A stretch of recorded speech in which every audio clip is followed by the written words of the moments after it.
It's 10 o'clock, and so we have enough people in the room, so we are going to get started. So if you could find your seats, that'd be fantastic.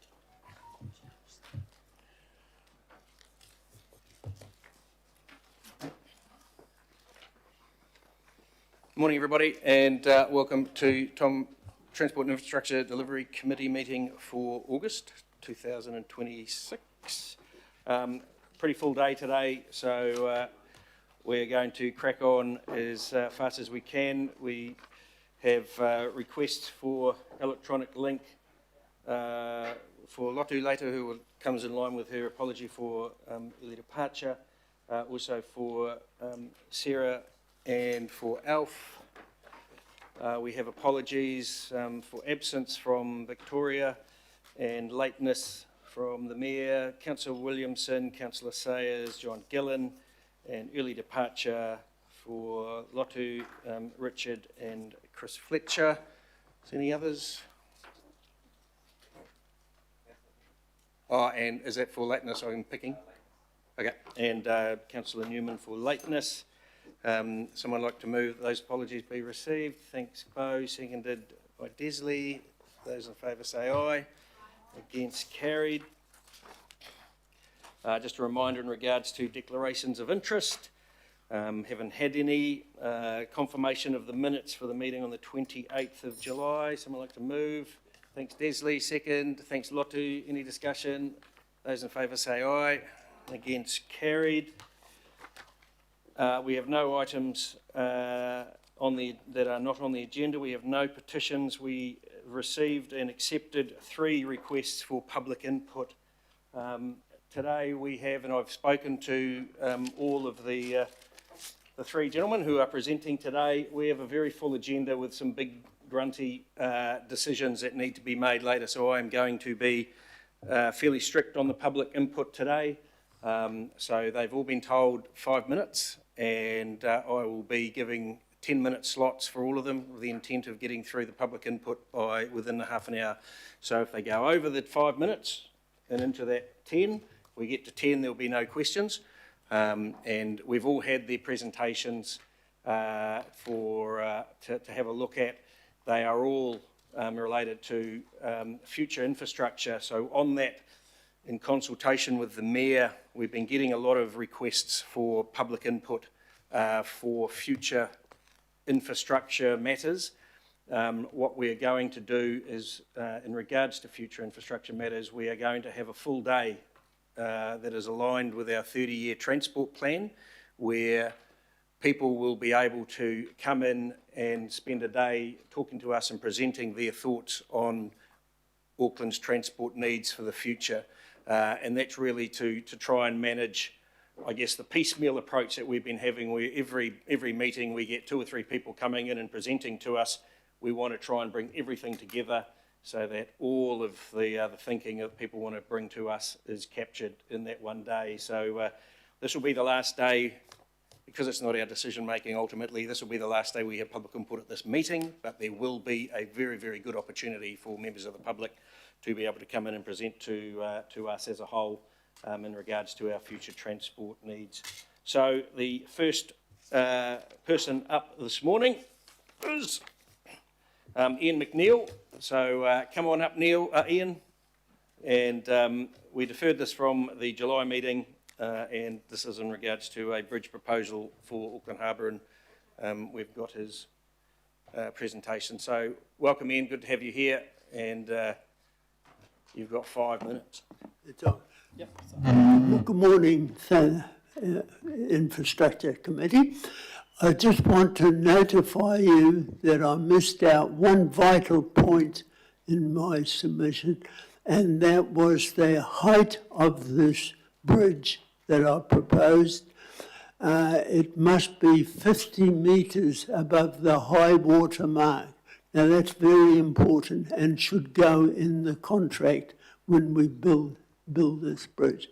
50 metres above the high water mark. And I have a lot of people from Silverdale and all around there are annoying me no end. When are we going to get this bridge?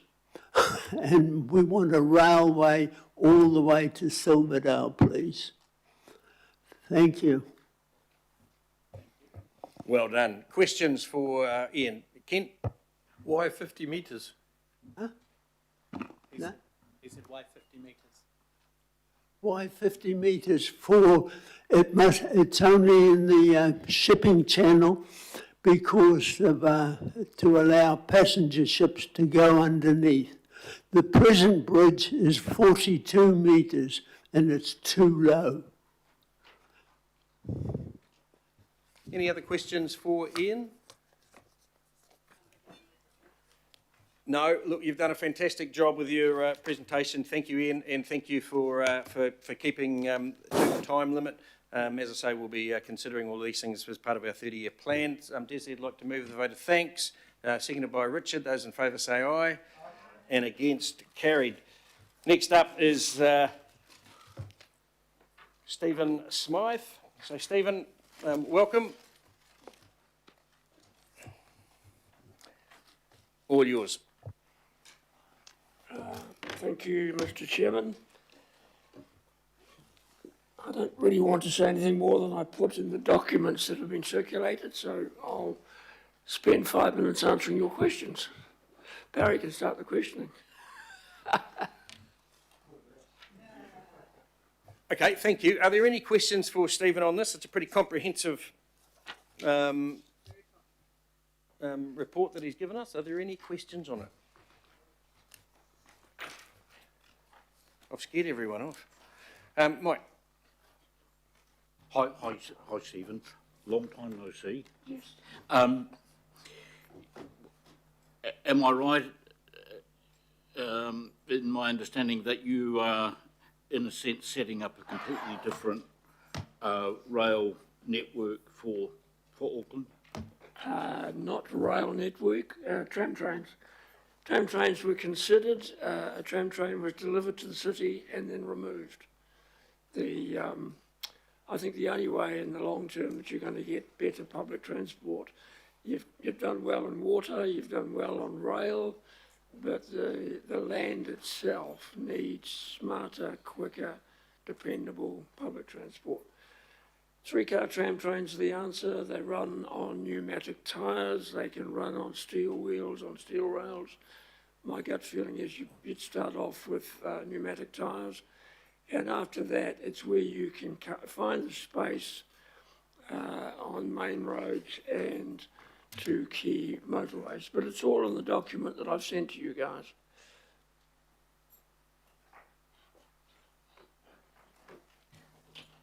The gauge would be common to a tram train would be looking at a standard New Zealand Railway gauge, or we're looking at a standard International Light Rail gauge. The thing about tram trains is that they are coming out quite rapidly in diverse formats.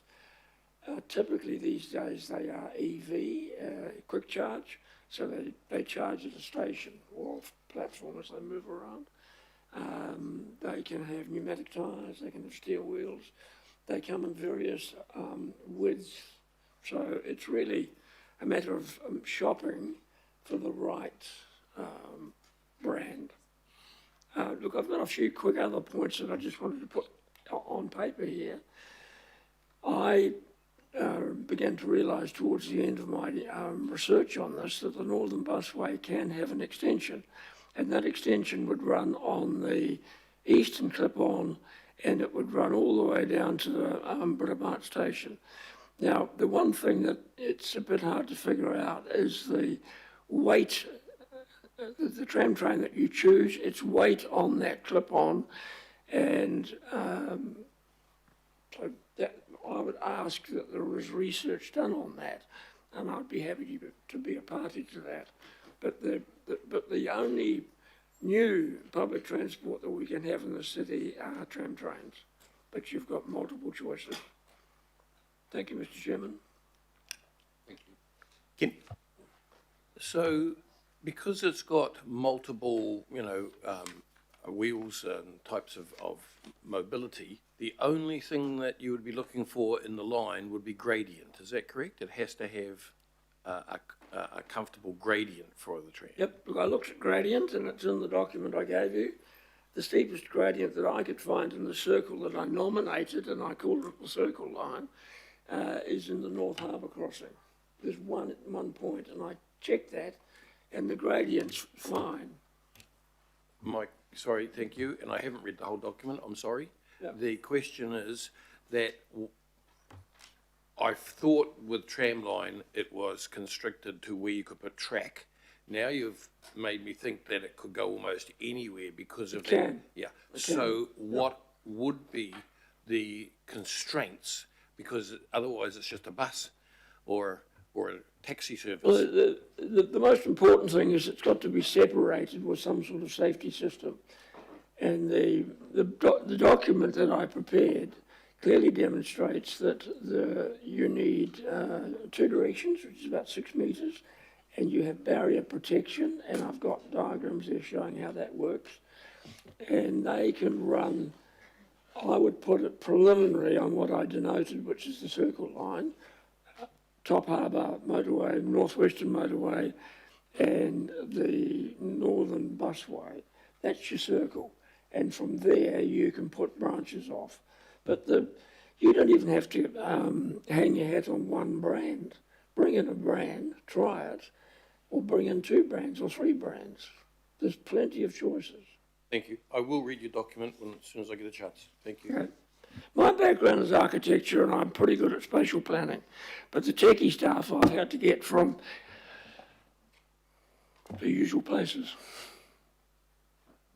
Excellent, Chris. Look, just one quick comment. Going over the Harbour Bridge and extending the Northern Busway, I think you should look very closely at the strength of those clip-ons, not the bridge itself, but the clip-ons have their own foundations.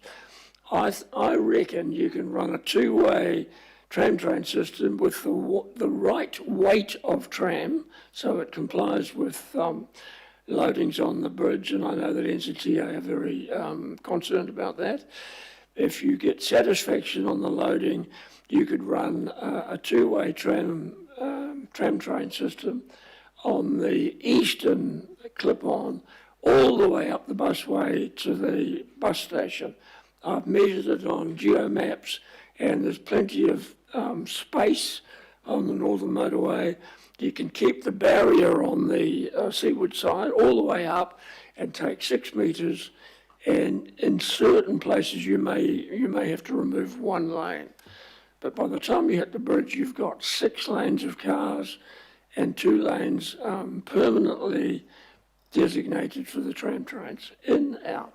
So it goes over the bridge, heads round, goes across to Britomart. Simple. Thank you, Chris.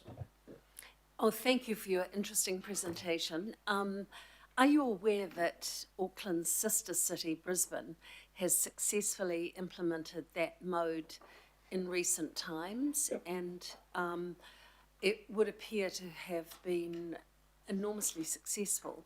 You're talking about tram trains? Yeah, the only difference seems to me that we would have to be concerned with here is the quality of our roads and the weight on our roads, but I was really just wanting to get some feedback on what you've been able to obtain in terms of the Brisbane experiment. Look, the thing about tram trains is that they are very diverse, both in their actual physical weight or their loaded weight. You've got to take into account the loaded weight. I would urge you to go back to the tram train thing. I don't know whether the city invited the Chinese to bring that tram train and stick it on the Northern Busway, but they chose to remove it. Shop around, look at brands, try 2 or 3 brands, and you'll soon find out. Thank you very much. There's no other way you can do it. You've nailed it on the water, you've nailed it on the railway lines. Now you've got to do it on the roads. Thank you. No further questions. So someone like to move that Stephen be thanked. Thank you, Chris. Seconded by Desley. Those in favour say aye. And against, carried. Thank you, Stephen, and thank you for incredibly informative report, I suppose. Next up, Dean. Dean Green. Welcome, mate. Thank you, Mr. Chairman. I've got to make sure this works for me.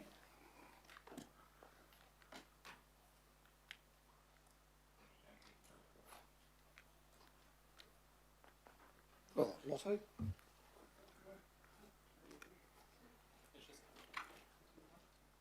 Okay, cool. I'd like to begin with a simple observation. Auckland's biggest transport challenge isn't congestion, it's time. Planning scenarios increasingly point toward an Auckland approaching 3 million people and Upper North Island exceeding 5 million, and freight demand increasing dramatically as ports, manufacturing, distribution and e-commerce continue to expand. The Watermanor transport spine is fundamentally a systems proposal. The proposal connects Northland, Auckland, Waikato and Bay Plenty into a continuous movement corridor. State Highway 1 and State Highway 16 stop competing with each other and become complementary routes. The airport connects naturally into the Northwestern Busway, and the Northern Busway becomes part of one rapid transport system through the City Rail link. Looking ahead, I believe this kind of dedicated bus corridors provide an ideal platform for future evolution to trackless trams as passenger demand grows. Regional rail, including Te Huia, the Northern, Wellington and future Tauranga connects seamlessly with metropolitan services in the Grand Central Station. In terms of the Grafton and Cully transformation, the Wairarapa spine brings State Highway 1 and State Highway 16 together for continuing as a single strategic corridor to the North Shore. Instead of forcing in regional traffic through city streets, our proposal creates two distinct layers: below ground, strategic motorway traffic; above ground, the likes of Wesley Street, the port and universities. This protects local streets, prioritises strategic movement and reduces conflict between regional traffic and everyday life. The Wairarapa Harbour Crossing. Harbour Crossing is where engineering and strategic planning comes together. Rather than proposing a completely submerged tunnel from shore to shore, this concept uses a 1.6 kilometre low-profile causeway across shallow tidal area. The inspiration comes from Wairarapa Harbour Crossing study, Tunnel 3 Option 3, and the All Sun Causeway tunnel link between Denmark and Sweden. In terms of All Sun, that project demonstrated that combining the causeway with the tunnel can create an efficient, integrated crossing while respecting navigation requirements. The lesson isn't about copying another country, it's about applying a proven engineering principle, using the simplest solution and costs where conditions allow. Wairarapa Station. For every transport network is one place where everything comes together. For London, it's King Cross. For Sydney, it's Central. For Brisbane, it's the new Roma Street. For Auckland, that opportunity is Wairarapa Central. We already have the beginnings of that interchange through the CRL. But this proposal asks us to think about the station we have today. Imagine a second integrated transport level below the existing station, creating a true multimodal interchange at the city centre of Auckland. A passenger arriving from Te Huia and Hamilton could move directly into the Auckland's rapid transport network. Someone travelling from the airport through the Northwestern Corridor could connect into the CRL while having to navigate multiple disconnected systems. Suddenly, these aren't separate projects, they become one connected network. That's what integrated transport should feel like for Auckland. Unlocking the economic benefits. Lowering the sections of the Eastern Line and Strand Corridor creates the opportunity to reconnect to Te Tongaroa and Key Park with the CBD, waterfront and surrounding city. The opportunity, unlock the Albert Park Tunnel and create a more direction connection for Victoria Street East.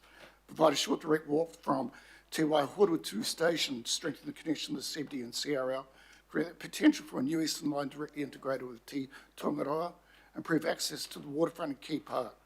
Create direct pedestrian connections to the new ASB Tennis Entertainment Centre, and unlock the civic space, commercial development events, potentially a stadium precinct.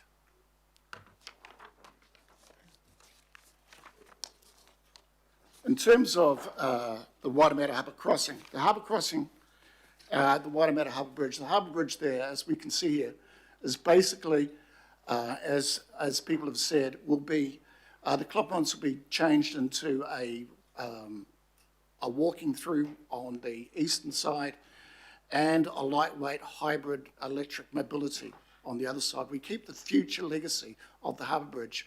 We don't have a second harbour bridge across next to it. We have one capability that parallels with the opportunity that comes through from the Waitemata Harbour crossing. And I think at this stage I'll leave it there, Chairman, so it gets up. I've put plenty of information there for you. Happy for conversations. Thank you, Dean, and you're very comprehensive. So questions for Dean? Mike? Thank you. Thanks very much. Broadly speaking, your concept is in line with the findings, I believe, of the joint study that was completed, I think, in 2007. Is that correct? Correct. Thank you. And yet we seem to be reworking the thing all over again. Yes. Okay, thank you. Any further questions for Dean? None? Okay. Bo, do you want to move? Thanks. Okay, I'll second it. Those in favour say aye. Aye. And against? Carried. Thanks, Dean, and great to see you, mate, and thanks for all the work. Thank you, Mr. Chairman, and thank you, team. Okay, we have no local board input, so our first item up on the agenda is the AT Q4 performance report. So, Rebecca, coming from the rear, going to be heading this up.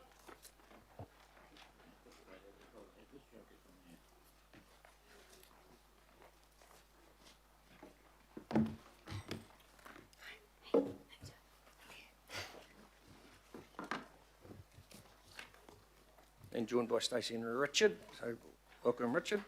And welcome, Stacey. Kia ora koutou. Today we are presenting to you the Q4 performance report for Auckland Transport, and additionally a deep dive report into public transport patronage, which was requested by this committee in March this year. That request came in response to an observed plateauing of patronage figures at that time, and Richard will talk you through that presentation shortly. So I'm joined by Stacey Vanderputten and Richard Harrison, who is currently Director of Active Modes at AT, and will be presenting those slides to you shortly. With respect to the performance report, Auckland Transport's performance has improved in Q4, with Auckland Transport meeting 20 out of 24 SOI measures. 14 of those measures were exceeding the SOI target. 4 of their performance measures did not meet target, and those include formal complaints, public transport utilisation, death and serious injuries, and Māori procurement. Capital expenditure made a significant improvement, with AT finishing the financial year delivering its largest capital program to date. CapEx ended at $1.373 billion for the financial year, being 93% of budget against a target of 90%. Progress against SOI deliverables was strong, with 40 of 42 deliverables reported as on track or completed. Carrying over from Q3, deliverables not completed and off track continue to relate to worksite signage requirements and the low emissions ferry program. I know that you have a separate report on this agenda, which will go into further detail on the ferry fleet and services procurement. There are some key highlights in the report, including practical completion of the CRL on 30 June, significant improvements in capital program delivery and road maintenance, and an additional 69 new zero-emission buses that entered service. Before I hand over to Richard, I'll just note that this is not the last AT current form performance report that will be received by this committee. Q1 of this financial year will be reported to this committee in December, and that will reflect AT's performance for the final 3 months of current state. It will then transition into PTCCO reporting post-transition, and that will be starting to be received by this committee in February next year. I'll now hand to Richard to talk through PT Deep Dive before we get into questions on either the performance report or the patronage presentation. Good morning. There's a lot of detail in the slides, I appreciate that. I'm just going to talk you through the patronage outcomes from last year, some of the drivers we've seen, the actions we took, and crucially the actions we're going to take in the coming year. So in the last year we landed at 92 million boardings, which was a 3.1 million boarding uplift from the previous financial year, which is about 3.5%. That's not as high as we wanted it to be, not as high as we expected. The first half of the financial year, patronage was very flat, and NZTA have done some analysis across New Zealand and report that it's the same in every jurisdiction. So work from home being prevalent and economic factors were major impacts on all PTAs. Second half of the year, though, we did increase significantly and came in above our second half target. Main impacts there were the changes we made to the tertiary concession. We got a big uplift from that. Service improvements that we made across the network that went live in the first half of this year. And of course, we got a little bit of a boost from the fuel crisis. We saw some new riders coming onto the network, and I'm happy to say they seem to have continued using public transport, so that's great. They're building new habits. In terms of particular growth within our patronage types, tertiary, as I said, was the big success. We doubled the tertiary concession from 20% to 40%. That attracted about 20,000 more concession holders, and the usage of all tertiary concession holders went up as well. So in here we're showing 21.8% year to date, which includes tertiary holiday periods. If you compare this July just gone with the previous July, tertiary ridership is up by 61% year on year. So we went into changing the concession assuming that we would be able to break even on the increased funding by attracting new riders. We're actually gaining more revenue now from tertiary holders. So students are saving money individually, but because we've got so many more people using that concession, we're actually managed to increase our revenue. Fair share was also a big success in the year. In the last year, we introduced a 100% subsidy. So we've now got 13 organisations who fully fund their employees' public transport travel. And we've proven that when somebody joins the fair share concession, PT usage increases by at least 30%. We're just waiting to get some numbers on those 100% subsidy companies, because I expect that will be even higher. And we partnered with Tartak in the last year to do more to target visitors to Auckland and conference attendees in particular. So we launched the Hui Pass for conference attendees, and we've seen a 50% increase in international credit cards being used on the network. So we're definitely attracting more visitors. And the fuel crisis, it's a little hard to untangle the fuel crisis impact from all the other changes, but we think there's something like an 8% increase from the fuel crisis, and those riders appear to be staying on the network. So they are, once they've tried PT, they seem to quite like it and continue using it. We did face some challenges in the last financial year. Obviously, our job is to overcome those challenges and to find a way around it. But plateau patronage I've talked about, that just seems to be a factor in New Zealand at the moment. And of course, the ongoing disruption to rail services has suppressed demand for rail. CRL and the end of KiwiRail's rail recovery rail network rebuild program is going to bring back more reliable services, and we expect that we will get a recovery of people being won back to using rail as they start to see it's more reliable.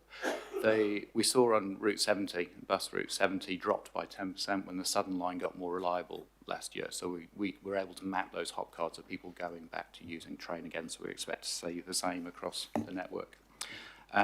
Utilisation has been a concern in South Auckland. It seems that we're not meeting the needs of our customers in South Auckland, so we've just completed a review of the Auckland network and what our customer expectations are. So in the coming financial year, we expect to make some changes to the South Auckland network to better meet customer demand.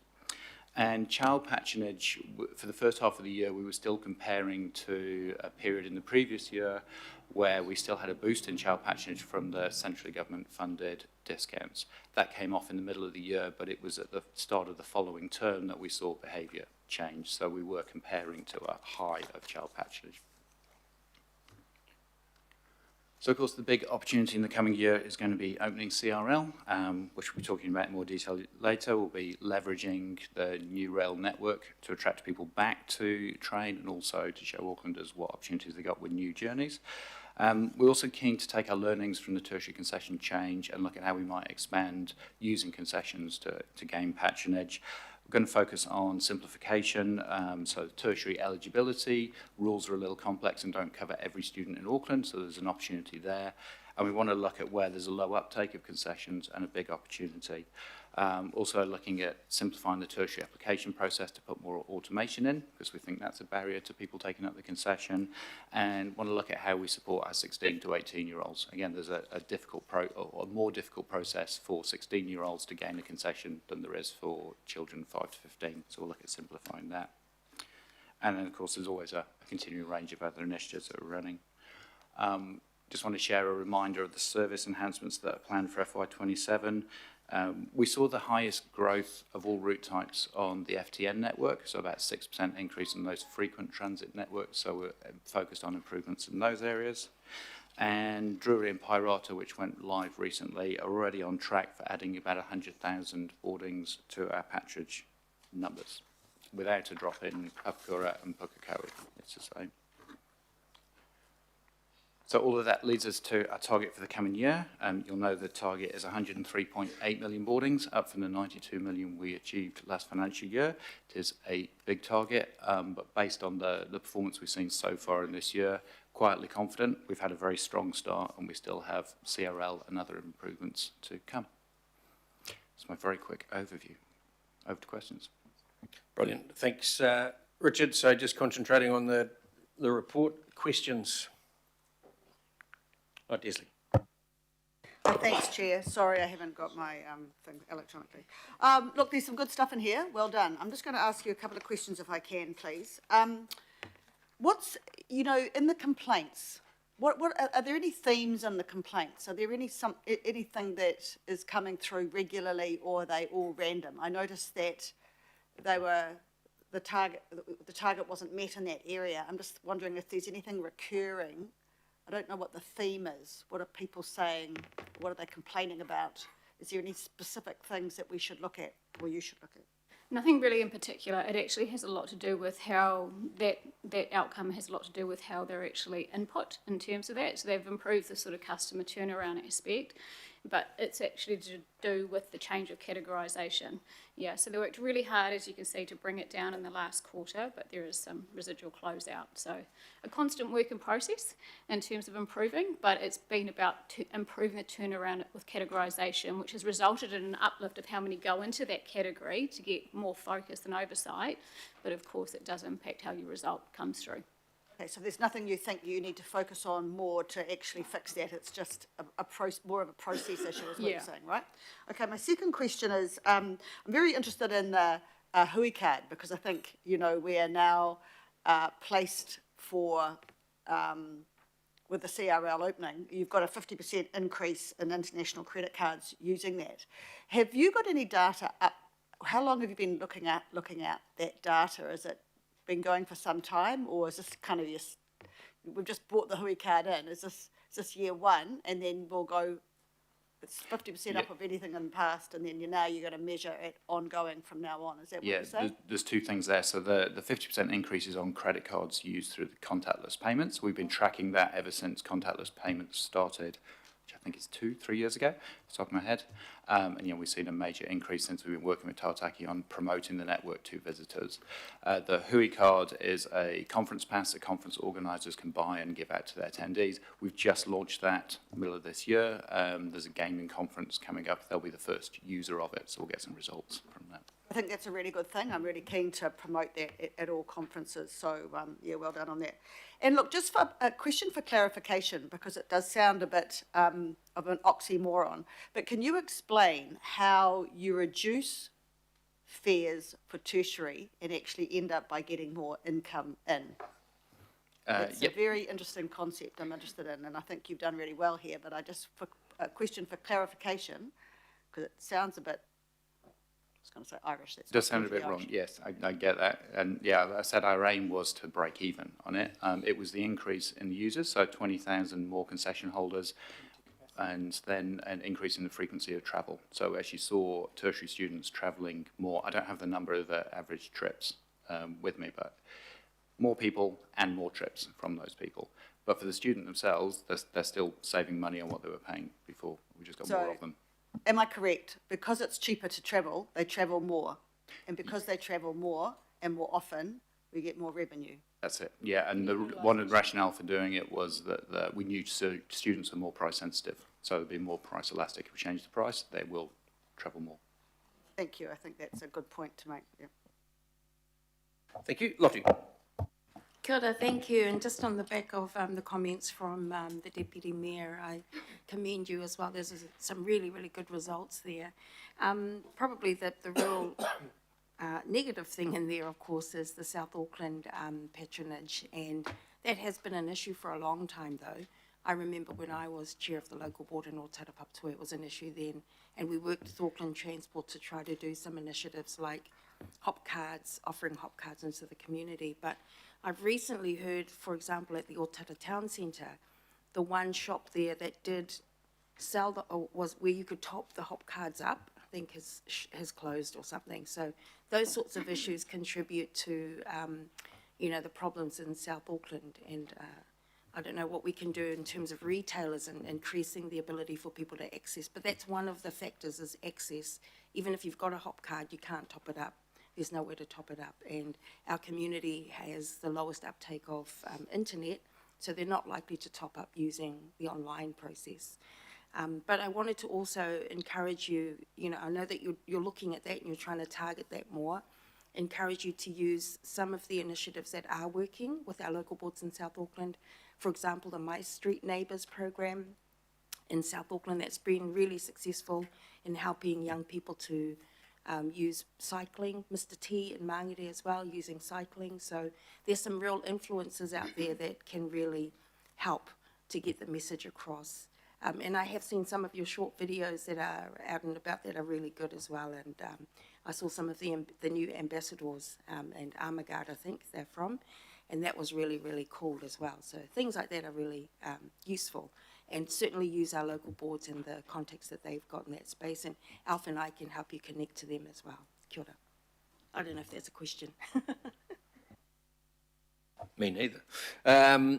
Beaming in online, Sarah, who thanks for being here, feeling very unwell, but thank you for being here. Your turn. Thank you, Chair. Hopefully my beaming is audible. I had a couple of questions. One was in the deep dive on slide 10, the one that says location of most underperforming bus routes. That one, one of the routes identified as I was about to call it the 67A because that's what my kids call it, the 67A. I'm aware that there's been some ongoing issues, and I've raised this with the team about non-full buses driving past people hailing on bus stops, and that's really affected the patronage because that bus is only every half an hour. So the two questions from that, one is, are we, putting the heat on the operator about this and why they're driving past people trying to get on that bus? And the second question on that is, so conversely, would part of the solution possibly be looking at increasing the frequency of those services? Because if you miss one, then having to wait 45 minutes in the dark is quite different from then having to wait 10 minutes. That's my first of a couple of questions. Thank you. On buses driving past people, yes, absolutely. If we hear of these, then we raise it with the operator and ask them to tell us how they're going to resolve it. So I will take that one away, specifically on the 67A.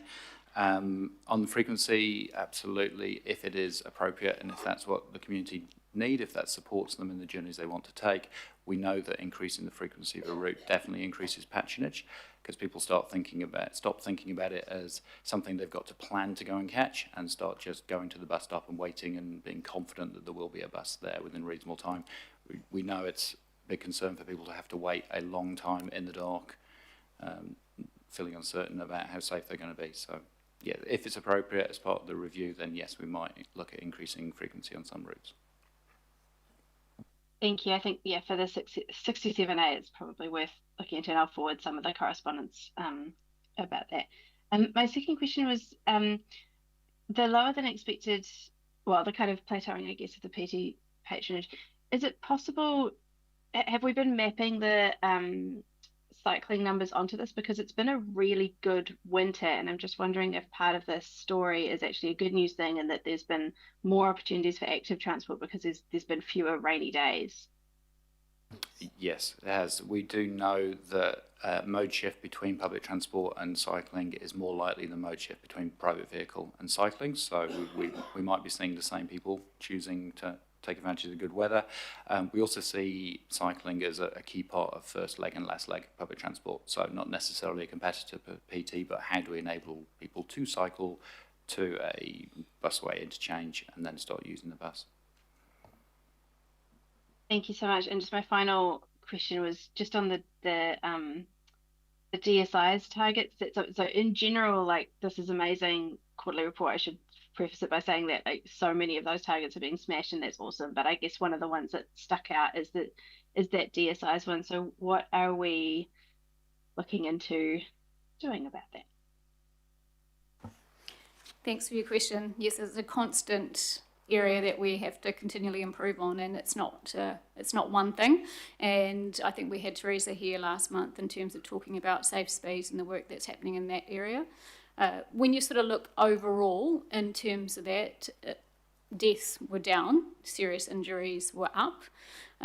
We need to continually focus in terms of those people outside of the vehicle because they are disproportionately affected in terms of that. So that sort of comes down to, I guess, what the LTP planning looks like in the next duration too, in terms of what the focus areas the committee wants on. Thank you very much. Thanks, Sarah. Julie. Kia ora, thank you. I had a question around the 67A as well. And unlike Sarah's children, we're not allowed to say it in my house. We have to refer to it as my youngest son's least favourite bus route because he doesn't like the whole 6-7 thing. The low patronage, I wondered if the 67B is holding up because it may be that people are choosing to take the B rather than the A. There is a slight difference in the routes. If we could understand that a little bit better, because it does stand out as the only one on the isthmus. The rest are obviously part of the broader issue we have in the south. Thank you. I'll look into that. Didn't come prepared for a deep dive into the 67s. Sorry. But it'll be top of our list when I get back to the office. All good. And I mean, to that point though, that Councillor Foley's made around the issues with the south and access to top up and stuff, are we seeing? I think there's a safety, at least perception, in that part of the city as well. That is probably a factor. So any comment that you had on that, but also a lot of the train stations, if not all of them, certainly the Manukau bus station, they have machines for top-ups. Are we finding that people don't use the machines so much for top-up? Is that an issue? Because I would have thought that would have helped with access. Because there are generally machines. Yeah. I think that the better the access we can provide, the more likely people are going to use it. It might be that people don't want to travel a little bit further to get to the machine. I don't have any stats on use of machines versus the retail network. I think it's just about having convenience. It's easy to top up. You don't have to think about it. I think that No might machine be at the Otara Town Centre. There's no machines. So I think it might be worth some more exploration anyway. Then the final question was around tertiary users, the increase there. So if I recall correctly, before you brought the discount in, you had some modelling that suggested that it would pay for itself. And that has now proven correct, yay.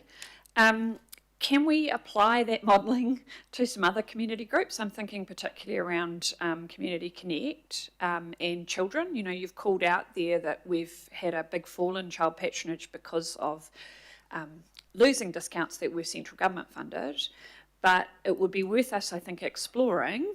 We've got some robust modelling now that's worked. Is it worth us looking at our own, re-establishing our own child discount that could in turn potentially pay for itself, especially if we add in the congestion impact around school drop-offs and pickups as well as a factor? I've used that modelling to look at where the next opportunity might be, where we're underserving a customer segment, and that's why we're focusing on Community Connect in the coming year. We see a big opportunity there. Child is a little harder because we're not selling directly to the end user. We've got to find a way to talk to the parents who are paying the bill and encouraging their children to use a hot card. But yes, it's on our list of things to figure out how we tackle it. So yes, there's a big opportunity. It's just the way we do it. Yeah, and I would say too that a lot of primary schools are not necessarily well served by dedicated school buses, okay, that they're largely attributed to secondary school. And so because of that, parents don't feel, confident in terms of putting their smaller children in terms of the public services available. So that's one thing that we do have to overcome and see what we can do differently. I think it would be useful, you said, Richard, that you're looking at it. So what would be a time frame on when we might hear more about that? I've got the team focused on some other initiatives at the moment, so it's going to be later in the year once they've got those things moving. I think what we learned last year was the first half of the year was establishing a lot of these initiatives to come into effect when we start talking about fare reviews in February, so it'll be after that. Okay, great. Acknowledging you're in transition too, so I wasn't expecting it tomorrow. Great. Thanks, Chair. Thank you, Richard. Kia ora, thank you, and congratulations. There's lots of good news in here. On the patronage, once again, it's kind of, I was talking about this at the City Centre Advisory Panel yesterday, the numbers of people and sometimes the days are well ahead of COVID, but it's still the number of days people are using it that kind of break us down. Have we thought of doing anything like half price Fridays or something like that to try and trigger a little bit of what the tertiary is doing? Because it seems like the issue, and we can't force people to not work at home or anything like that. Like, I'm not saying people need to always come into the city, but it does feel like people have got into this pattern where, I can stay home Monday, Friday, but what if we made it more attractive, especially with the City Rail Link and everything, that actually people could come in a bit more often, because it's clearly the number of days, not the number of people who are using the public transport. You're correct. I mean, look, we're really limited about what we can do with our ticketing system in terms of particular days of the week. I think that's the challenge. As Richard said about fair share, where we've got businesses investing in their people's public transport use, we've shown good results, and therefore I'd expect that they'll be travelling more on all days of the week in terms of that, which is what the evidence says. We've had our TravelWise team out in the city working with businesses in terms of establishing travel plans, obviously bringing the City Rail Link into the equation and conversation as a, lever to do so in terms of that, to building it up. But we are seeing really good sustained use over the last 6 months, and I think that gives heart to what's ahead as we further expand with the City Rail Link. Yeah. If I could just add to that one, a couple of interesting things we saw from fair share and from the changes after the fuel crisis started was the increase in weekend trips. So we got a significant step up, particularly after the fuel crisis and the weekend. So the hypothesis is that people who see PT as a way to commute started seeing it as something they could use at the weekends as well, and that might be our opportunity, rather than asking people to commute more, as you say. Thank you. Are we doing some other light touch things that might make a big difference, like the fare crossover zones, like with the CRL? Like Newmarket is not included in the two crossover fare zones where it maybe should be. You know how you can tap in, like I think might have been the museums out, but something else is in. I'm just wondering, I don't think those have been looked at since 2018, and it might just be time to go, doesn't make sense, that person's probably going to drive here because actually it's costing them twice as much. But if it was just a slightly broader zone, then they would be charged once. Yeah, agreed. And we need to balance that against the yield as well, and what we anticipate that may mean in terms of if you do change the boundaries, then you need an overall incremental cost up for that to balance that out. So that is something that the team do look at in terms of with the, fair annual reviews. Yeah. And I know you did some really good modelling earlier in the year for me on specific routes around capacity. Are we seeing the issue of the non-tapping on, I guess, creeping back in? I've seen a bit more of it lately. It kind of did subside.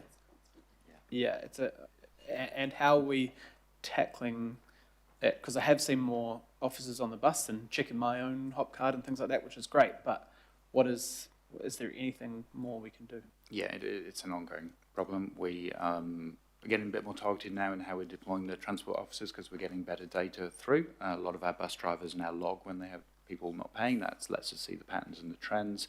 This year we're doing some trials of automated bus door counters. Like we already have door counters on the trains. We want to get them onto the buses as well.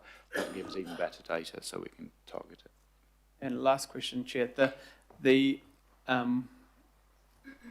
people getting hit outside a vehicle, I mean pedestrians and people riding bikes, does that trigger, and I'm thinking about what's next when it comes to the council, does that trigger an assessment of things we need to do, or is it the other way?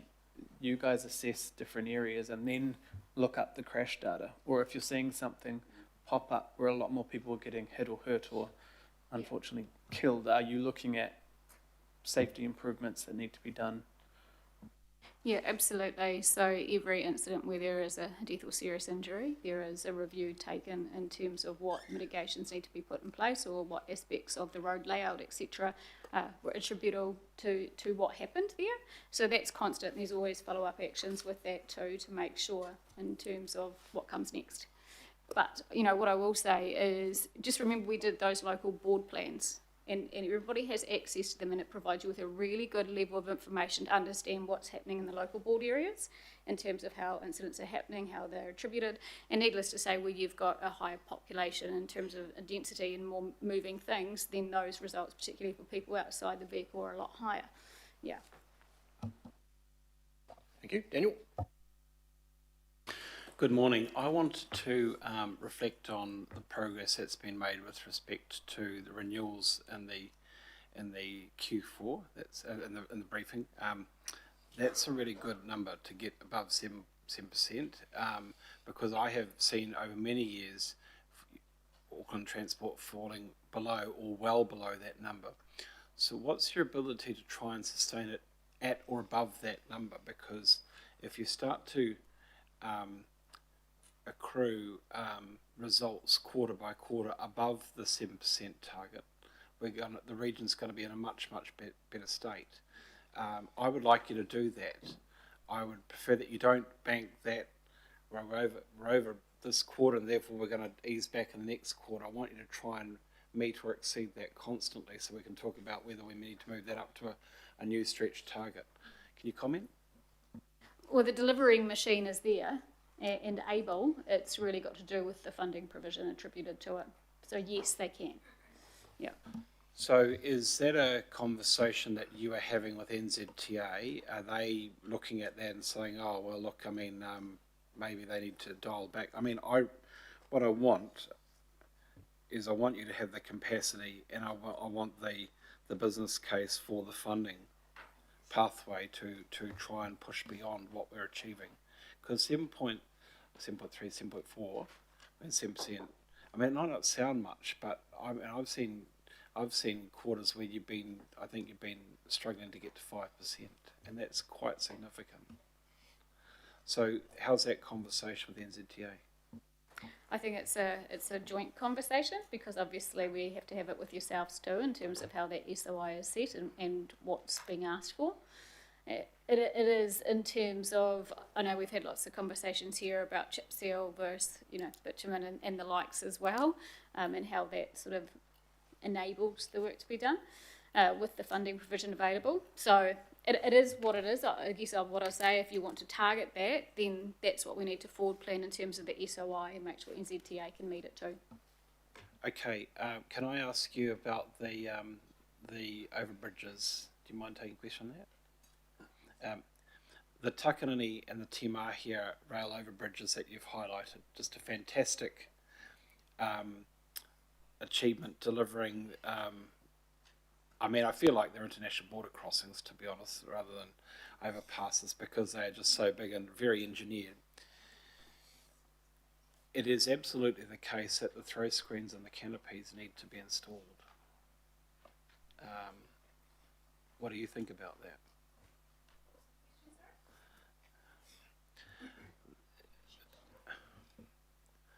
Chair, can you take another question or two and I'll come back to it? Can I just review? Yep, Maggie. Kia ora. Needless to say, it's disappointing to see that 3% Māori procurement target was not met for the financial year. Reading the report, it appears to attribute this to the impact of a single contract, however, missing the target by around a third. So it does raise a broader question around whether there is enough resilience in the pipeline to deliver results. My question really is what is being done to ensure better results moving forward? Yeah, look, the team do sort of prioritise how they approach that from a procurement perspective in terms of that, so it does need to be a focus area. particularly on that capital side. Of course, we've got some challenges on the public transport side, which I know we will talk about when we talk about the 4DSOI. But it is in terms of them helping that market grow and shape, and then of course looking at that objectively in terms of how they procure. So there is a focus on that sustainable procurement element within our strategy. Thank you. Mike. Thank you. Now, thank you for the report. It's very helpful.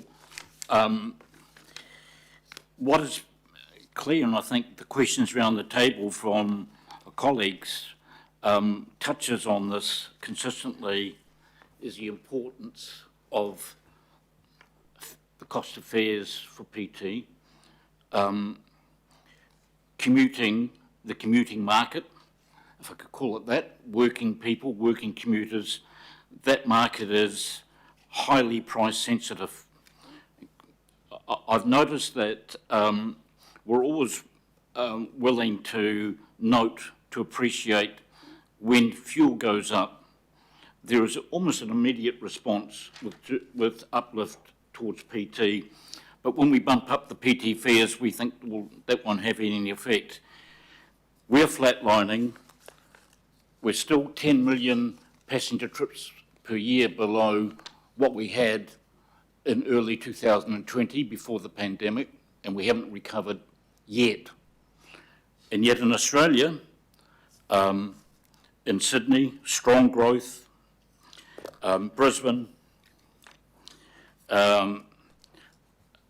strong growth driven by strong growth driven by, they say, a 50-cent fare.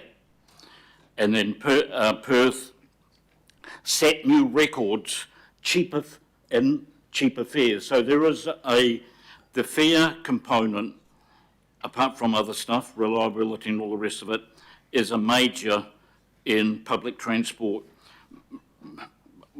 So my question is, given we are flatlining, and there may be a tweak due to what's happening in the Straits of Hormuz, and there seems to be a belated one actually, but anyway, has AT, the new AT, considered, given its focus now on public transport, having a good look at Sydney, Brisbane and Perth and see what the secret of their success is? Because in every other sense, we're part of the same global economy, very similar culture. I think it would be helpful. So that's my question. Thank you, Councillor. We're actually looking at very good growth right now. So as Richard reported in terms of the second half of the financial year, and that has continued in terms of that. I think we're roughly 8 to 9% same time last year up for the start of this financial year, which is a really good sign in terms of that. I have regular conversations with my Australasian colleagues, particularly Sydney, Melbourne, Brisbane. I sit on the PTAN's board, so we do exchange information. Of course, Brisbane did experience a big uplift with their 50-cent fares. That has reasonably plateaued now in terms of that. It hasn't sort of continued to escalate thereafter. In Sydney and Melbourne are actually still below their pre-COVID levels from memory. Sydney is not. Well, Sydney has gone past it. We don't need to argue. We'll just let her answer the I will question. check out. I think, and Richard will probably want to elbow me for saying this, but if we were continued at the trajectory we were at today, we will be at 100 million based on today's numbers, for this financial year, and that is without City Rail Link, so I think it's going pretty well in terms of that. I think the continued investment as outlined in terms of the frequent corridors is really working well for the city, and you can see that in the data that is demonstrating. It is a constant what can we do better and what do we want to invest in.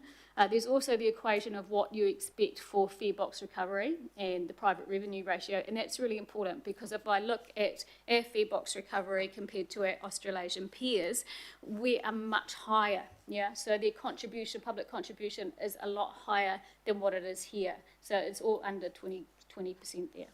Yeah, look, all I was asking was a very simple question. Have you considered going over there? Because I think it would be helpful. I'm trying to be supportive. The next question, is a lot more modest, really, than suggesting or asking whether you'd go to Sydney or not, and that is, could the piano at Britomart, Waitemata Station, former CPO building, some of the keys are not working. Could someone have a look at that? Because it's very popular. Thank you very much.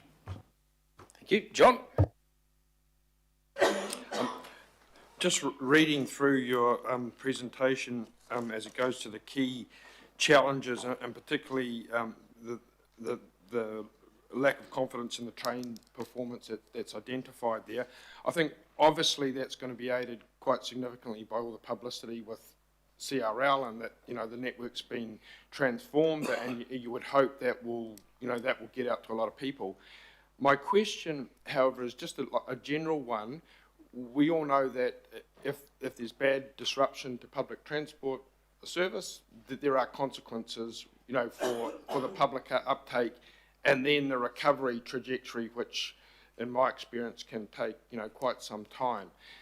So do we have a general approach to services that have been affected like that in terms of trying to win those people back? And the reason I say that, because I know, you know, a number of years ago, AT had a very successful program where they were focused in on one particular bus route up in Millwater, and the patronage went up quite spectacularly. So, number one, do we have a kind of modus operandi we employ there? And B, is that constrained in any way at the moment by the, you know, the usual kind of concerns with budgets and whatnot, and able to enact that recovery and to, you know, to win essentially people back? We've got good lessons learned from the bus driver shortage that we had a few years ago, and how we managed to get a recovery from that. Within 6 to 12 months, we saw all bus routes, of getting back to the right number of drivers, so all bus routes come back to the previous levels. We applied that thinking to rail recovery as well. Obviously, we're doing a lot more with rail recovery because it's tied into the opening of CRL, which is something we need to tell Aucklanders about. So yes, absolutely, we've learned from the past. So if a resource is employed, you can get a relatively quick response then, so people are willing to come back to what they were before, if that message has got through to them. Is that That's right, it's really important we get out and tell people your service is now reliable, and we can show them some proof of that. It's something we invest in. Okay, thank you, John. Joe? Oh, thank you. Congratulations on the achievements in your report. My questions are around safety on the bus and the train. I suppose it's around what else can be done in terms of prevention. I use the 4030, but it's not helpful when something is happening right there on the bus. And you don't want to be seen ringing 111 to attract attention to yourself. So I'm wondering what could have happened before the trouble got on the bus. Is there anything that we could do in that sense? You've seen we've launched the Crime Stoppers initiative, which is a way that you can text a message. We've had a couple of cases where people have used that to text in concerns, and we've been able to work with police to get an immediate response to that. So that would be the best way. We're also trialling the community support, so community ambassadors on buses. That's just to help give people a perception of safety rather than addressing a particular issue before it happens. It's more just reassuring people that there's somebody out on the network watching over them.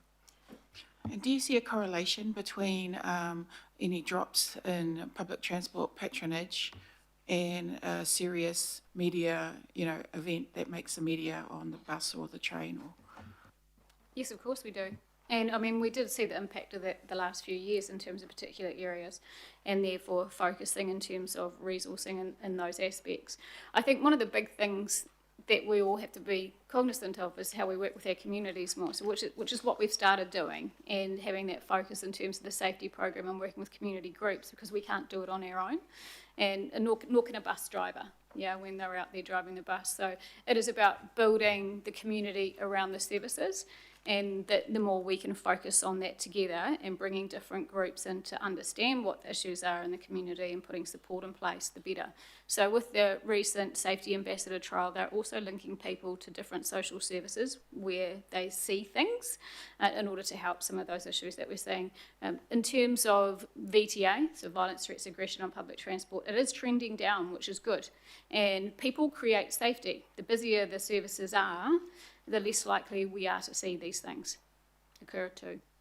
Thank you. One more question, please. Do you think the police, is the police response, are you confident in the police response in regards to public transport safety issues, or could that be, do they prioritise? Yes, we do. We work very closely with police and they're very responsive to our services. Okay, thank you. And in regards to the deaths and serious injuries number, is there any correlation between this rate or the incidences that happen and road design layout? Especially I'm noticing other areas where you've got a new road layout, you're not driving in a normal straight line here, you're driving, and if you carried on straight, you'd be going into oncoming traffic. And I know I keep going on about Panmure and Lagoon Drive and that layout in the intersection, but I'm seeing that same layout in other areas like Te Rako Drive. It's the same layout where you're driving oncoming traffic if you're not paying attention. I don't have any information on trends with that in front of me, but I'm happy to have another conversation and see, what insights we do have. Yeah. Thank you. Thank you. Daniel. In the quarterly report, it talks about the progress that's underway with community engagement around the grade separation level crossings project in Takanini, which is wonderful. Completely support that. Of course, the other week we blessed and had the minister there for the opening of the overbridge at Te Mahia. In a few days' time, we're going to be doing the same at Takanini. They are both tremendous features. I want to thank everybody involved for the delivery of that. One of the things, though, about the new bridges at Takanini and Te Mahia is that the throw screens for the stairs and the canopy is not yet installed, and I understand that that is subject to further budget bid. And I'm just wondering if Auckland Transport had a view around the need for those features, particularly around safety. I'm concerned about people accessing the bridge, mental health people in South Auckland who might try and self-harm, frankly, because they can jump off the top of them. And the throw screens and the canopy is really important to prevent that. We've seen excellent delivery of the Kiwi Rail bridges at Drury and Pairata, and we'll get that at Ngākura as well, but it's the AT Council bridges at Te Mahia and Takanini, and I assume Glen Innes, actually, where I have concerns because of the lack of those features at the moment, but I assume they will come. Can you comment on those? Yeah, thank you, Councillor, and I know what you're meaning. Yes, in terms of that, so I have had discussions with the teams in terms of what the progress is with that, so I'll get back to you in terms of the details. You also copy in Councillor Winiata and Councillor Bartley, because I would imagine that they will be very concerned about the answer to that as well, please. Thank you. Cool, thank you. There's no further questions. I'll just have one for me, and so that I guess the challenge is in terms of patronages, commuter, we seem to be going well, and I think we touched on a little bit before about the Saturday stuff, but it's train and bus and ferry becoming the default for people, how people move around generally when they're not commuting, and so they're coming into the city, etc. Is there, I mean, the issue that we have is that for us in the south, the trains aren't late enough, and so we can't get back after a show, we can't get back. So is there the ability with the coming summer to actually trial an extension to the timetable to allow that, and then considering the last leg, so actually how you get back and do the final thing, because it's I think it's preventative to us actually people moving to that public transport as a way of moving around generally So is there the ability for us to look at that for the coming summer? Thank you for the question. It's on the list of many things to do in terms of that we want to improve upon, but you know, we also are cognizant that Kiwi Rail have to protect their maintenance blocks and their ability to do so. So I will definitely come back on that conversation because I know it's important and it keeps on coming up. Thank you. Thank you. Okay, no further questions. So thank you, team. You know, it is a really positive report, and so we are on a bit of a trajectory, and it'll be exciting to see what CRL adds to that. And you know, you and I have talked about that, Stacey, about the potential that, you know, we will be hitting some pretty good targets and stuff. So well done, and thanks, Rebecca. Is there any discussion on this? None. Someone like to move? Thanks, Desley. Seconded, Richard. All those in favour say aye. And against, carried. The next item is the statement of intent. Rebecca's staying right where she is, and Claire is coming up. So, Rebecca, you've had the finger pointed at you by Claire, so you're warmed up and ready to go. So, all yours.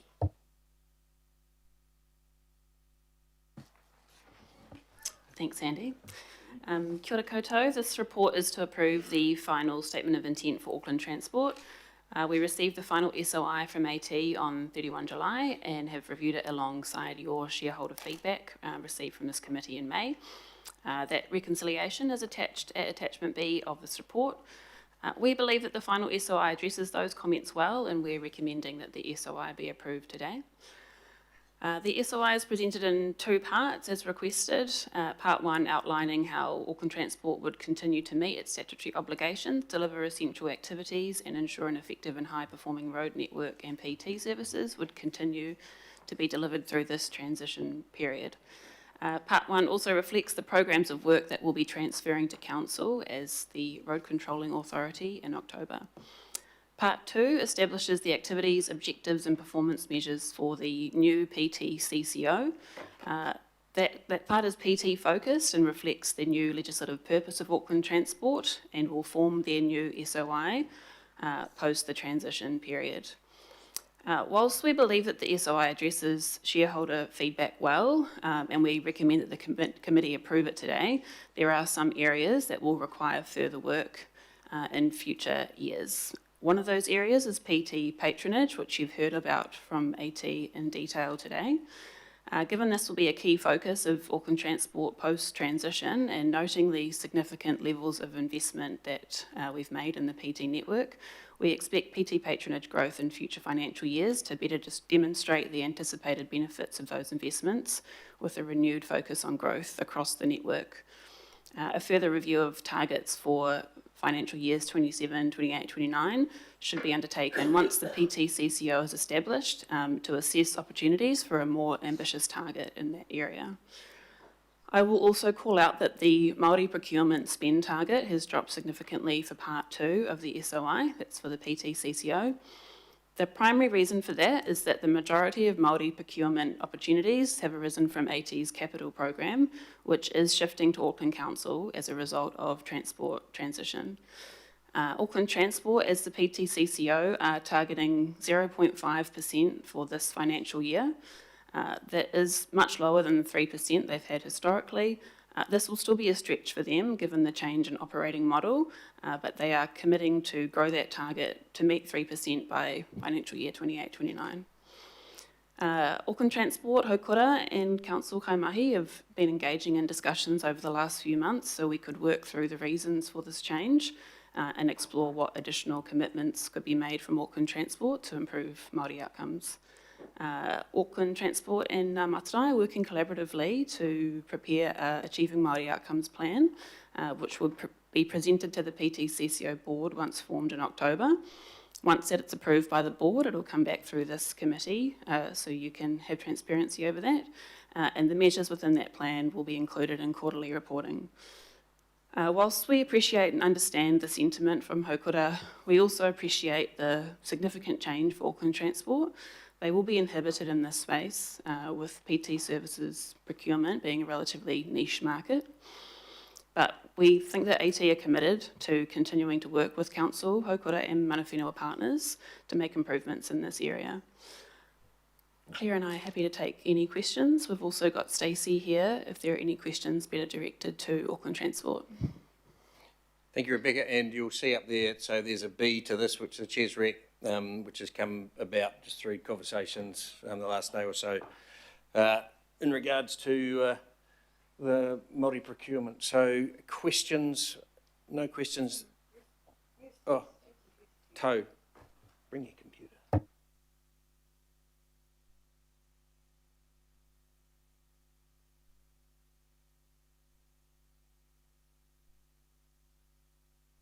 All right, thank you, To. Look, this is just maybe I'm missing something here. The ferry patronage is held at 5 million across all 3 years. Later on in our agenda, 8.4, we describe new vessels, new contracts, new berthage upgrades. Why does none of that show up in the ferry target, particularly given that ferries are our most subsidised mode?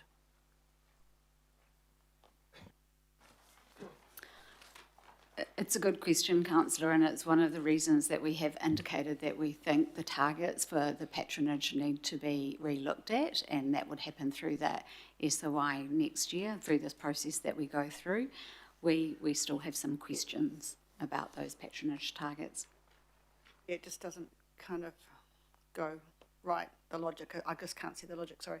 Okay, well, look, yeah, I won't speak again, Chair, but I do have some concerns that we're making all this investment, it's highly subsidised, and yet you haven't increased the targets. I'm just not sure that that's right.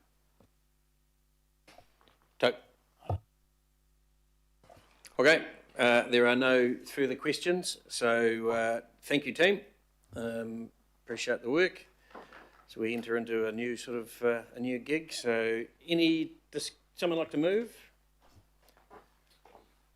Oh, go on, Bo, and seconded Julie. Is there any discussion? None? We'll put it then. Those in favour say aye. Aye. And against? Carried.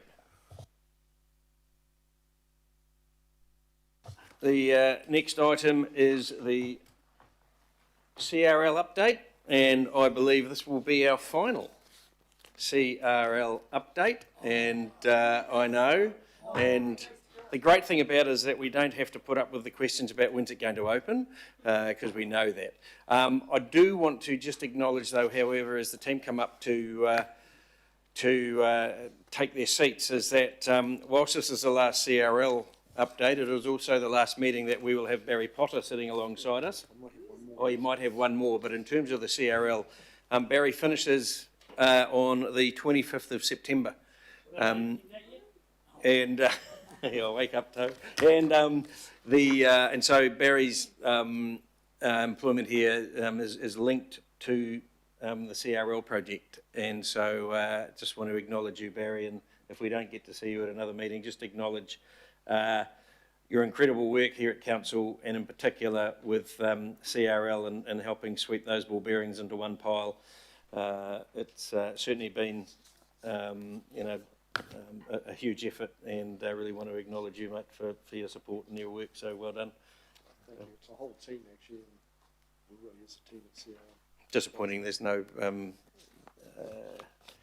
those little concrete gnomes anywhere, but yeah, that's right. Okay, so Pat and team, Martin, Mark, welcome, and all yours.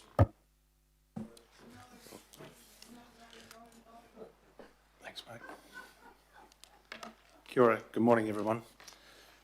And if I can just echo the Chair's sentiments around Barry Potter, if I don't get the opportunity next time.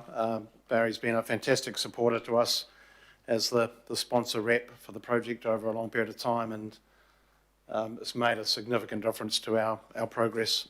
The sponsor support has been outstanding through the project life, so Barry, special thank you to you. And I'll miss those Friday morning site visits with you as well. Since we were last here, I think we've announced day one on September 13, and we're all here together, delighted that we could do so. And just like to comment on I won't steal Mark's thunder, but The station open days for the public have been outstanding the last 3 Saturdays. I've been there each day, and the atmosphere, the positivity, seeing families come through and enjoy the stations has been fantastic. And many thanks to the councillors that have been there as well, because I've seen you coming through the stations too. I think I saw the Deputy Mayor on the weekend. And look, it's lovely to see families coming through and enjoying the stations. They've been outstanding effort by Auckland Transport and Auckland One Rail in preparation for those days. It's a very proud moment to see people come through the stations and enjoy them. Since we handed over the assets to Auckland Transport and Key Rail on 30 June, we're now 2 months into the what we call the defects period, where we are rectifying any what we call minor defects with the project, particularly those that are important for day one operations and day one opening. Fortunately, it's a relatively small list of issues that we are dealing with, and also residual paperwork. That's going extremely well. The contractor, Link Alliance, are doing an outstanding job. We are really literally just dealing with a handful of minor issues. And at this stage, there is nothing that would be safety critical or really service critical that we're concerned about. So that's going very well, but there are still a lot of people working on that aspect of the project from the Link Alliance contractor perspective. The partnership with Auckland Transport, Auckland One Rail, Kiwi Rail continues to be very strong and supportive. In the slide I mentioned the rail regulator approvals. Martin Kearney was just telling me that the final one has come in today. Kiwi Rail obtained their final rail regulator NZTA approval last week, and the final one has come through for Auckland One Rail today. So I'm stealing Martin's thunder there, but it's just making the point that from a compliance perspective, the project's in excellent health, and the final residual approvals have been coming through in a timely manner. And then the final aspect in terms of works on site, well, not really works, but exercises by the emergency services continue. There's been some tactical workshops involving FENS. We have a final exercise on Thursday this week with the emergency services, FENS, police, and St John's. That collaboration with them has been outstanding. Since our last meeting, we had quite a bit of work to do on a couple of residual radio issues, working very closely with FENS in particular, who have been, again, an outstanding partner with us, and it was quite an intense period of work over a 2 or 3 week period since our last meeting. But that's gone well also. And then finally, tomorrow we've got the Henderson station opening tomorrow morning, and the blessing, which we're looking forward to, and that's providing, as you might recall, a third platform, which will facilitate the additional trains coming through the CRL. So it's an important part of the CRL project, funded by CRL, with the works overseen by Kiwi Rail. And then finally, lessons learned. That work's been underway for a couple of months now. That's going well. The interviews are largely complete, and then we start going through sections of the report over the next couple of months. But that work is progressing well, and happy with progress. We will, as I mentioned at the last meeting, and this leads into some of the comments that the Mayor has made. We are looking at the pre-2017 period, before CRL was established. So the review does cover pre and post City Rail Link Limited's establishment, to look at the decisions that were made, again, pre and post, so that won't be overlooked. And I'll hand over to my colleagues.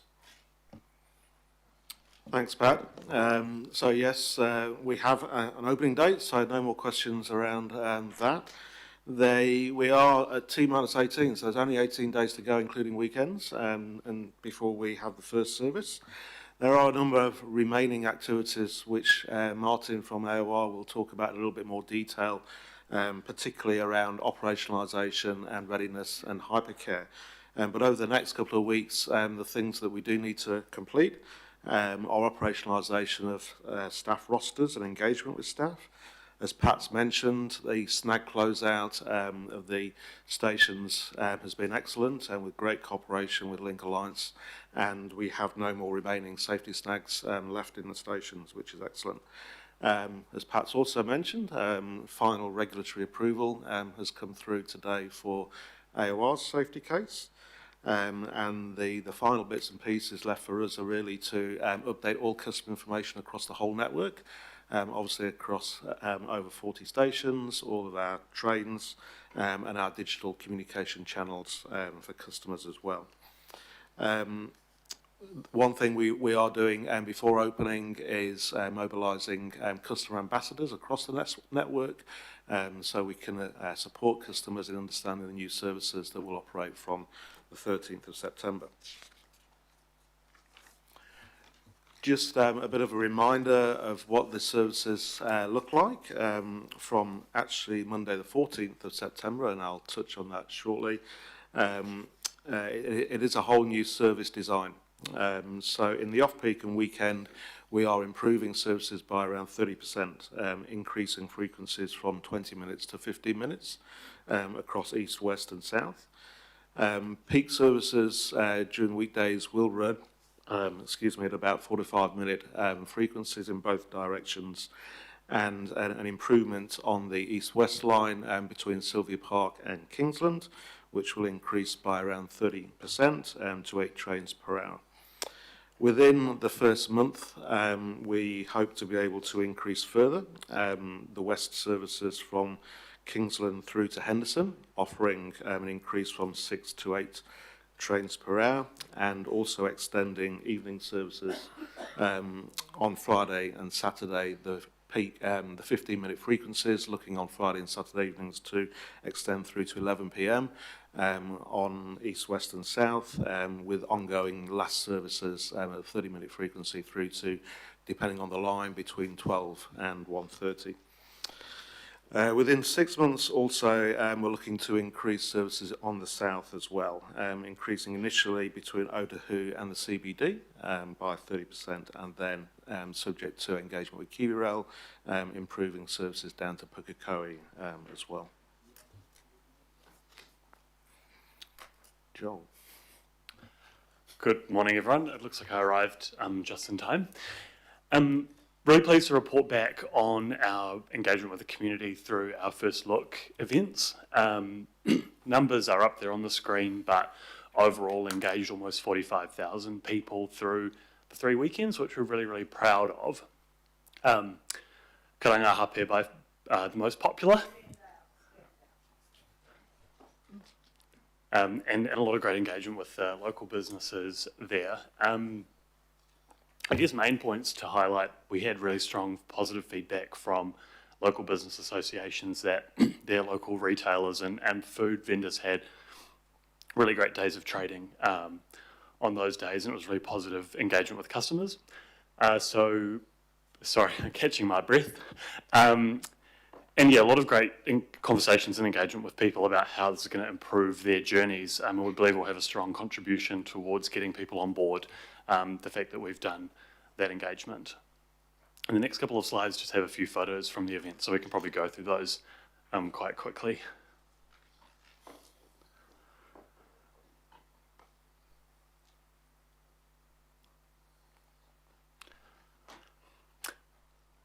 So I think maybe I'll speak to this one as well.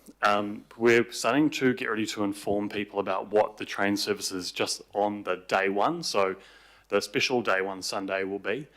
We're expecting, as with a lot of major infrastructure openings, I guess a high level of interest in checking it out on day one.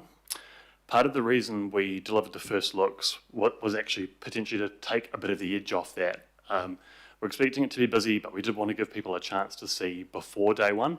And we want to make sure that we operate a really reliable service on day one. It's obviously critical to having customers have confidence in the network.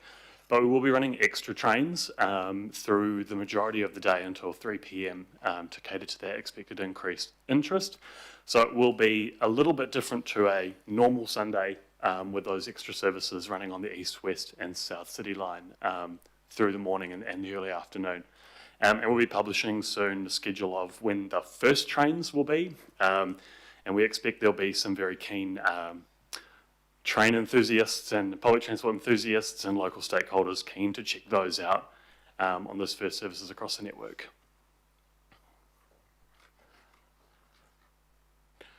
For those that don't know Martin, I'd just like to introduce Martin Kearney. Martin's CEO of Auckland One Rail, the rail operator in Auckland. Martin's going to just run through what day one operations looks like, the preparation that we've gone through, but also the hypercare support that's going to be in place for the first 2 weeks or so to respond to any incidents that do occur. Martin. Good morning, everyone. Thank you for the invite to come and talk through the opening couple of weeks of the CRL timetable. Less than 3 weeks' time, it's much anticipated and highly, I guess, excited for all the community. And as Joe's explained, the last 3 weeks has really heightened that. I slightly disagree, though. Having experienced each of the opening days at the stations, I think that rather than dampen people and give them that experience, they want to come back and see it in operation. Hence, we need to be prepared for Sunday the 13th. I know I spoke to many people that had been to every single of the station open days, and that gives us a feel for how much people want to see the CRL open and want to come and experience it on that day one. So we've been working closely with Kiwi Rail, Auckland Transport, Downer, and putting together a hypercare plan. And I'm proud to say I think this plan is now probably the most coordinated response we've ever had before in transport in Auckland for such an event. We've certainly heightened monitored rapid response. We've got extra resources throughout the network for the Sunday. We're expecting an initial spike of enthusiasts and then an increase throughout the day, as we explained on the timetable for the 13th. We've over 40,000 people turning up for the station events over the 3 weekends. We are excitedly anticipating a large amount of people to come and experience on Sunday the 13th and then follow through onto Monday the 14th and beyond.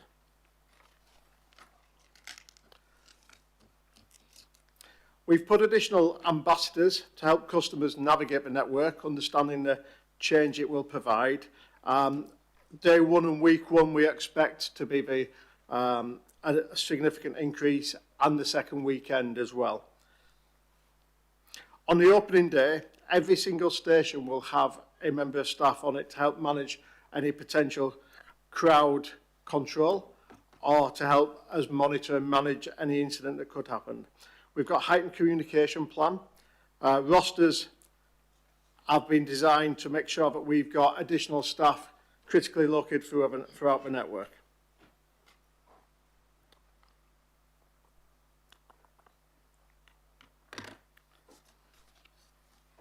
With regards to train operations, we've put strategically placed hot spare trains and crews ready to step in.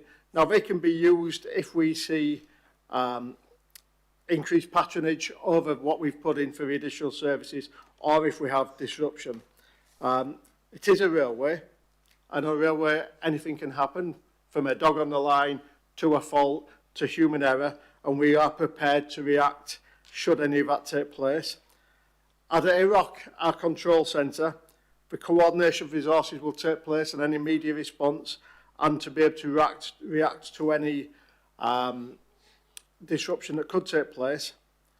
And we've got rolling stock technicians prepared and out across central locations should anything take place with a fleet. I think critically at this point, we've fully tested the timetable, so we know the timetable works.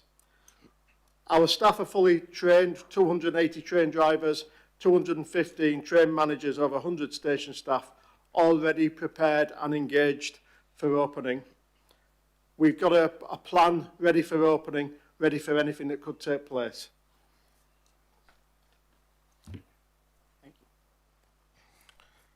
Thanks, Martin. In the absence of QRL, I'll cover the last couple of slides around the planned works coming up over the Christmas block of line. So works are planned on the Western Line and the Southern Line south of Wiri only.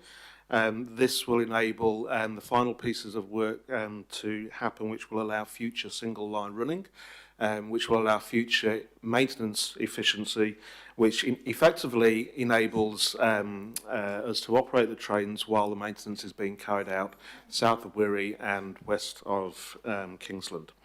In addition, there is some work that AT will be undertaking on the level crossings, but the closures are relatively minor compared to obviously previous years, which we will not be undertaking. Trains will be operating across the network up to the 27th of December, with some closures for basically 1 week west of Kingsland between the 2nd and the 10th of January, and for 2 weeks south of Puanui between the 27th of December and the 10th of January. That is the extent of the closures this summer, and as I say, its majority is for QRail to put in final crossover facilities to enable better efficient use of train services and operation of train services while they undertake maintenance after the Christmas block of lines. In addition, just to answer the councillor question earlier, the canopies around the pedestrian overbridges, they will be implemented over the Christmas block of lines. Yeah. How to take any questions, Chair? Thank you, Mark. And we've had apologies from Kiwi Rail. They are mid-board meeting, and so they're unable to get here. They're presenting to their board. So, but we've seen all this before, and it's no surprise. So, questions, Daniel? Thank you very much. I'm very, very excited, as you can tell. My question is, the opening period is going to be successful until you get a delay or cancellation. That's quick. You have to avoid that.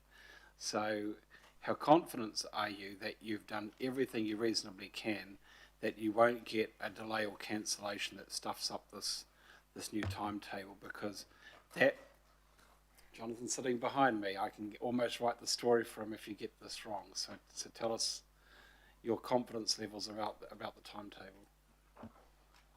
The timetable itself has been well tested to the extent that we've high confidence that it can recover from incident.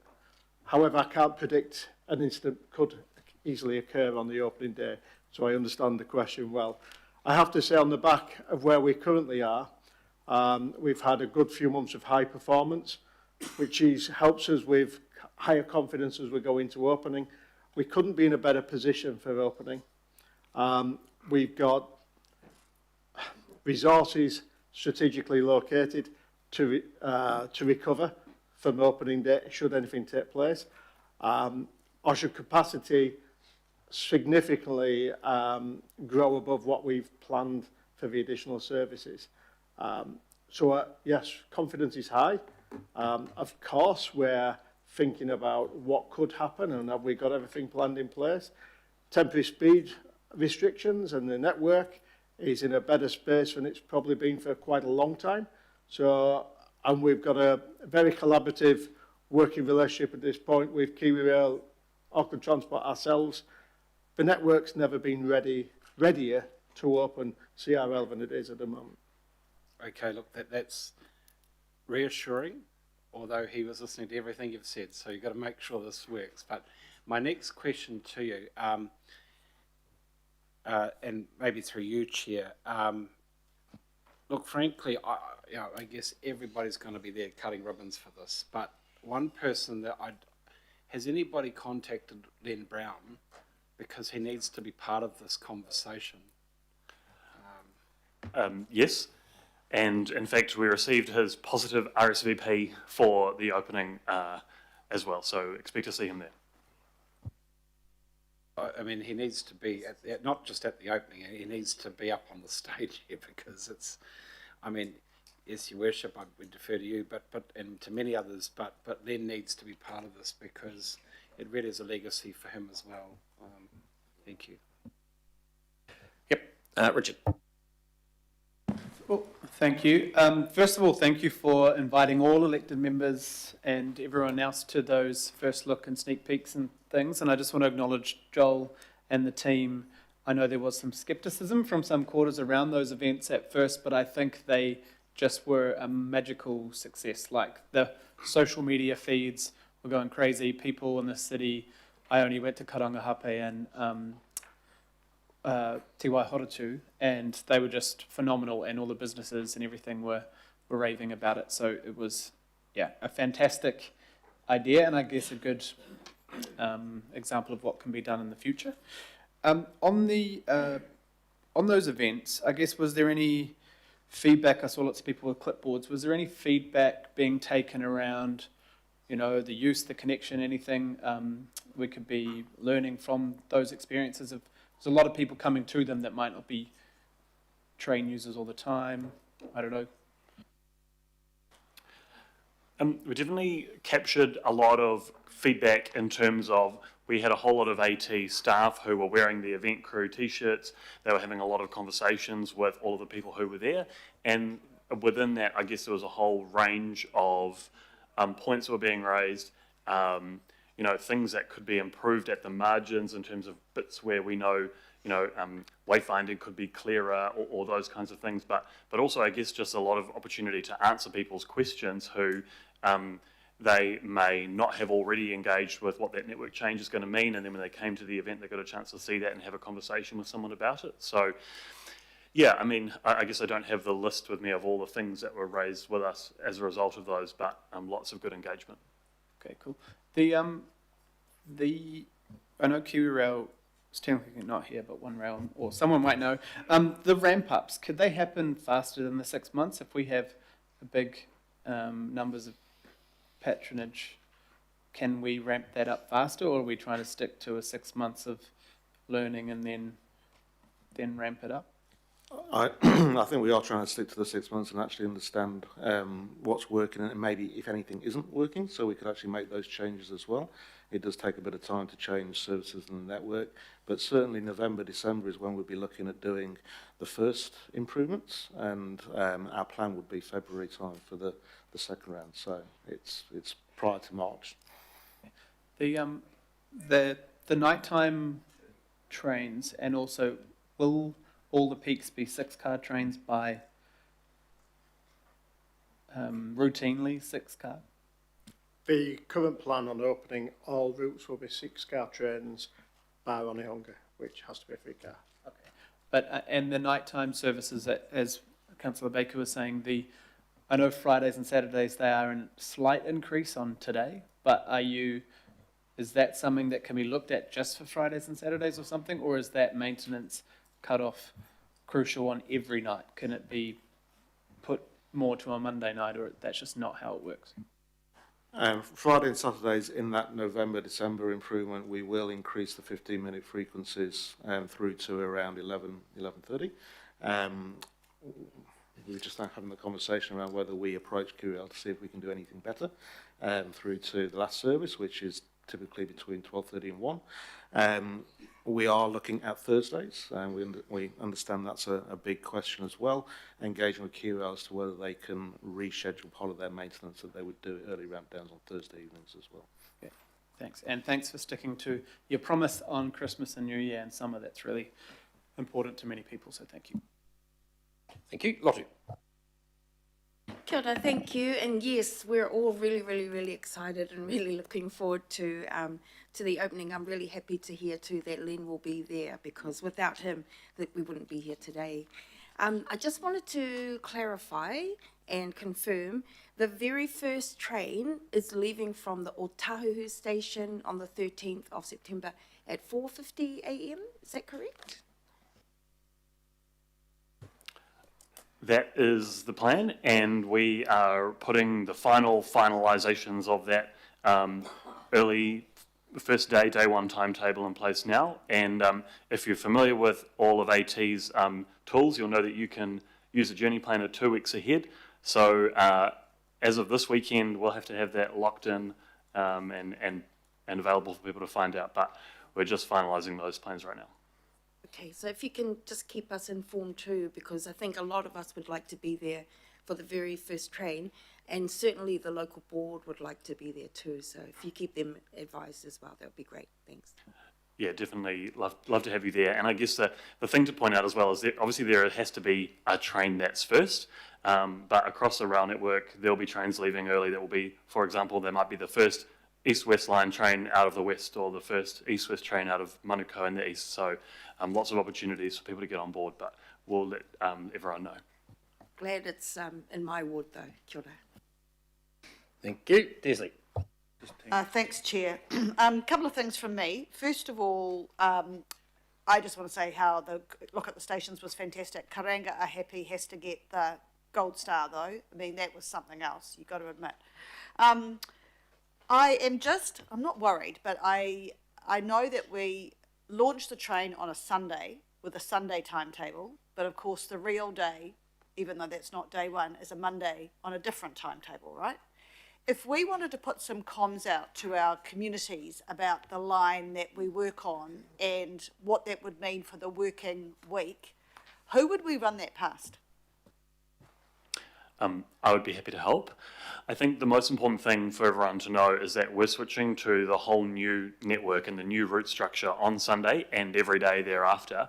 And I guess the simplest message in a way for people is to check the journey planner. That's going to tell them whether the train time at their local station has changed. And if they're used to catching, the same exact train every day at the moment, that train will be leaving at a slightly different time when they come to go to work for the first time after Sunday. Yeah, I think that's a good idea. Journey planner, journey planner, journey planner, journey planner. Okay, now my next question is, this will take some bedding in for Aucklanders to understand. Your first big run is a big event. Do you have capacity on a big event, for example, an All Black test? Will you put on more trains or longer trains on the existing timetable to meet those major events that will need extra people or that have a free public transport ticket in with that event? I think there's two questions. Yes, the 13th is a huge event with extra services. Quite hard to predict what the capacity will be, which can give us some concern, but with the extra services going 6 trains per hour for the majority of the day, we believe that should be sufficient, but we're aware of spikes during the day, so we'll be asking for a bit of patience should overcrowding happen. For events such like an All Blacks game, people will be able to get from Eden Park into the city so much faster and easier, but we will have a special event timetable in place with 6-car operation. I wanted to hear if you had a special event timetable. Thank you. All the best for the 13th, all the best for the Sunday and the Monday and the rest of it. But it's looking really good. I'm excited too. Ken. Thank you. You may have answered this, Mr. Lambert. We've had so much communication over months. We were trialling in January 2 trains per hour more for the Western Line out as far as Swanson than we've settled on now, correct? Was 8, it's now 6 off peak, and am I correct? It's dropped by 2 since that trial in January. We did trial the 8, and that's the ramp up that we're talking about in November, December, when we intend to extend the 8 trains per hour from Kingsland through to Henderson. So that's coming. Yes. Thank you. Joe. Oh, thank you. My question is around, I suppose, I don't know, the difference. So last month there was that false fire alarm at Waitemata, and that caused widespread cancellations on the western, eastern and southern lines from that one incident. So with this new thing that we're doing and the more connections, will it be fallible to one incident over here and that disrupts the whole network? Do you know what I mean? Like, how resilient is it going to be, and will it just keep going? We believe the timetable proposed is more resilient because we're having more through trains and separation of east-west against Southern Service and Onehunga. And we've tried to mitigate any crew changes so that the crews are more centred around Southern Service or east-west, so not increasing delays and cancellations should an incident take place. However, obviously, if that takes place in one of the CRL stations, that absolutely has the potential for widespread disruption. Thank you. Chris. Oh, thank you. My question is to Barry Potter, but if you will indulge me, Chair, because I don't intend to speak later, may I just pause for a moment before I ask him my question and really acknowledge him. I recall when the Mayor was first elected, at the time when the governance structure was being put in place, some of us requested that Barry Potter be the director for the then Transport Committee. And that was because we knew he was the only person within this organisation who could give it the sufficient oversight that was required and the level of detail to ensure that this day could come where we're facing it with a measure of confidence.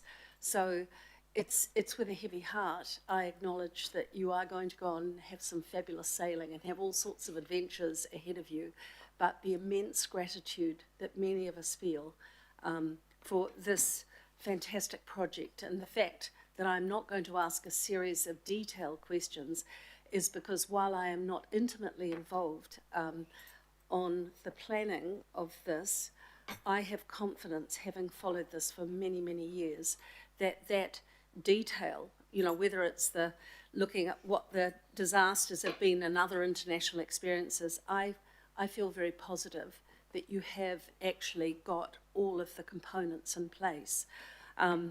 It is a time to have a little bit of nostalgia. And for those that have come before, and others have mentioned Len, you know, I look back and I think of the David Warburtons, the Stephen Rainbows, the Pete Clarks, the dramas behind the scenes to strategise to get this across the line. And when it was finally resolved by this full council, the ones that we always knew there were going to be some that would support it, but to get a unanimous vote, including the Dick Quaxes and the George Woods and some of those who were not as passionate about public transport as others, was really a monumental effort, and it's given us a wonderful framework for moving forward. So what I want to do is to ask you the question now, because we may not have the opportunity to ask you again on a public occasion. How important is it to you, and you know my frustration that we are now belatedly dealing with grade separation on the Western Line, how important is it that we do not have further disruptions as we go ahead and finally move on the Western Line grade separation in terms of the loss of patronage if we don't get it right? So Barry, I'm sorry to put you on the spot, but this is the only major concern I have, because I have confidence, and it's been fun being involved with this project all the way through, because very few women get passionate about infrastructure, but I do, and it's always lots of blokes, but very few of us sort of looking at practical details, and this is the one thing that I want to be able to give confidence to Aucklanders, whichever ward they might happen to be living in. Disruption for the future works with level crossings, grade separations is really a key part of that consideration. Auckland Transport are working very hard on this at the moment and looking at those works, and a key part of the consideration is how do you minimise it, how do you actually keep the whole network running while those works are done. Now that means that some of those solutions are going to be quite challenging and technically challenging, but that is right in their top of their mind as they work their way through the level crossing separations and how that's going to happen. It's some of them, I look at them and I cannot think of the solution at the moment, but that is top of their mind and that's what they're working on. Do you, as probably the person who has the most detailed insight into this, believe we have within our organisation the right people to bring this together? Yes, indeed. In fact, the team who are working on this, Tom Willits is leading it up. I'm not sure if Tom has come here yet. We've actually asked, I was talking with Tom yesterday, encouraging that the level crossing program come to this committee perhaps as a workshop. There has been engagement with local boards and with some councils, but to bring it here so you can see what is under consideration. It's a staged process. It goes at the moment, I think, pretty much through to Morningside is where it's maybe a little bit beyond that. But it is a good program. They are doing really good work on it and have a good team there, in my view. Thank you, Barry, and go well with whatever comes forward for you, and know that you have all of our gratitude.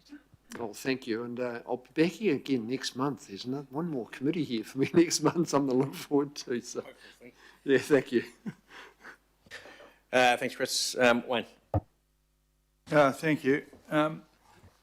With regard to that All Black game, will you sort of park 3 or 4 trains for the end of it? I mean, right at a certain point, 60,000 people are going to wander out in half and we'll get the train. So are you able to park up a few in extra, or are we still stuck with having to have this regular thing? No, we will have that. We'll split the line basically, so and you can actually park up a number of trains back to back so that we can clear the platforms very quickly. We want to really make that experience really good, and there'll be additional services compared to what we normally provide at those levels of games as well. It's a golden opportunity to get more people to catch the train, not just at one time, but they'll get on it. And if it's a balls up, it won't be good for because whilst you patted yourself back on the back for having 17,000 attendees and these other things, we're supposed to have 19,000 people per hour catching the bloody thing, which is a heroic number. And I don't know how many years before that happens, but it'd be nice if we could. And the other small question I got is on the train frequencies in peak ramp-up day. I just hope that when it says western green, eastern orange and southern red, are those just colour? I hope that doesn't mean one's organised, one's nearly organised and the other one's bad, because you've been using red, orange and green for months. Is that just accidental? Maybe we need to look at the colours of the lines. Okay, right, all right. Yeah, well, I've been kind of steering through red, orange and green for months now, worrying about things. So what you're telling me is the south is okay then. Okay, righto, that's good. Yes, it's not in red status. And lastly, I mean, it's good that everyone's thinking about the crossings and all the work and worry that Barry just mentioned there. But back when they had this heroic unanimous vote that Councillor Fletcher mentioned, it doesn't seem as though they were on anybody's radar back then. They were never in the budget. It just struck me as bizarre that you would do this and discover later on that you had to do crossings. How did that happen? Or don't you know? Everyone say, oh no, it was before my time. To be fair, I don't know obviously all the details. But I'll be fair, I just want to hear. The level crossing programme has been within forward plans for a number of years, if not decades, and it always fell below the budget line at the time. So there had to be a progressive assessment of what needed to happen. So that's where we took the initial decision to close all the pedestrian level crossings, for example, before CRL, which was the priority. But it was basically, where did you draw the line on the budget at the time, as I understand it? Well, I think in future, we want to call the line at how much money we've got to produce. It's a bit like when we had the ferries across the harbour. All the people at the time patted themselves on the back because it saved the planet, but they forgot to allow for bloody charging things down the harbour. So I want the whole bloody lot next time, not just the bits that pat people on the back. We've got to know, and this one's escaped, and we're going to have to deal with that. But I can tell you, I want the habit to be that you don't just cut bits out so that it gets approved. We want to know what everything's going to be, because we've got a bad habit of things suddenly. Oh yeah, that was just the bridge. We forgot about the motorway to get onto it, or things like that. We have to know everything. We're going to have electric ferries. How are you going to charge them? It amazes me that that's an extra, but there you go. So I didn't want to rain on everyone's parade, but I do want to rain on everyone's parade, because we got caned. There's a rates cap just been announced by the Richard government this morning, because terrible rates have gone up. Well, the rates have gone up 7.9% because that was the cost of this blooming rail. And had it been at the cost that was budgeted, it would have been 4.9%, and we would have had, but so that I don't like being convicted of other people's crimes. And so I want to stop it. No more of this stuff, promise. Okay? Morris. Yeah, look, two very quick questions. Everywhere else in the world where there's a subway thing like this, they've got a name, the tube or the metro or the whatever. Are we planning to have a name for this, or are we just going to call it the City Rail Link again? Are you running a competition? Oh. The name is Trevor. Trevor. Okay, I'll call it Trevor from now on then.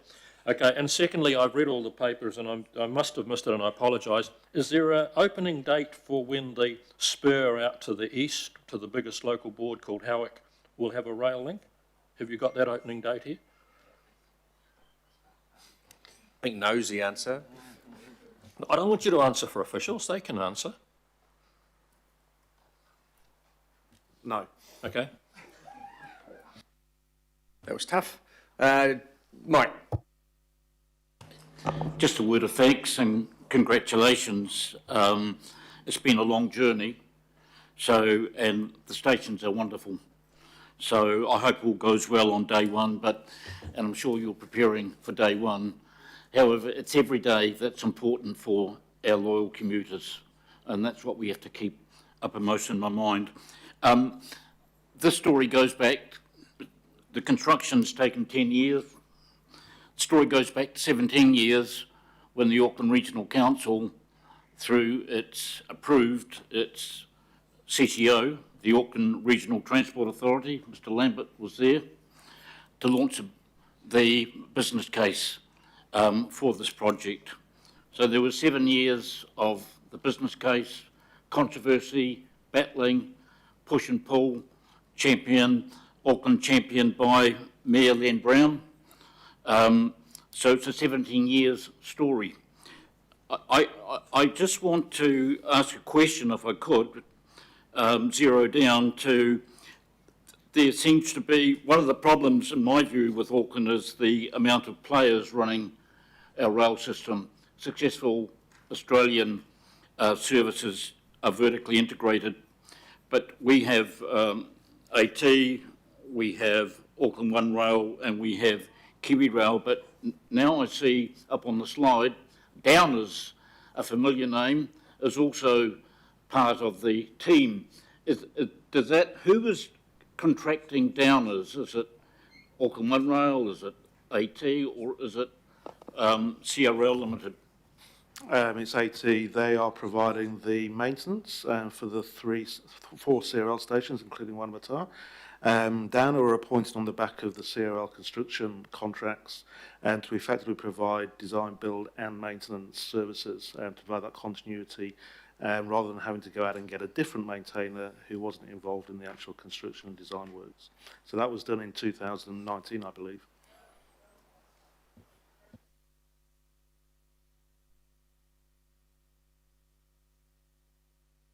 Oh, Downer have been part of the Link Alliance since 2019.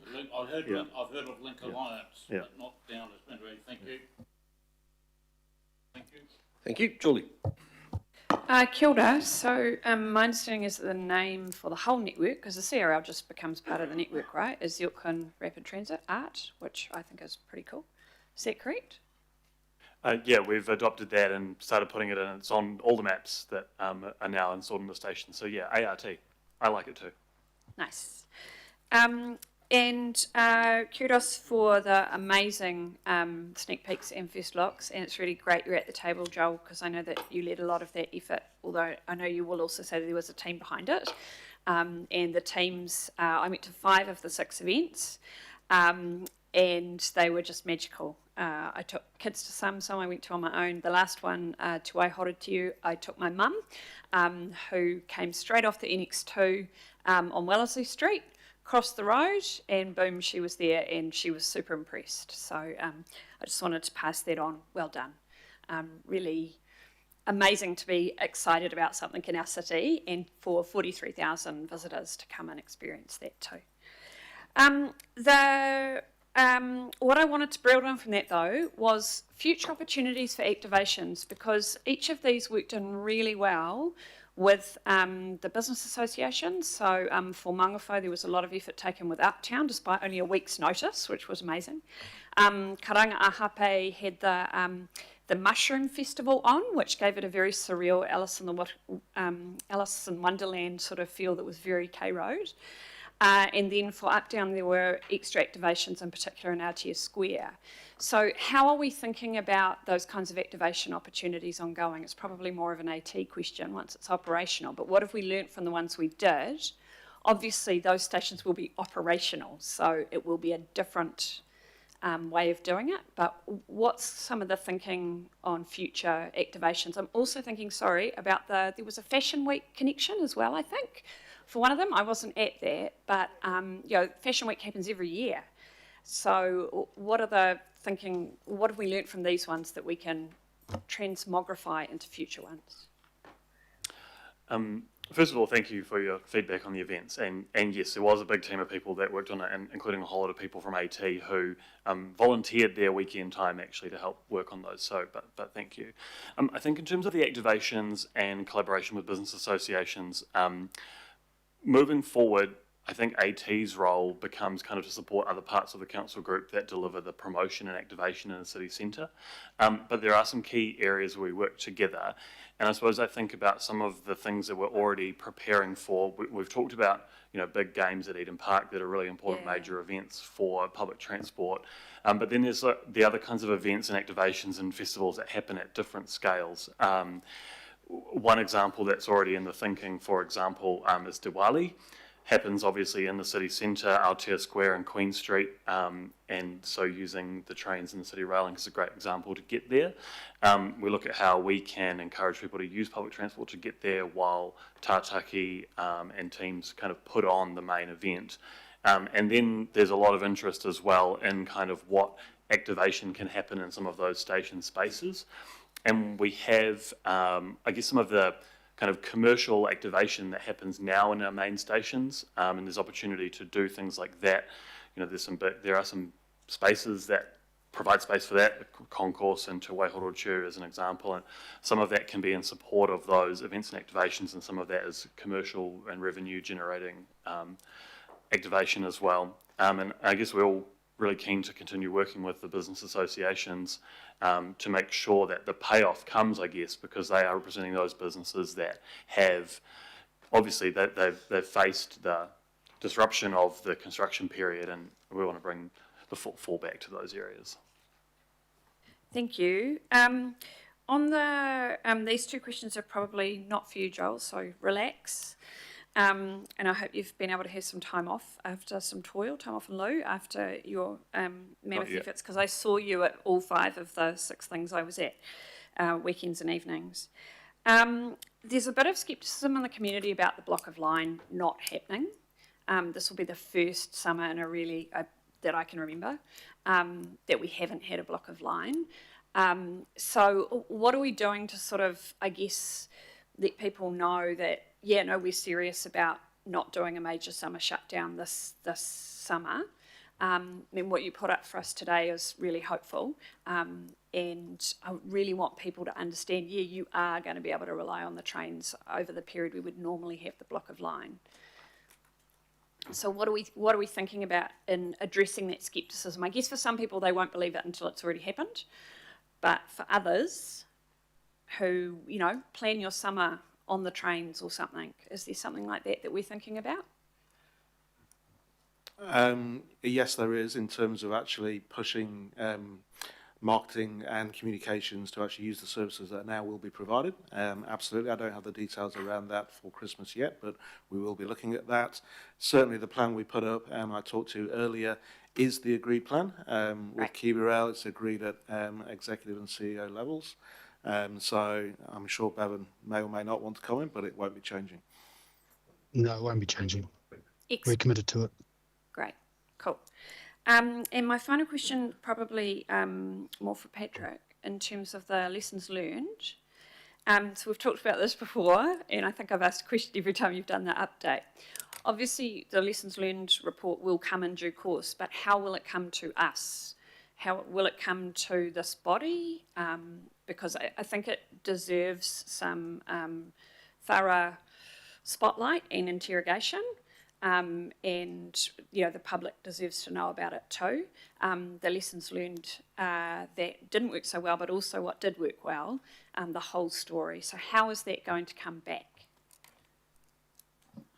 That's a really good question, Councillor.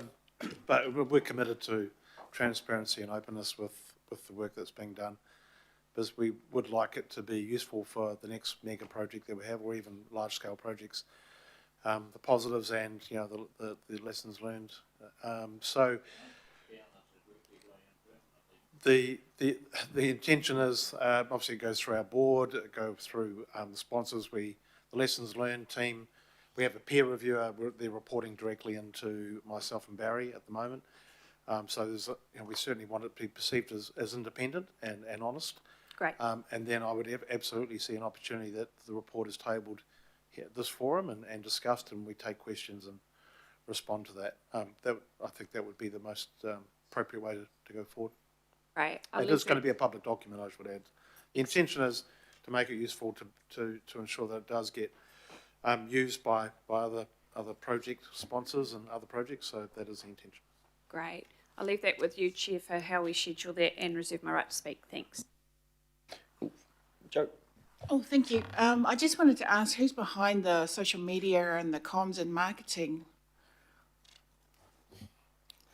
Me and my team. Are you Auckland Transport or? Yes, I'm Auckland Transport team. Is there a way where, can we copy what you did here for some of our other transport projects where we're struggling with the public narrative, with trying to win their hearts and minds over the why? Because I think you've done a stellar job in getting the public to own the City Rail Link, not just with your open days, but how it's played out on social media, because so many people are posting on TikTok, on Reels, on Facebook, on Instagram, and they're showing pride in something that we voted for, and they can see where their rates are going to. So if you could take what you did for this and copy it for some of our other transport votes that we've had that are tricky, would be greatly appreciated.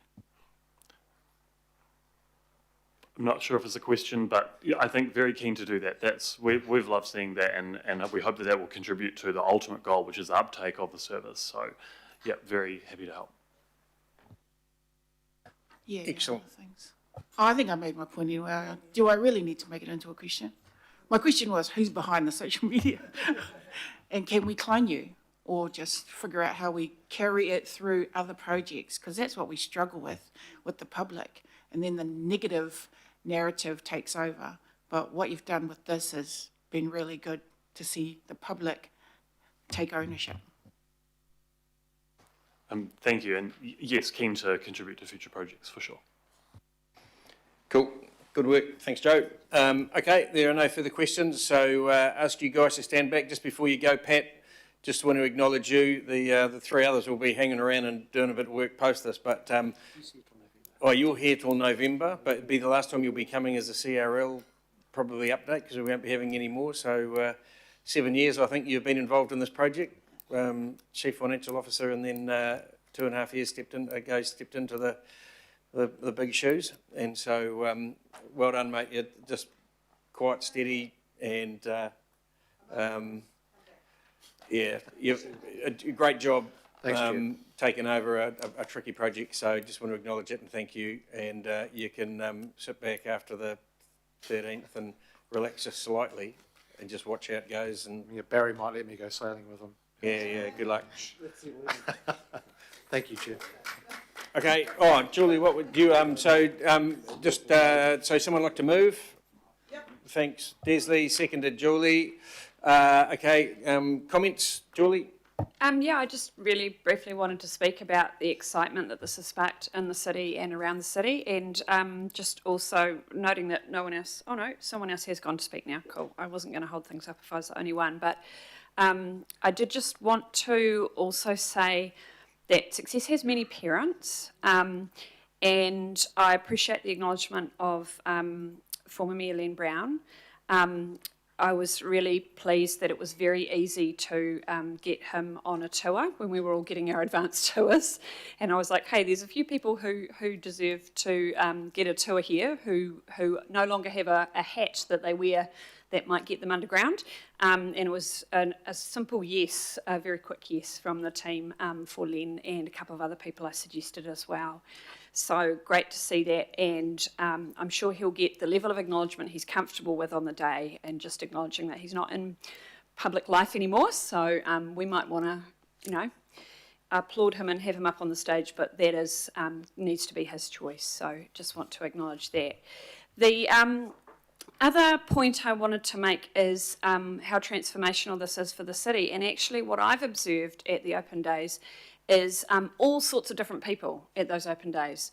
And I just wanted to push back gently on the claim that few women are interested or passionate about infrastructure. I think plenty of women are passionate about infrastructure. Sadly, our society has a history of shutting women out of a lot of conversations about infrastructure. So sometimes we don't get the top spots. And I'll just leave that reflection with you all as we think about who our representatives are going to be on the Auckland Regional Transport Committee.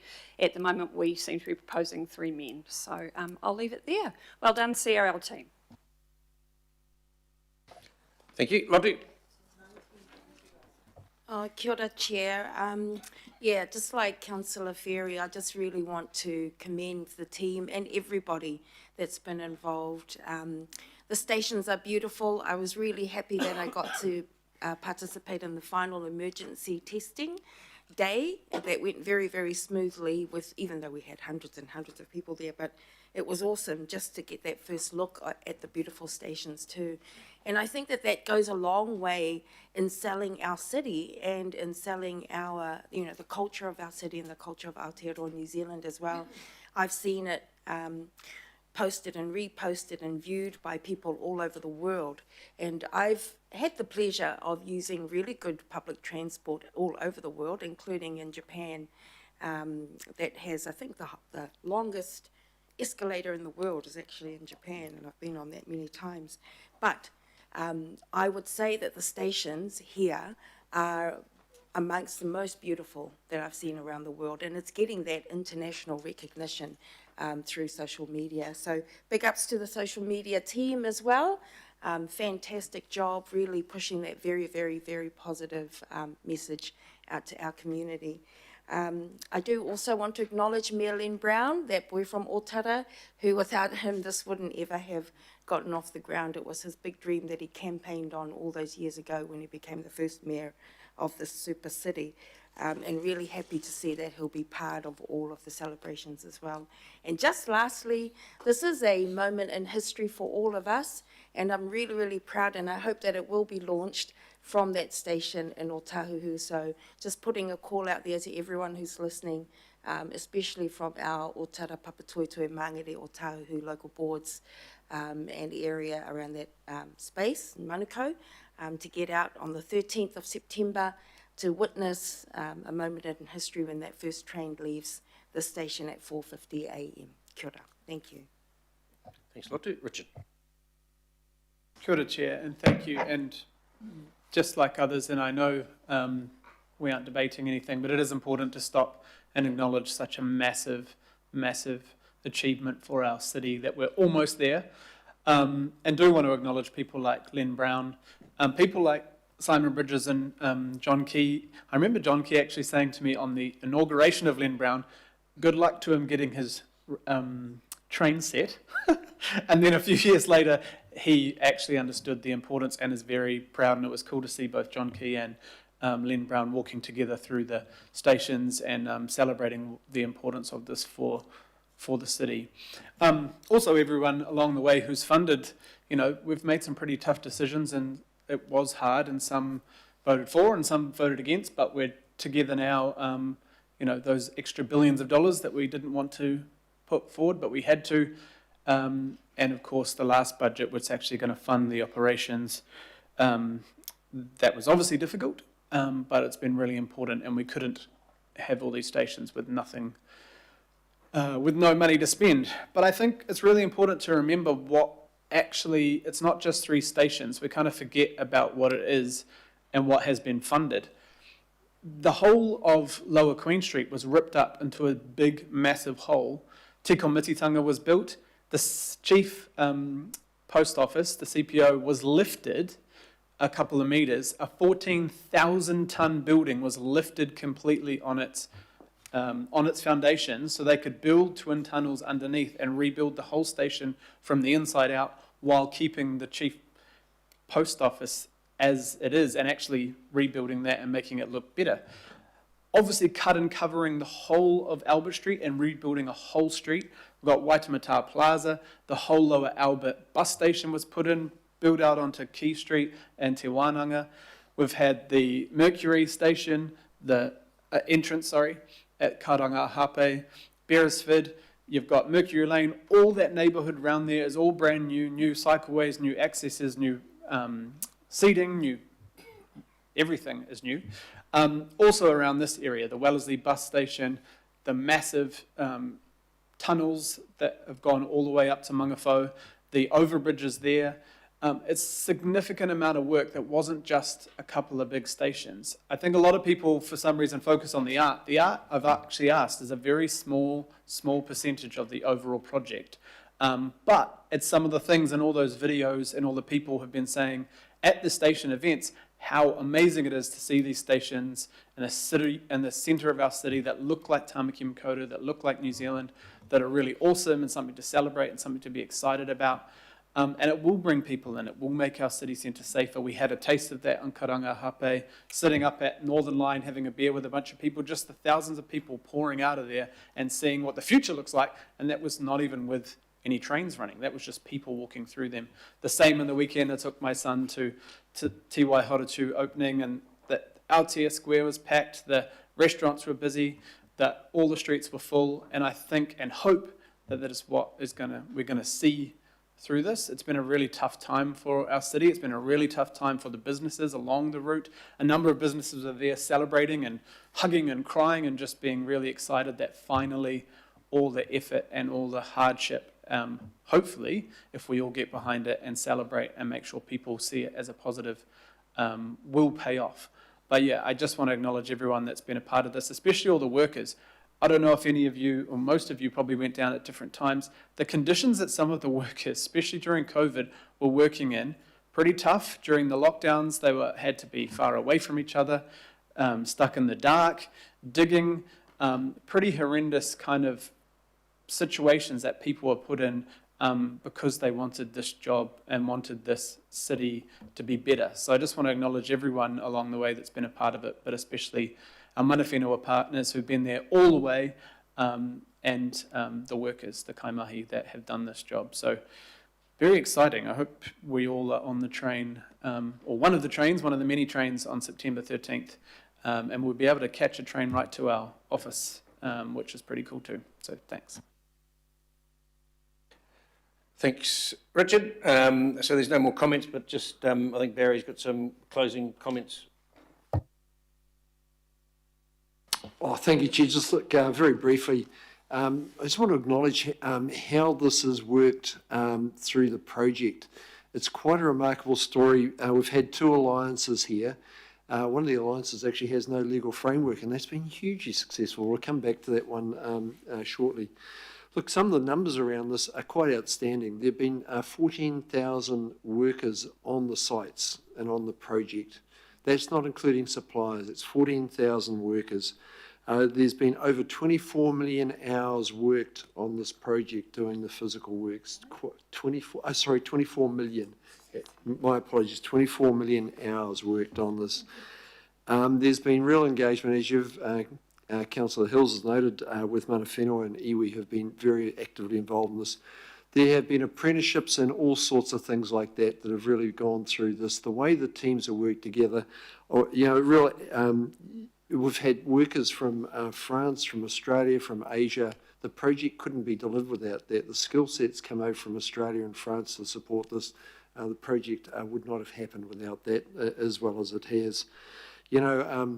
We've talked about Link Alliance, which is City Rail Link Limited, Kiwi Rail, City Rail Link Limited, Downer, Vinci, Saltmarsh Bar Street, plus their consultants. We've also had the One Client Alliance, which is the one I just referred to, that actually has no legal framework. It's based on MOU. That has been extraordinarily successful in my view on this project. The way that that City Rail Link Limited, Q Rail, Auckland One Rail have come together on this is quite something. So there's some great stories here. They will come out in the lessons learned. But as we just go into it, just want to acknowledge the way that those teams, those groups have worked together. It's quite something. Thank you. Thanks, Barry. And Margie snuck in with the last one. Look, it's been a real delight to sit here and listen to what sounds to be a big legacy of work. So, he mihi tēnei kia koutou. Ai ka hana kia hapai tō tātou hapori tāmaki makaurau nei. Just want to acknowledge all the great work that's gone into this. Further comments would be, it would be beautiful too to see in the publications some of the morning karakia that are also being done, because they actually connect that second piece that has been well publicised, because that's actually what clears the pathway for the safe use of the kaupapa for all. And it would be a really nice tie-in to the discussion we've just heard here about mana whenua. And just, if you're looking for a kupu, Te Aka's a really good one. It talks about vines and connections. It's an alternative to Aotearoa. He whakaro noiho. Thanks, Maggie. Okay, no further comments. So we will put this, those in favour say aye. Aye. And against, carried. Look, we're going to break. We're going to break at 12:30. We will break for half an hour. We'll come back at 1 for the rest of the day. So we'll do that. There are sandwiches next door for those who want them. And so 1 o'clock back here. Thank you.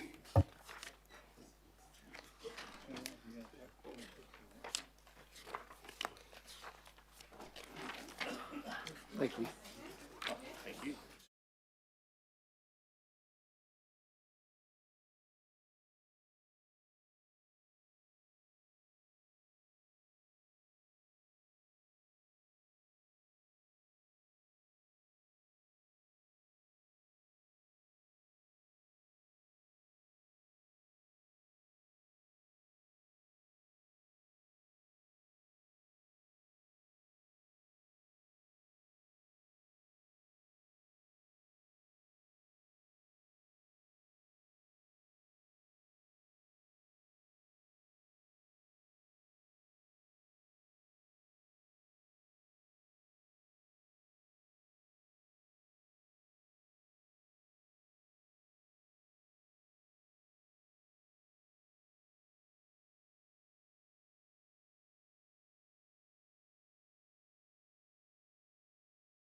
Yeah, come on up, Neil. Coming up, Nathan.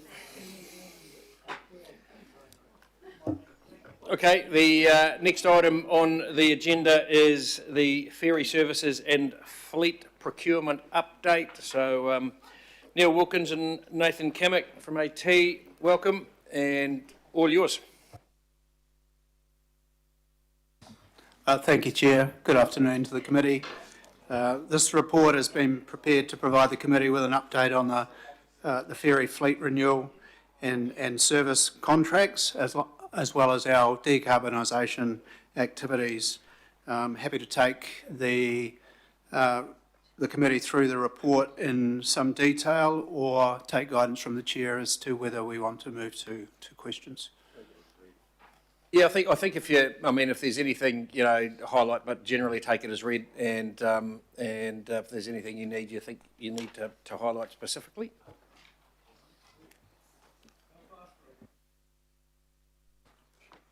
Yeah. So is there anything you want to highlight, Neil, or are you happy just to? It's generally an update, Chair. It's most of this information is detail that's been provided to various forums in the past. Noting this is an open forum, a lot of this information has previously been in closed forums. So, no, cool. We'll just go straight to questions. So, Desley. Thanks. Good report. Thank you very much. But my question is, the Western package is reported as saving around 4.1 million over the contract term. Can you just explain how that's made up, please? So the estimate, the procurement estimate that was constructed when the procurement was released, there was a value on that. It was estimated that the cost would be 105 million.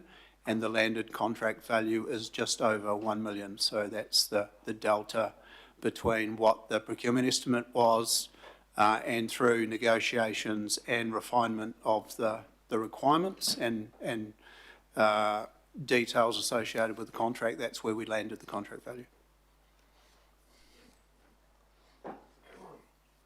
Okay. Any further questions for the team on this? No, thank you guys. Easy. Thanks for hanging around over lunch. Someone like to move? Thanks, Richard. Seconded by Shane. Any discussion on this? None. Those in favour say aye. And against, carried. Okay, the next item is the authorised vehicle only Midtown trial first quarter update.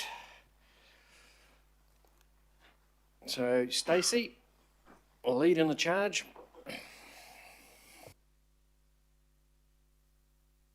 Do I have the challenge of being as quick as that one, Chair? Look, I am joined here today by Helen from our engagement team and Miguel from our roading optimisation team. You have the report in terms of how that trial is currently operating. By all metrics, it is going well in terms of that. So key aspects, I guess, that everybody's interested in has it affected bus journey times? No, it hasn't. They remain unaffected. Compliance volumes are above target at Wellesley Street. However, on the ground observations indicate that drivers are increasingly understanding and adapting to the new access arrangements. There's been positive year-on-year growth in terms of foot traffic and economic activity within the trial area. Air quality remains good, and anticipated increase in antisocial vehicle activity on Queen Street has not materialised. Of course, we will continue to monitor this, and I think it's really important that we come back to the committee post the RL go live when that area is likely to be activated a lot more, particularly with pedestrian activity and connections with the buses there. We will go to questions, Chair. Thank you. So, any questions on this item? Nothing on the screen? Nope, Julie. Oh, that's because I've gone to the wrong screen. I'm quite curious in the report back on this, because the big thing that's the subject of a trial from the point of view of our last conversation about this is actually the return of cars to portions of Queen Street at night, where previously they hadn't been allowed. And yet the measures and everything, like I feel like a lot of the success of this trial would have happened regardless of whether we had made that change around cars or not. So is there anything you can pull out there that is a success because of the car return? Because I couldn't from reading the papers. Maybe it's too soon to say. Yeah, I would anticipate it's probably too soon to say. Yeah, unless you have any roading. One of the things we have noticed, we're also monitoring intersections further down on Queen Street, and one things we have observed is there's no increase in general traffic through there. There has been a little bit of an increase around here, and it's more of accessibility. So, but there's no new traffic that's coming back in. It's Okay. And we're monitoring that with a further intersection downstream. Thank you. I'm looking forward to what we can learn from the next update, acknowledging that I think the warmer weather will perhaps create some different patterns, particularly thinking about the antisocial stuff, more likely to happen over the summer. So that'll be an interesting one to keep an eye on. So a couple of other questions was, the metrics here talk about warnings given. Does that mean we're not giving tickets to people? Yeah, correct. It has just been observations, but they are moving in order to be able to put compliance cameras in place. So, but we were previously giving tickets in the Queen Street AVO, and now we're only giving warnings? Because I don't feel like that was pointed At out. the moment, whilst it is initially embedding it and allowing that behavioural change to occur, it has not been a ticketed initiative. Yeah. I don't quite understand that, because previously cars had not been allowed. We've allowed them back for part of the time. Why are we suddenly now warning people when there's been no change from 7 a.m. to 7 p.m? Yeah, I think we're talking in two different things. So in terms of that, we're talking You're talking about Wellesley Street? Yeah, absolutely. Okay. So the figures, though, that you've given include Queen Street, so it might be useful to get that separated out. Yeah, thank you. And the other thing around Queen Street was also the reference to, sorry, I did write it down, pedestrian safety being measured by whether or not people are crossing at the signals. I just found that a really weird way to measure pedestrian safety, and that was something that came up when we discussed it last time as well, that people are going to cross in different ways. There seems to be a high level of people crossing. Again, it would be really useful to have Queen Street separated out from the other figures, because they are two quite different environments, and one has gone from, so Queen Street has gone from not having cars 24/7 to not having cars 7 till 7, right? Whereas Wellesley has gone from having cars to not having cars. So they're two quite different scenarios, and I did raise this last time, Chair, that we needed to have these things separated out in the report backs, because we potentially, are looking at different measures of success for different parts. I'm really disappointed to not see them separated out. And I don't see pedestrian safety as just being about whether people are crossing at the lights or not. So how is that measure chosen? Yeah, I can take that.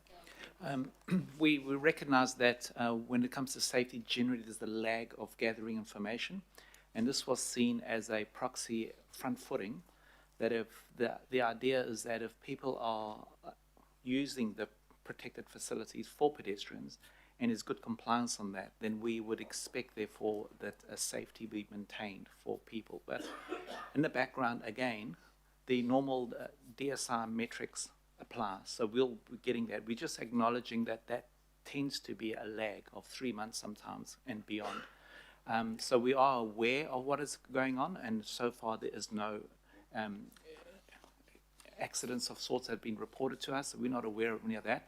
But we are trying to front foot this by saying, well, if there's good compliance, people are using the pedestrian crossings, and there's a fantastic compliance on that, then we would infer on that we're expecting to get good safety outcomes.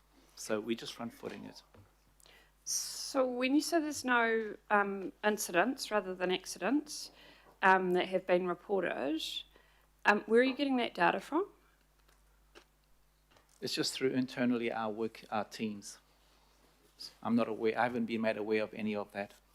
So So how are they, like, I mean, we don't report incidents to AT when people have an incident. So I'm confused about how that's getting picked up.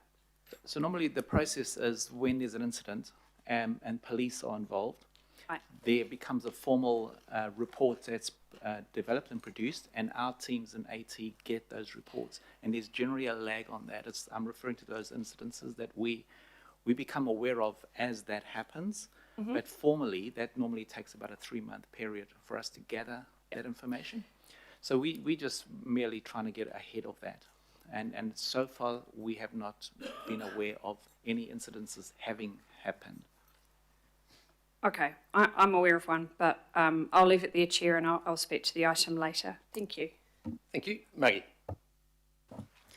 Kia ora. I believe the last time this was before the committee, I'd raised the question around what consult or discussions had been had with tangata whenua around the designing of the project. From memory, the result was an engagement in a mana whenua forum. So just circling back to see if this was followed up, because for this particular rohe, it would have been Ngāti Whātua Ōrākei. And my reasons for asking this question is because they give a real value add to the work that we do here, and we've seen them do all the openings here. I'd just like to ensure that there's consistency around how we're interacting in a meaningful way with the appropriate tangata whenua. So my question is has that been followed up? Not outside of the opening karakia, dawn blessing with Ngāti Whātua Ōrākei. Yeah, and I'm specifically talking to this particular project. The last time this was in front of us, I did ask the question, and the response that was given in terms of consult on this project with mana whenua was through the mana whenua forum, which we understand to be quite a broad stretch, but there was nothing there specifying any interactions with Ngāti Whātua Ōrākei at the time. There's been nothing further. Okay, look, I take that. If I can just remind us all again that there is a value add there, and preference would be that when we are interacting, that it's not just at the end when we need them to open up a space, but rather that there's a meaningful engagement to ensure that we're championing these kind of relationships. Kia ora. Understood. Kia ora. Thanks, Maggie. Mike? Thank you. Obviously, this AVO has been controversial with the public, and I have to say we live in a democratic society. Obviously, it was a major issue during the last 2 local government election campaigns. And of course, I am a long-standing critic of this AVO because I believe it's done a lot of damage to what was once the premier shopping street in New Zealand. So my questions are this. In terms of Queen Street, between the hours of 7 a.m. and 7 p.m, between Wakefield and Wellesley, are cars still getting fined, drivers still getting fined who are not unauthorised Aucklanders, they're still getting fined? Yes. Okay. Do we know what is the level of fines collected so far? I can provide those numbers back to the committee. I don't have them on me. Could that information be provided? Yes. Thank you. Okay. There is, of course, I would note, there are some legal doubts about whether those fines are valid given the required road stopping processes, I understand, were never really completed. But leaving that aside, so Queen Street you get a fine. In Wellesley Street, do you cop a fine as well, or is that, I see you use the word prioritise other modes, but not necessarily fine? Okay. So that makes it a little bit more complicated. There's another, given the previous item, there's an extraordinary increase in public transport use, presumably buses, by 7.6%. That is correct. And what do you think is behind that extraordinary increase in this area, given everywhere else things seem to be flatlining or marginally increasing, perhaps at the end of this last year? Yeah, I think that increase is reminiscent of what we're seeing across the network as a whole. So it does correlate to the broader network increase we've seen the last few months. So that, sorry, I missed that. Say that again. We have seen quite an increase in public transport use across the whole network over the last few months. So from, like we talked about prior, the second half of the financial year, so it was actually from March to now, we've seen about an 8% increase in public transport use. Everywhere. Not everywhere, all things are not even, but across the network as a whole, yeah. So 7.6% only in this area, or 7.6% across Yeah, Auckland? that is actually relative to the bus corridors that we're talking about that pass through Wellesley Street particularly. Oh, so it could be somewhere else along the bus corridor that it contributed to the 7.6% increase of patronage? No, 7.6% in terms of the buses that pass through Wellesley have increased by that. Well, they go a long distance, so it could be anywhere, right? They could be, absolutely. Okay, what we're okay, saying, in so terms of people not passing- entirely, it's a wee bit misleading. Well, no, people passing through the corridor has increased by 7.6% in terms So- of bus patronage. Blocking the road to cars or not, depending on the time, and given the different, if you like, regimes in Queen Street and in Wellesley Street, you think the 7.6% increase in public transport is something to do, even though in the rest of the report, the other report, we see essentially nothing like 7.6% increase, but now it has increased 6 points. So we believe in both those things. We're meant to believe in both those things. Is that right? The data supports that, yes, councillor. So we have seen obviously a really good uplift with public transport, but needless to say, in terms of that prioritisation of corridors with buses has really, been a good thing for public transport because it's made the network much more consistent. So Albert Street, of course, is a big bus corridor now, and so is Wellesley, and it makes sense to customers with connections. So that's improving the journey experience and attributing to the uplift in patronage. So let's say it's something to do with the AVO. Perhaps the AVO has had a disproportionate influence. Is that due to banning cars, you think? Is that, or because the point is there's still signalised crossings, so the buses can't get through there any quicker than before because of the signalisation. So it's kind of a mystery Chair, is this what a the debate? 7.6% is actually meant to signify.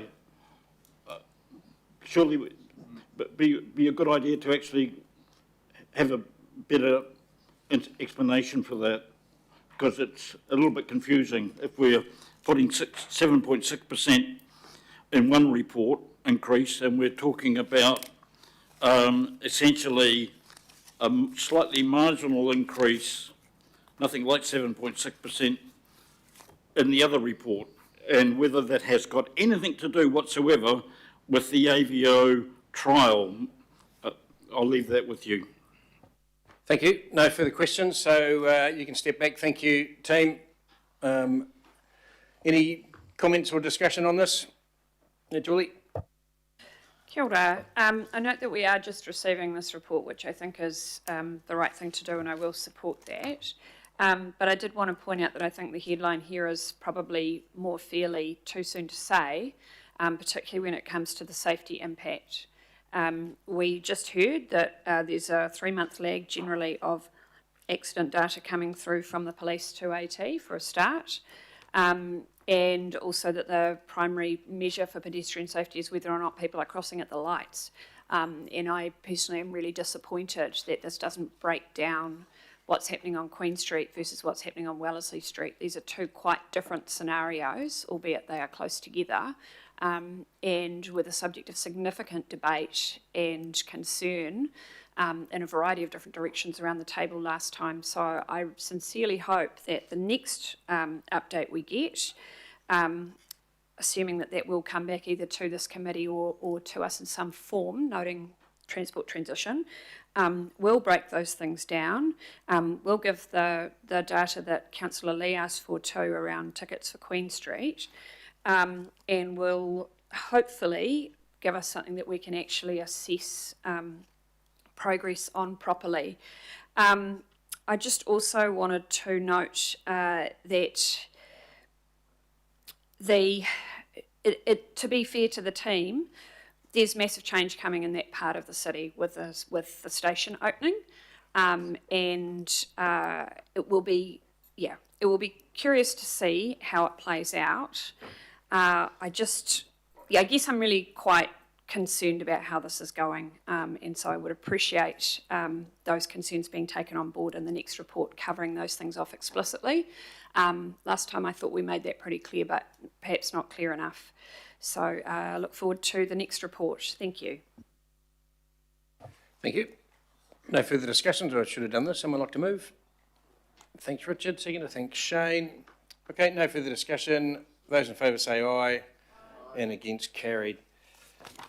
Next item is time of use charging, the options shortlist for going out for public engagement. Just want to acknowledge and thank the staff for the workshops last week. We had 13 of the councillors there, and it was a great opportunity, and the feedback was really positive from both those who attended and the staff, in enabling us to get our heads around the options, the why, the wherefore, how they work, what's gone on before.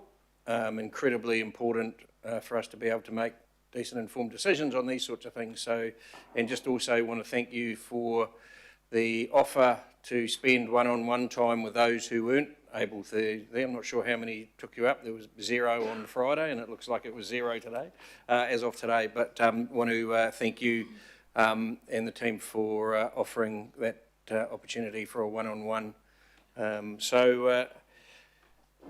Reminder, this is about going out for public consultation and with some options and seeing what the public think. So about an issue that we hear consistently is one of our biggest. So hand over to you, Hamish. Thank you very much, Mr. Chair. My name's Hamish Bunn. I'm the time of use charging project lead for Auckland Council. Today I'm joined by Graham Gunthorpe, who's the project director, and Jeff Valenzuela, who's our comms and engagement specialist. I'm still working on getting that pronunciation right. So, as you've said, the purpose of today is to seek approval for a short list of 3 options that we'd like to take to public engagement. It's not consultation at this stage, that comes later. And also agreement to the communications and engagement approach, particularly that public engagement in November 2026. So in terms of the introduction and the background here, really we've been continuing to deliver on the request from the 2023 November decision from this committee to progress time of use charging as soon as practicable. That's been the background and the kind of guidance that we're following through here, and that's been the reason for the project. In terms of context, why time of use charging? I think we're all aware of Auckland's congestion problems. Everybody's aware of the delay, the frustration, the time wasted, and the fact that we need to build in a buffer to allow for the variability in travel time that comes with congestion. And those costs that congestion imposes on all Aucklanders have been estimated at around about $2.6 billion per year if you monetise it all. Now, one of the challenges that we have is although council is continuing to invest in transport infrastructure alongside government with the introduction of the likes of the City Rail and so on and so forth, we've still got the plus of being a city that's attractive, and it's a city that's got population growth coming forward. And unfortunately, that means the congestion problem is not going to go away. Even as we invest, it's going to continue to get worse over time. So we really need some other tools in the toolbox. Now, what time of use charging does is it really reflects, it makes explicit those costs that everybody already has with a charge. And what that encourages people to do is think about their options and decide whether, hey, am I going to drive and pay the charge, or do I want to swap to public transport, or do I want to swap when I'm driving, you know, to avoid that congestion or that charge. And what we get is some small reductions in travel, but these can have big impacts in terms of congestion reduction and reliability improvements. So that's really what we're chasing here with these potential options, is making these costs explicit and helping people to make decisions and therefore improve the performance of the network. And we know that these schemes, where they've been implemented overseas, such as London, New York, Stockholm, have succeeded in reducing congestion and improving performance. Now, in terms of the timeline that we're working to, this decision that we're seeking here today would give us approval to go forward to public engagement planned for November after the election, which would then inform a council decision on preferred scheme option. We go forward with that, then we move into the statutory process, which would see a scheme board set up between council and NZTA with an independent chairperson. They would then develop up a final option, which we expect would be taken to the public for final consultation in late 2027, and then council gets to come back and decide whether they're going to ratify that final option. And then if the council does that, then it goes to the minister for final approval. And, you know, if that goes forward, then we'd look to have a scheme in place by around about 2030, 31. So we have been through a shortlisting process. We started off with 13, a broad, 13 options looking at different variations around Auckland. We shortlisted that down to 7 and brought that back to this committee last year or the year before, and now we're down to 3 options. And what's really happened over that process is we've ended up with 3 options that are sort of focused around central Auckland. And one of the reasons for that is that central Auckland's where you've got the best public transport alternatives, but it's also the area with the lowest proportion of trips by low-income households. So this is a key way that we've mitigated some of the potential sort of negative social impacts by focusing on the city centre, where we're less likely to have those kinds of impacts. That's a key mitigation. Okay, so given that, how have we gone about setting illustrative charges? And I should say at this point they are illustrative because the final charges will be set by the scheme board. And the purpose that we've really applied here is we've been targeted largely removing congestion at the charging points. It's not about revenue, it's about ensuring that we're getting the optimal congestion reduction, and that's shaped the numbers that you see in this report. However, we have also applied an overlay of affordability and fairness in some of these considerations. So that's affected the sort of illustrative charge level we're proposing for the 3C core motorway options. The actual charges could be different in the end. It's a decision made by the scheme board, and there's still plenty of work to do on when the charges might apply. There's likely to be lower charges in the shoulder, things like that. That's work that will be done in the next phase.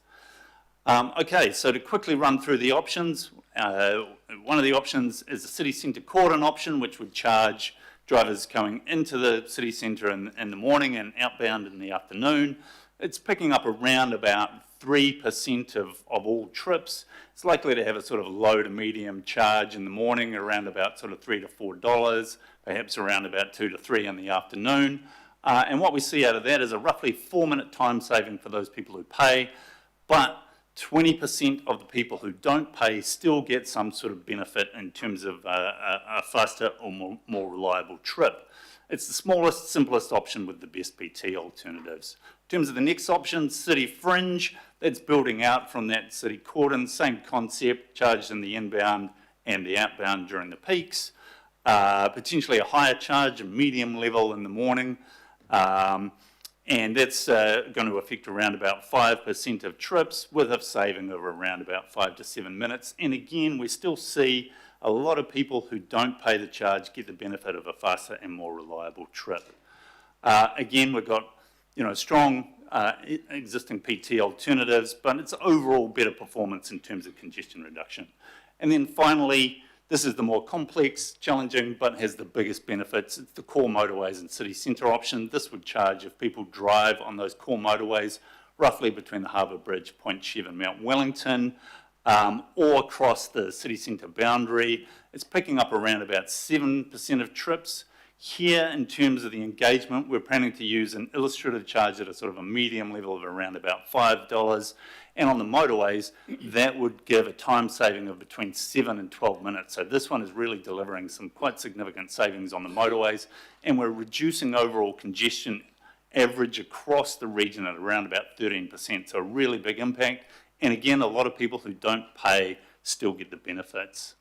So as part of all of these options, we're also working on what the supporting PT measures, complementary measures would be, and that information will be available as part of consultation. You've got an example there that, for example, with the 3C option, there is a lot of potential additional services that we'd propose to put in place here, so we're doing that work. And then as part of consultation, the engagement, I'll correct myself, we're doing further analysis on the social impacts, economic impacts, so that'll be available in November. Now I'll move on to Jeff to talk about the engagement approach. Thanks, Hamish. So essentially we're also seeking approval of a communications and engagement approach, and to implement, to complement the shortlisted options, which would include a public engagement round in November. This would be a council-led engagement to deliver feedback from Aucklanders prior to the committee's decision-making on scheme initiation and preferred options. In addition, I guess we're just acknowledging that time of use charging is a very new concept for Aucklanders. So we also want to ensure that the program is working to raise awareness on what it is and why it's proposed, so that we can get the best, just the best possible input and feedback once we get to that engagement round. Essentially engagement would take place following the election and look to gain insights on key concepts of time of use charging, as well as the 3 options. And specifically, when we're thinking about kind of how we're framing and what the foundation is of what those public questions could look like, we're thinking about just understanding, better from Aucklanders the impact that congestion is having on their day-to-day life, what Aucklanders expect from time of use charging, also just kind of what they think about key aspects of the shortlisted options, in addition to insights on pricing, mitigations, equity, those types of things. And then lastly, we want local knowledge insights in terms of, again, the day-to-day impact of this proposal. And then essentially what we would do after that is, in that January-February timeframe, work to share an insights report with Aucklanders and the committee on the key learnings from that engagement period to again support that decision making later next year.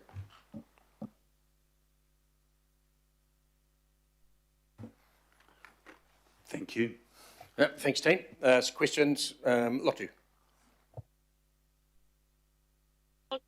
Kia ora, Chair. I was just going to ask about the engagement plan, but you've sort of gone over most of that. So if you could just, I appreciate that you've mitigated some of the social factors by having it in the options in a much smaller area, focusing on the isthmus in central Auckland, but still disproportionately it'll be workers who don't have choice about when they can drive, when they can work, what hours they do, etc.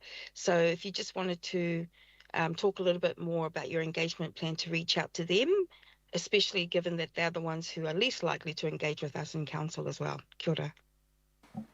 No, absolutely, and I think it's important that, you know, although the options are largely, you know, city center based, that this is an Auckland-wide issue, and therefore we need to do Auckland-wide engagement and awareness building as part of that program. So we will certainly take a wide lens and certainly dedicate certain work streams to ensure that we're reaching out into communities. Utilizing, you know, community partners via Auckland Council to work with on-the-ground organizations to help us spread the word and make sure that, you know, the largest number of folks can participate in the engagement. And thanks. Just to add to that, as I said, we'll be doing social, economic and Māori impacts analysis, and we'll be looking to engage stakeholders to shape up some of that work. And we're thinking about what we can do in terms of mitigations, for example, caps and whatever that may deal with the impacts of some of these things. So we're really looking to get a good sense of what these different options are going to mean for the community in terms of those kinds of impacts. Kia ora, thanks. And I'm assuming that unions are included in that as stakeholders? Yep, they'll be a part of that stakeholder cohort. Kia ora. Thanks, Chair. Thanks, Lotu. Ken. Thank you very much, gentlemen. I just heard you say it's an Auckland-wide issue. It's not really. It's a commuter-wide issue, isn't it? You know, like I used to work in the city many years ago. Until I got elected, there was a three-decade gap there where I never came near the place. So it's only those people who are travelling in here that are going to be affected. Yeah? Well, those are the ones who will potentially pay the charge, but Aucklanders outside of the charged area are still, generally speaking, likely to get some kind of benefit. So the effects will spread more widely. And we do know that people from all over Auckland do travel into the charged area, although you're quite right, you know, the further south or west or north that you go, then it's the lower likelihood that people do come into the city centre area during the peak period. But yeah, congestion's Auckland-wide, and the effects will be wider than just the charged area. Okay, I asked a couple of these questions quickly during the last workshop, but it was confidential, so I just, because we're in public, want to do it again. Tradies, you were talking about trades vehicles and stuff being exempt, especially those that drive through to Wardens backwards and forwards when they're going, you know, if you're travelling and you're having to travel across town, you could get clipped twice, correct? No, I didn't say they're exempt. I said there might be a chance that they're able to claim those costs similar to they could claim their petrol. But through their tax returns. I'm not a tax expert. That would be up to the accountants. Thank you. You've said there, how are you identifying, like you said 3 to 8% will get charged, but maybe up to 30% or something like that, 20% will have the effect. How do you identify that? How do we know who's getting charged in the morning? Surely they're just all driving down the road, bang, bang, bang, bang, bang. Or do you do number plate recognition or something? Sorry, I should have prefaced it to say that number comes from modelling. On a computer? On a computer, yeah. That's the same, yes, on a big computer. But that's the same model that is used for assessment of, you know, all the major transport projects in Auckland, such as City Rail Link, Waitemata Harbour Crossing, you know, all the rest of it. So the data that we're using comes out of that modelling. Okay, so there's also, you know, we're looking, when we look at the maps, we're looking at the centre out kind of thing. It's where we're not looking at what's bringing them in, you know, their reasons for coming in. And the further out you get, the more nuanced those reasons are to all the different people. So would you agree that, you know, West Auckland, as far as the train goes, our park and rides are minuscule compared to the park and rides in the south and the ones being developed in the south? That's a qualifying matter, is it not? I couldn't comment on qualifying matters. What I will say is, West Auckland will get significant benefits from implementation of City Rail Link, some really big time savings for travelling into the city centre. The Northwest Busway, is being extremely successful. Some of our our complementary measure options would look to take the revenue from these schemes and put more money into enhancing those Northwestern Busway services. So we'd certainly look to be improving and building on the public transport options that are already there. Yeah, I'd just like to add, we also recognise the importance of the Southwest Motorway in order to move between the south and the west, and we're not proposing to charge that, so that Western Ring Route will remain uncharged. Okay, and acknowledging the chair saying that we have to be careful focusing just on our patch, but that's who's put me here. The people in West Auckland would answer your comments about the train by saying that there's 130 park and rides in New Lynn, there's about 100 at Swanson, there's only about the same at Sunnyvale. Getting to those areas by public transport in Langholm and all those areas at the moment, the buses have been terrible, unreliable. I was seen riding on trialled smaller buses that can do better services, etc. They're 3 or 4 years away. So, yeah, I think it would be fair to say that the reasons people have for maybe opposing this would be as many as there is people driving in, or those for agreeing with it, correct? In other words, commuters have a story to why they're commuting each day, and it's quite a complicated story sometimes and quite unique. Absolutely. So that's one of the reasons why we're going out to engagement is to get a sense of what those stories are. We've done our modelling work, we've done that, and we want to put those options out there, get the feedback from people about what they think, and then if the council makes a decision to take a preferred option forward, we would be taking that feedback and saying, right, how can we make this option even better? How can we address the feedback that we've received? And then people get another chance, at the final option, understand what it is, what's it going to do for them, and they can provide feedback about whether they like it or don't like it. So we're really keen on getting that feedback from West Aucklanders. Okay, thank you. Mr. Chair, I have an amendment that I've forwarded to you. Yep, you can do that when we get to that part of the day. John Gillam. Thank you. I've got a few questions here. First, are there any guarantees on how the revenue will be spent?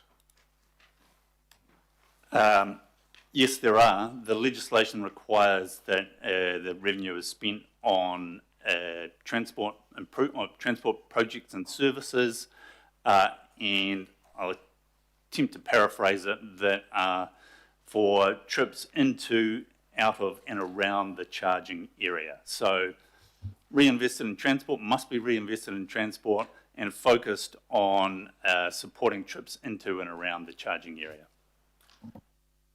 Thank you. Next question. What's the plan for increasing public transport on day one to provide alternatives like other cities have done, and including on the motorway if option 3C is implemented?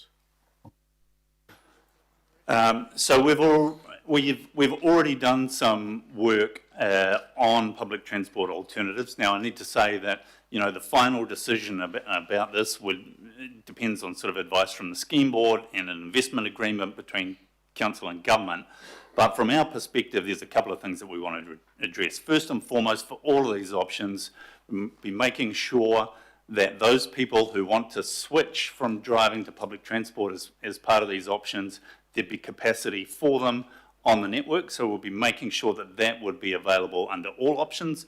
Then with the likes of 3C, where there's additional revenue available, or the other options, if they turn out to be better than we're expecting, we'd be providing public transport alternatives for those trips, car trips that are particularly impacted by the charge, and also supporting improvements to the main rapid transit sort of network routes entering and leaving the city centre. So really focused on making sure that we're providing some great alternatives for people who don't want to drive.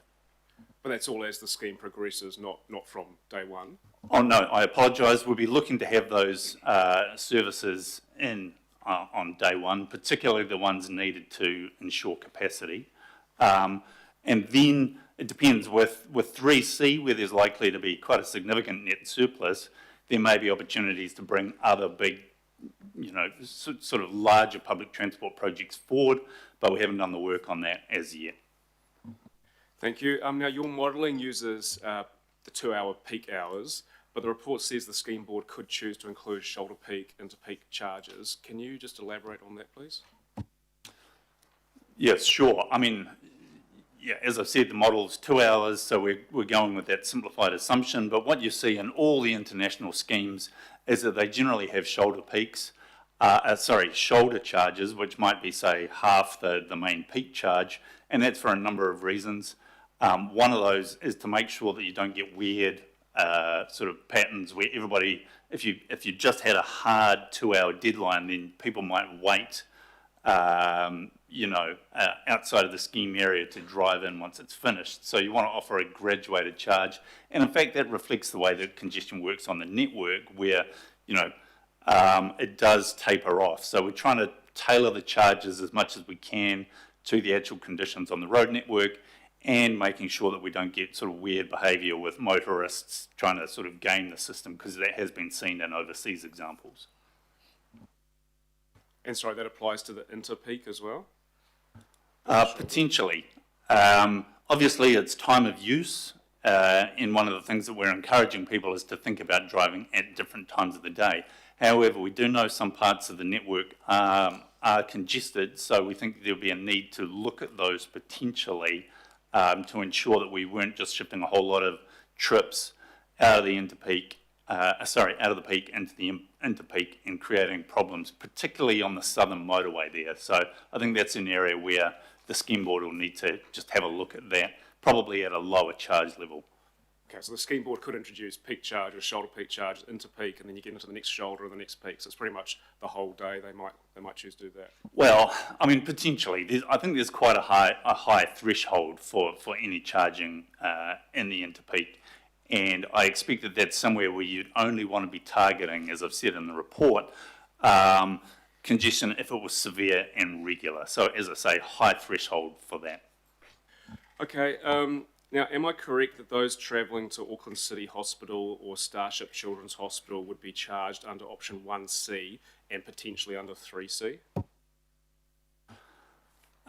Yes. So, that's right, that those areas would be within Auckland City Hospital would be within the charging area there under those options. We recognise that that is one of the issues with those options. Obviously, that increases the expense, but it also means that people travelling there, particularly when you're in an emergency or when you want to see your loved ones, those people are going to have the benefit of a more reliable trip and a faster trip.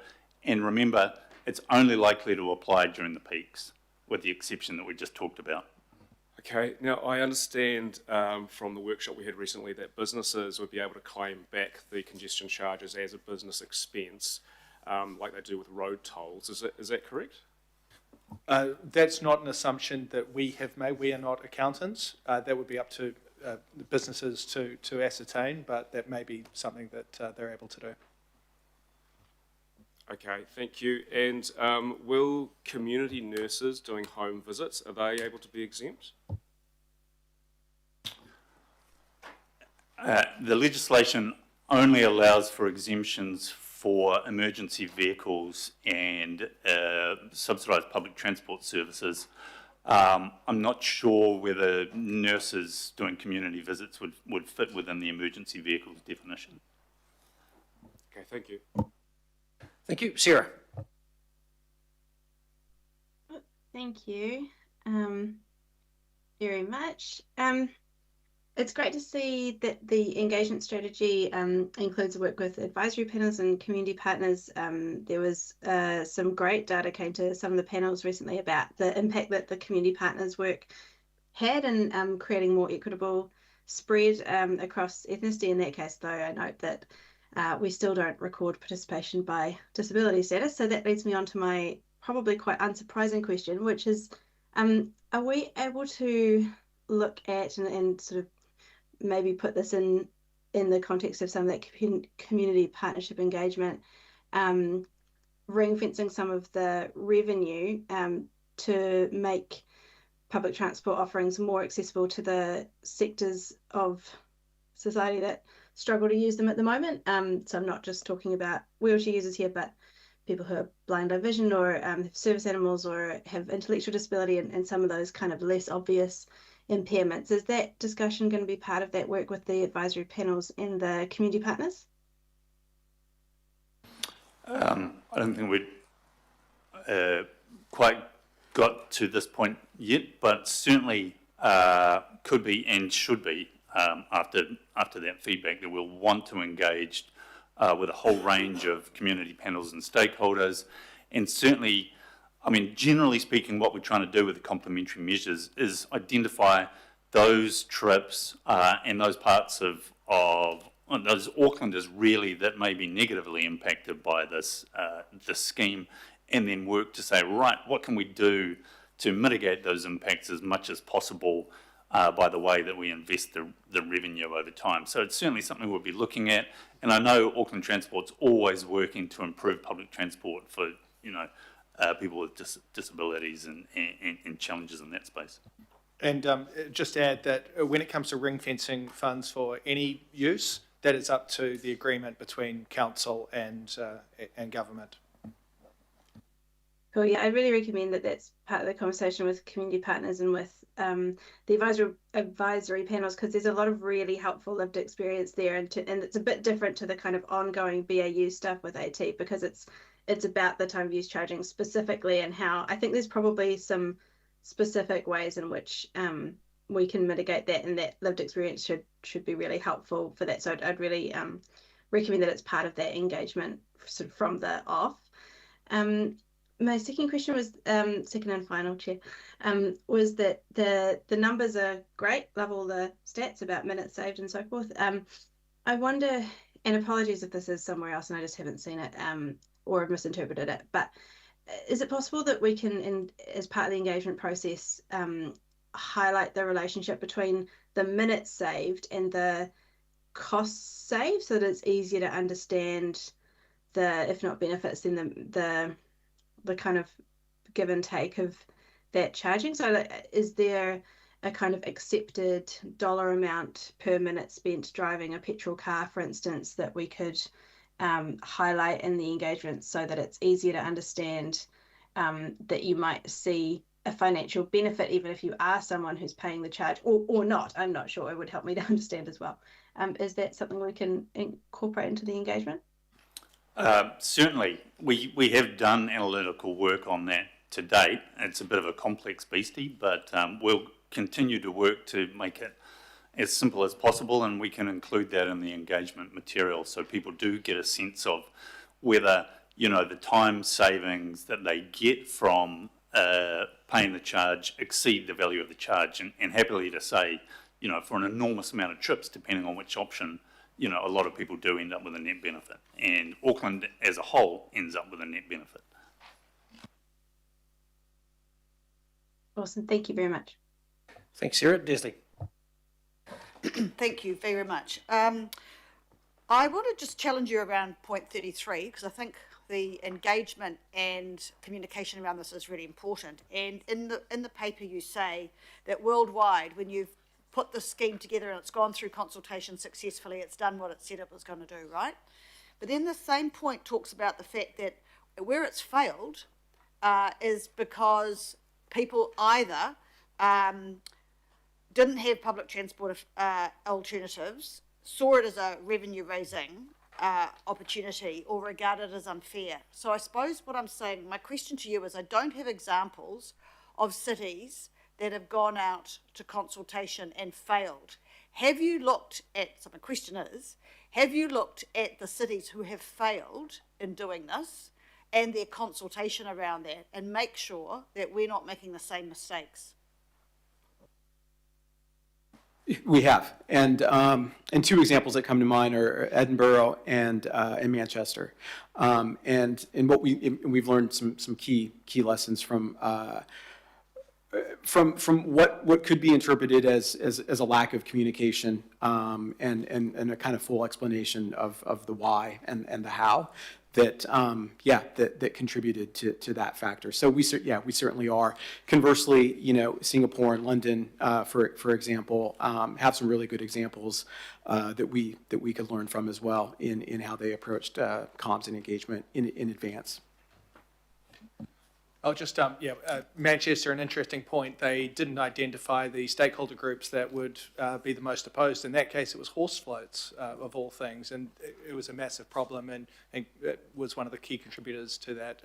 Edinburgh is seen as revenue, therefore it fell over as well before it even made it, saw it to the light of day. Thanks. I think that's a key point, Chair. Let's learn from other people's successes and failures. And my second question is, remind me, I'm sorry if I've just forgotten, if you are moving through the city in one side and out the other, or up, you can't go anywhere else because the water's on the other side, but do you get charged still? Under the approach that we've assumed, yes, you would, because if you're coming into the city, you're still contributing to congestion in that area, so it's sort of, from that perspective, fair that you pay the charge. I suppose a follow-up question then, because I'm not sure what the alternate is to not going through if you want to get to the other side without sounding like a chicken who wanted to cross the road. Well, I mean, in terms of alternative routes, I think, our preference is that people generally don't divert, and so we've been careful to select options that minimise diversion, and we quite often the value of paying the charge is that you get the time savings. So that's also going to encourage people to stay en route as well. I get that. I was just asking if you had to, because you can't go around. You have to go through. Yeah. Well, I mean, you could go around if it's the city centre, because there's options depending on where you're coming from. But we certainly, we don't want that. And one of the things that we would look to do is work out ways to, how can we structure the charge? What else can we do to mitigate the diversion impacts, which will be a key part of the analysis. Thank you. Julie. No, sorry, Chris. Oh, thank you. Mine sort of follows on from the question that the Deputy Mayor has posed, but I mean, this is not a new issue. Both Tohanare, Morris Williamson and myself can testify that we've been grappling with this and the concept of it for 30 odd years. So I'm very mindful that this isn't a necessary part. We are voluntarily looking to do this communication to help public understand. As part of that, and following on from Desley, what are you planning by way of communication to demonstrate that this is not just a revenue grab exercise, that this will bring regional benefits for everybody? Well, I mean, hopefully you've seen some of that to date. I suppose the first part is that the way that we've, as I said, the way that we have tackled this whole approach and our approach to charge setting is to target what is the right charge that's going to reduce congestion, roughly at the charge point. So that has been, and that's consistent with, I should say, policy guidance from the council and the nature of the legislation. So that's the first impact. And then the second and third points are really that we're focusing on, here are the benefits to the region in terms of overall congestion reduction and time savings, and then the benefits to the drivers themselves. And finally, to say that, if there is net revenue, it's going to be reinvested into transport infrastructure and services that will improve things. But that is kind of, in the way that we've done the analysis, a little bit of a positive byproduct, but it certainly hasn't been our focus. Thank you for that response, Hamish. And I mean, I support this, but I am also mindful that we have a public that probably has consultation fatigue on so many issues, And so while that is all logical, I think it needs some really sharp focus to demonstrate that this is not just about a revenue grab. And you know, it's the elephant in the room and we need to confront it. So it would just be good that you are mindful of that as we go forward. Thank you. Thank you. Julie. Kia ora, thank you. I'm interested in whether in the information that we put up, we're going to look at the scope of the charge. So you've said here about I think you've called them illustrative charges, compared to car parking charges. The example's already been raised of Auckland City Hospital. Unfortunately, I've been a frequent visitor to Auckland City Hospital over the last 11 years, and car parking charge is far greater to drive there than what I think we're looking at here. So I think that's an important factor in giving people the context of the amounts and whether they would be likely to incur one or not for those kinds of trips. Are we considering that as part of the information? It's certainly the sort of thing that we can put into the feedback point as we work it up in more detail. And so thank you. Yeah, that's a really useful guidance point.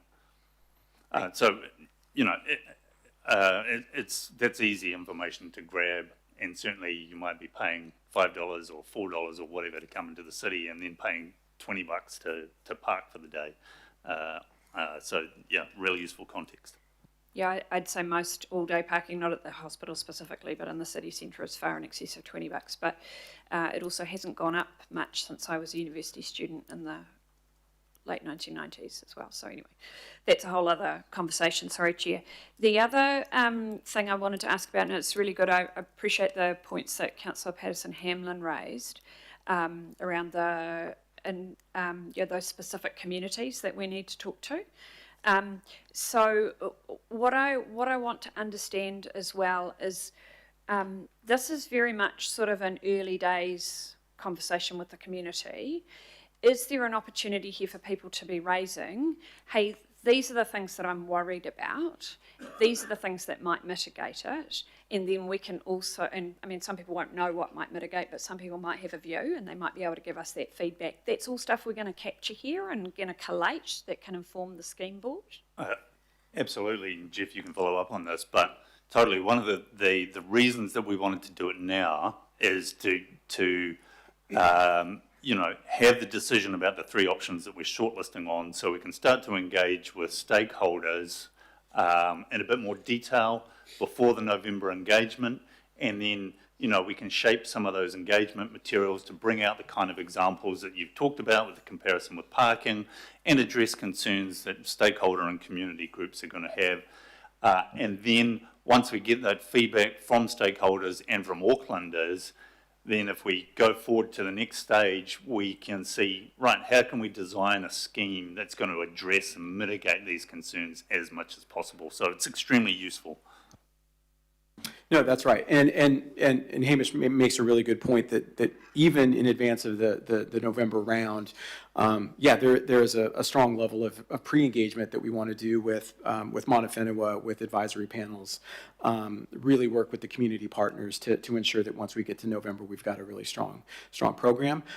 We've also had the benefit from doing 2 deliberative democracy programs throughout this journey, and to your point specifically about mitigations, accessibility, those types of issues. The feedback that we've received from those two programs have benefited us greatly in getting to the point, you know, that we are now, that I think make us even more prepared to go into this conversation in November. And final question, Chair. Can you just remind me, are people going to be able to give a view on what they think the money should be spent on? Or is that just out of scope because of the way the government has set this up? Are we already directed as to what this has to be spent on? Because I think that will potentially have a bearing as to, you know, the Deputy Mayor's point about, you know, people can see a connection between I pay this and it pays for that. Is that something we're able to even ask people, or is it something we need to make clear actually, you know, the way that this is legally designed means we don't have a say? Oh, sorry, the first thing is we definitely do have a say. So I think it'll be the scheme board that provides some of that advice as part of the overall scheme development. But the final decision on how any net revenue is used is a decision between, in our case, between council and government. So we very much have a say in shaping that up. And as I've said, we've already started to work on what some illustrative public transport alternatives could be for each of those options, and we're putting them out to the public. But yeah, absolutely, I think we'll be looking for feedback on the kinds of things that, where can we invest that would help to make the scheme work better, mitigate some of the potential negative impacts, and that way we can take that forward to the scheme board stage and really try to fine-tune the scheme's options to make them work better. So absolutely. I think it's really important to understand one of the main goals of the engagement is to understand how congestion affects people right now. We're asking what the status quo is for them. Then we ask about how each of the options would affect them and what would need to be done, what kind of mitigations, complementary measures, additional bus services, whatever it may be, to really, value their opinion. It will help shape our advice to you. Great, thanks very much, team. Thanks, Julie. Shane. Thank you. Just in line with Councillor Ferry's questions, we need to go to the public and give them that trade-off of here is what you're also getting positively out of all of this. So just on that, we'll probably be looking at things like new bus routes or more frequent routes where one exists. Will we also be looking at PT fare pricing? Potentially. I'll be honest and say we haven't actually probably had time to give that the consideration that it deserves as part of this. I think there's only one of those options that really generates enough of that revenue to be able to look at fair pricing, and we need to do some work to say what's going to work better, the price or increased services. But yeah, that's absolutely something we can consider. That's great that you'd consider that. I'd really encourage that, because if we can make it cheaper for people to take buses than the congestion charge, that way, that's another good way of doing it. Anyway, I can talk about that again a bit later. We have a public transport system that has really improved a hell of a lot, and it will need to improve a lot more, right? But I think it's probably fair to say it's still best at funneling you into the central city, and places like the hospital maybe not so good to get you there. So would you be looking at things like putting on more buses to the hospital as mitigation measures for these kind of little issues that come up? Absolutely. I think that's part of the feedback that we'll be looking for, and it's something that you can certainly address with some of the mitigations and complementary measures. So totally, that sort of thing is going to be really useful. Cool. Just finally, thanks, Chair. I didn't see a climate impact assessment in the report. Could I just get you to provide comments on how these scheme proposals will affect our climate emissions? I think we'd expect to see emissions reductions in the order of perhaps 1 or 2%. 2% may be a slight overstatement.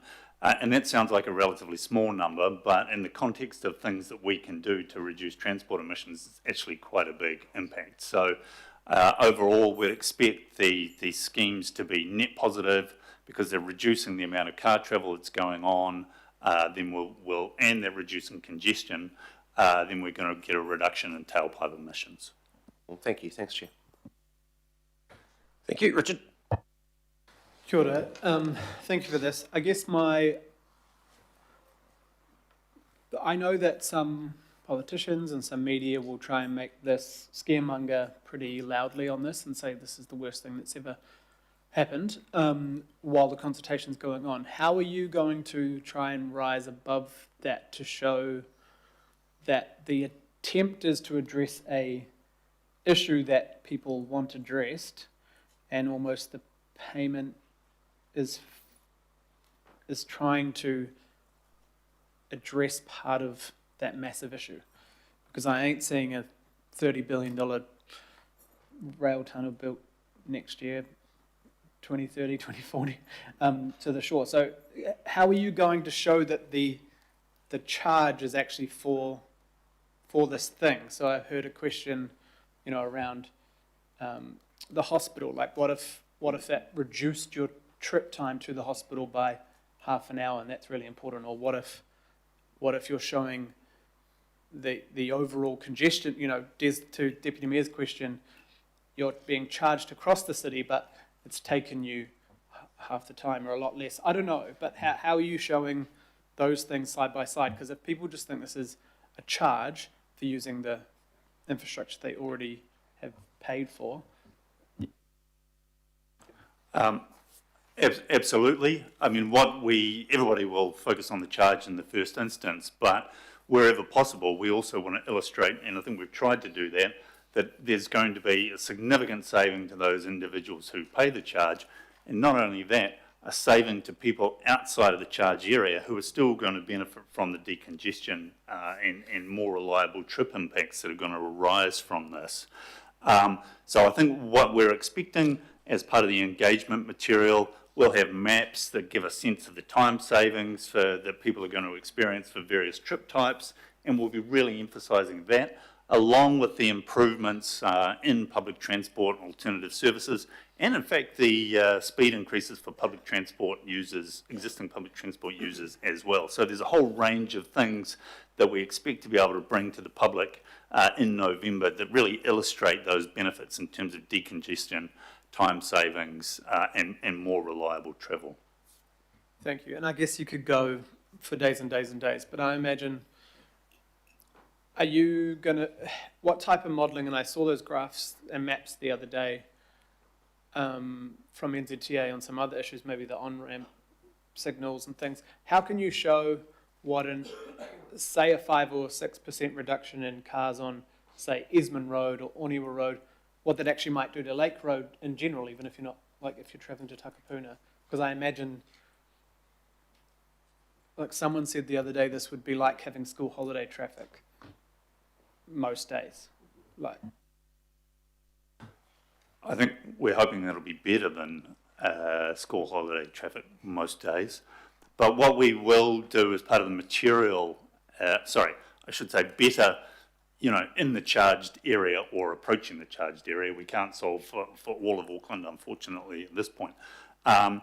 But in the engagement material, we're expecting to have things like, what's going to be the time savings on key arterial networks, those kinds of maps. So as much as possible to illustrate to Aucklanders the benefits of this, and sometimes, where there's a little bit of a diversion occurring, there may be some negative impacts, and we need to be open about that.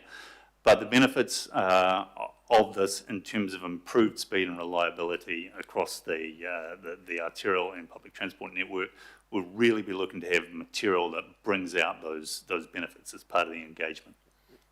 And I know it's hard to use overseas examples because we're not like them, but like New York, for instance, are you able to show any sort of data, because there's more data coming through, of where people went? So it looks to me like a huge number of people went onto public transport that maybe could have, but they hadn't been.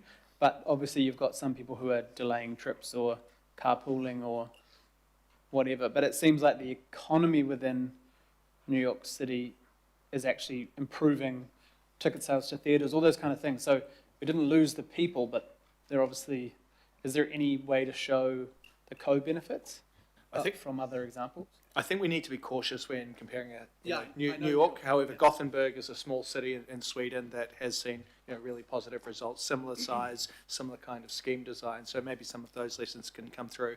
What we also want to do is make sure we're not overwhelming the general public with information. Yes, we want to have all of these resources available, but we need to make sure that we're speaking to people at different levels depending on how much they want. So we're very carefully couching our engagement strategy with that. So the information's there when people want it.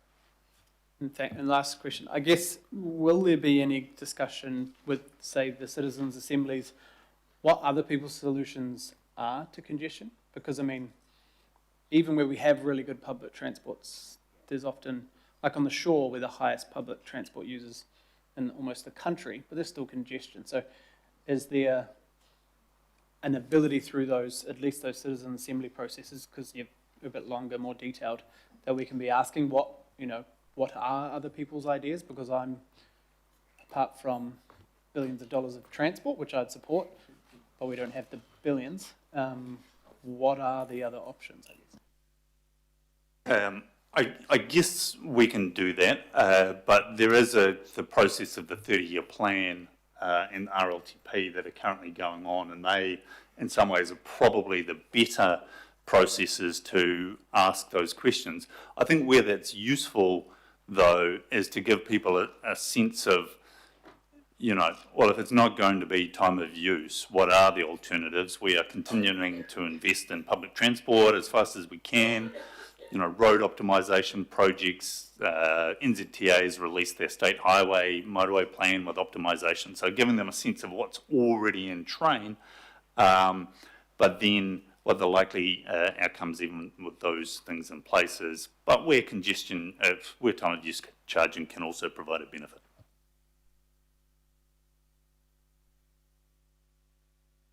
Okay, thank you. Mike.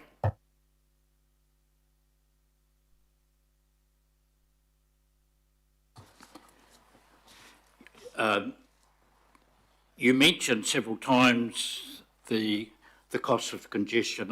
I've heard the figure or similar figures for some years now. I'm not sure what the basis of it is. 2.6 billion is in the report, and what you've been saying. Okay, so what I don't see in the various options is the reduction of this alleged cost of congestion and loss of productivity, how that would reduce this 2.6 billion. So have you any idea how much of this alleged 2.6 billion, it may be pinpointly accurate, but I haven't seen the basis of it. I've heard a lot of talk about it. So how will the scheme reduce the cost of this 2.6 billion? How much by? You got any idea? We're having work done as part of this next phase that'll look at the economic impacts and including cost to benefit. I can't remember exactly how that 2.6 billion was calculated, but what we can say, and the numbers that we've given you today, give you a sense of the reduction in peak period congestion for these schemes, and they range between about, scheme options I should say, they range about between 2% and 13% of total peak period congestion. So that's giving you a sense of those impacts and how much it might reduce the overall cost of congestion, at least during the peaks. You might say, well, why isn't it more? And the reason is that, to avoid some of those wider impacts on the rest of Auckland where there are fewer alternatives available, we've kind of narrowed, as I said, those scheme options to around the city centre. So potentially we could do more, but that would introduce a range of other trade-offs around impact assessment. So at this point we haven't gone there. So short answer is you get a lot better sense of the economic impacts through some further work that we're doing ahead of engagement. Yeah, it would be helpful, I think, just a bit of advice to do that work and be convinced that you do have a rigorous proof of this, of the ideas you're proposing here. It seems like you've come out with this proposal, this plan, and then you'll find the economic justification somewhere down the track. I think it's probably the wrong way round to make decisions, and in fact, under the Local Government Act, we're not meant to make decisions like that. Look at section 76, 78. So I'll leave that aside. The focus seems to be on the city centre. And as it's meant to decrease congestion, are you aware how decongested the city centre has become with, I think, at least $20 million of fines levied on motorists coming down Queen Street, that all the main streets have been narrowed, and in fact the fall off of traffic has been significant. In fact, arguably harmful if you talk to the retail sector. So why are you trying to decongest the city centre when actually that seems to be causing economic harm to the vitality of the city centre as once upon a time New Zealand's principal retail district? So is the city centre really congested, or are the motorways congested? We have done some work looking at real-world conditions around the city centre and fringe, and on the motorways, and we have found that yes, those areas are congested, particularly at the charge points and approaches. Now, turning to the economic impacts on the city centre, there are a range of things going on, and they include obviously post-COVID working from home, and I think it's probably made quite a significant change to travel behaviour into the city centre.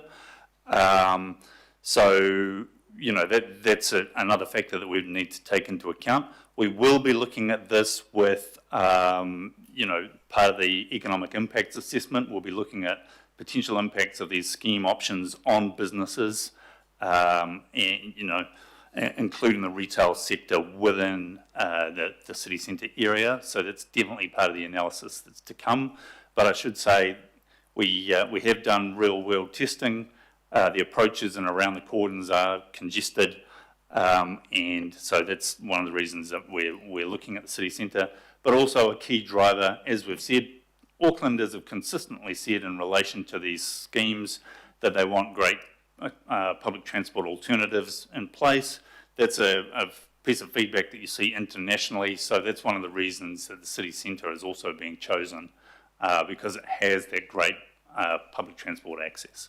I think there's some interesting policy decisions that can be made at the next stage as well, because we're very cognizant of the effects that this could have on retail, the nighttime economy, and those kind of policy decisions could be single direction charging, so that anyone driving into the city after, I don't know, 10 a.m. or whatever it may be, does not get charged all the way through the evening. So if there's retail trips that are happening between 8 and 10 a.m. at the moment, yes, they may not be so popular, but anything after that would still be able to access the city centre uncharged.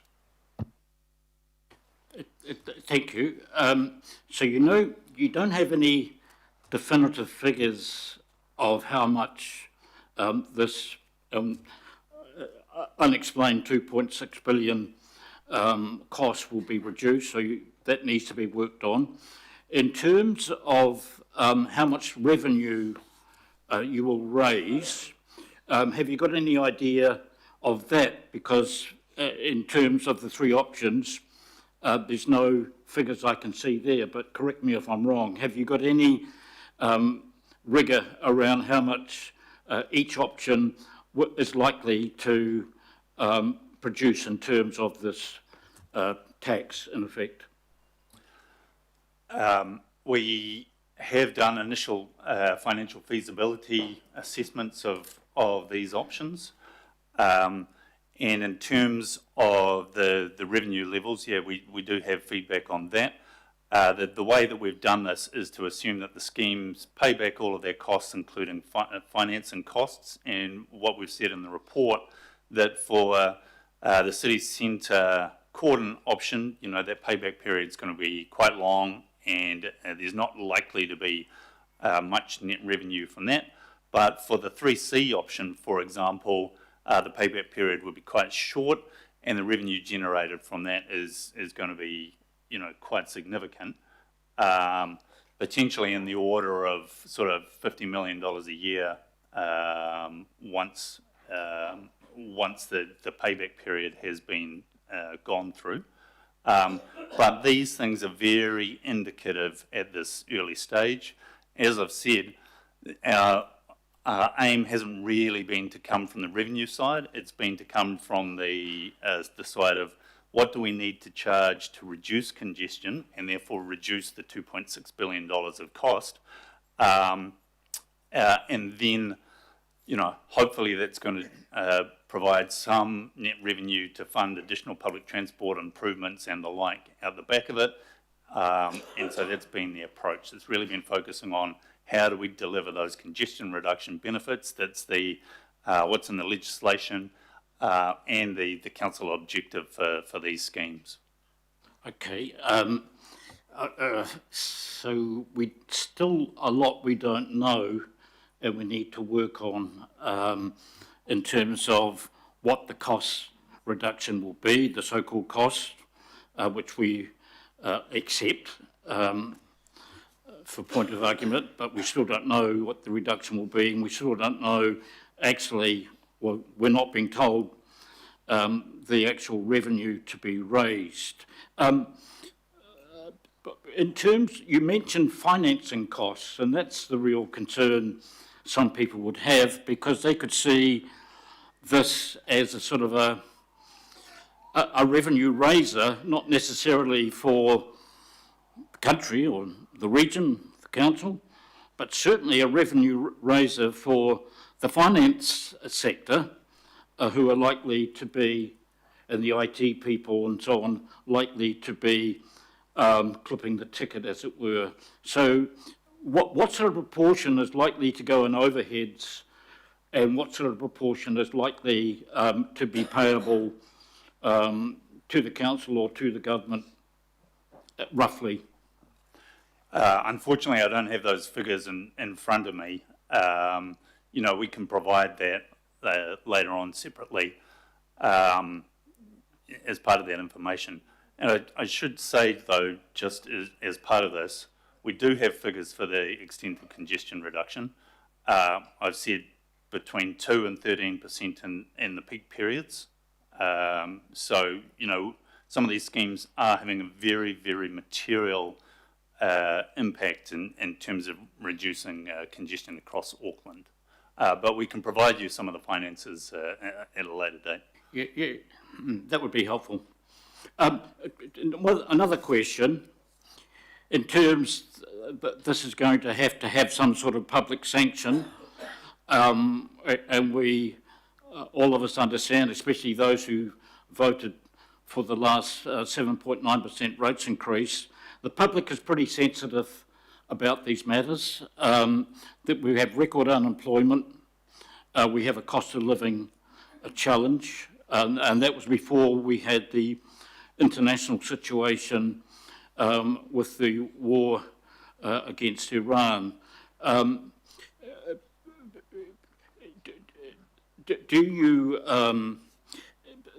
There's an equity issue here.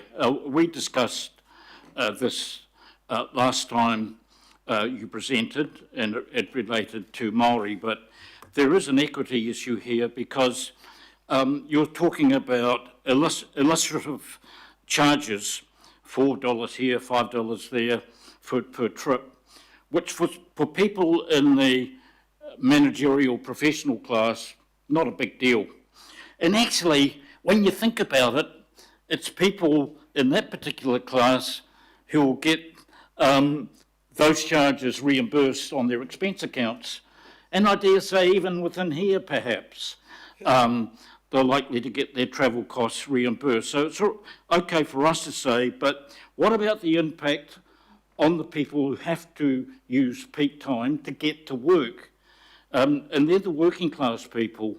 It may be easy for decision makers to say, well, that's only illustrative and not that much really per trip, affordable for us, not that we'll be paying. Do you think there is an equity issue here, or does this seem to be discriminatory in terms of lower income people are having to pay what is a regressive tax on using the roads they're already paid for? Do you think that's a problem, you, and of course as council, if it's willing to go along with this is going to have to explain, is that an issue that concerns you? Oh, absolutely. We need to recognise that introducing a charge is going to impact on some people. However, you know, people are talking about cost of living type issues, but they're also complaining about congestion, unreliable travel, you know, long trips. So, you know, there's a range of things that we are looking to resolve here, and that you in council, or as councillors, elected members, are ultimately going to need to balance. But that's the reason that we are, well, there's a couple of things here. That's the reason that we have focused on the city centre and sort of central Auckland, because that's an area where you have fewer trips by lower income households, so we're mitigating the impacts there already.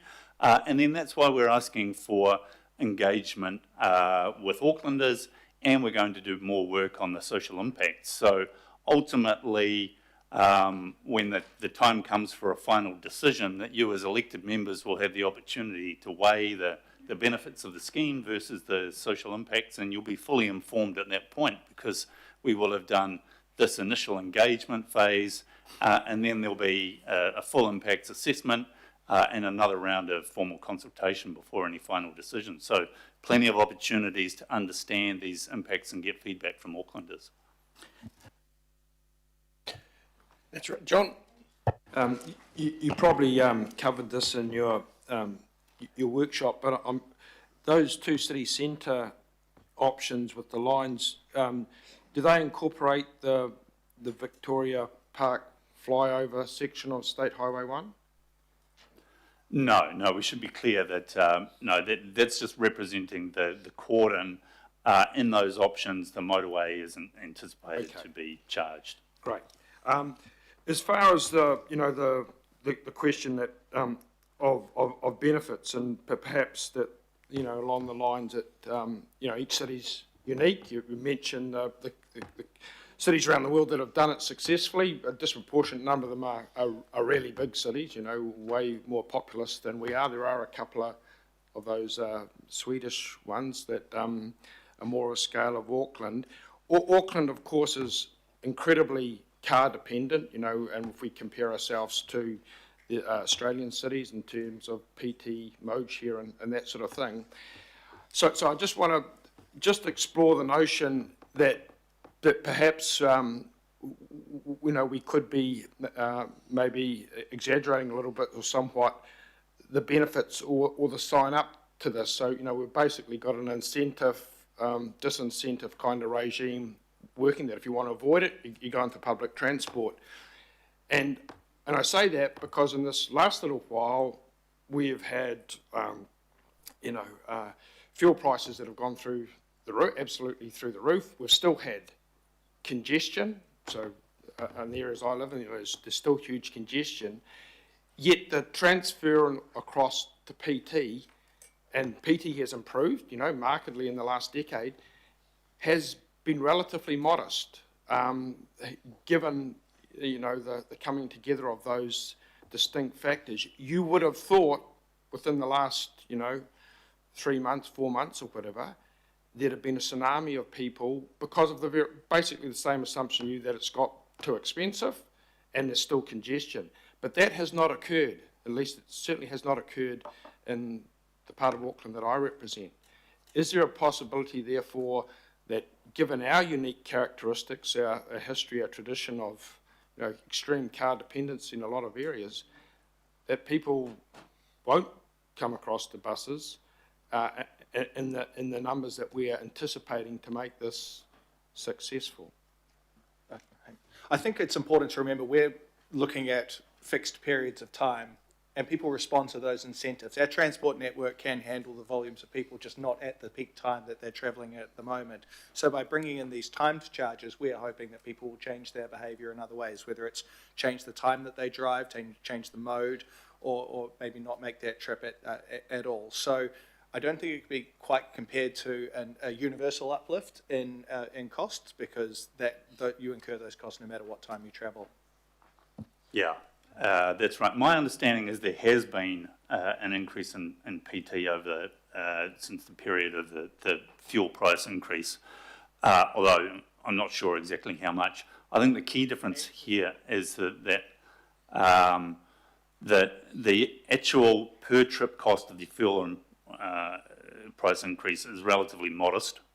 I appreciate still in total when you go to fill up the tank it's a big deal, but here with the charging levels that we're talking about, as Graham said, targeted at the peak period and largely focused around the city centre where there's great public transport alternatives, then we would expect to have a significantly bigger impact than the fuel price increase. So, you know, I am confident, and we've seen this. I appreciate that London and Stockholm and New York have better public transport alternatives, but the same basic impact applies, is that if you put a specific charge on a piece of road, you will get people changing their behaviours to either, you know, avoid that charge if that's what suits them, or take the benefit of the time saving. So we would expect some bigger behaviour change than what we've seen out of recent fuel price rises. Or maybe just pay up because they don't see themselves as having any real viable alternative. Even that goes to people who can't really afford to be paying an extra $50 a week or whatever it is. I guess that's my concern. And again, Auckland is unique, but different parts of Auckland are unique within themselves. So, for instance, the people that are travelling the big distances, their fuel bills have gone up big time, you know, substantially.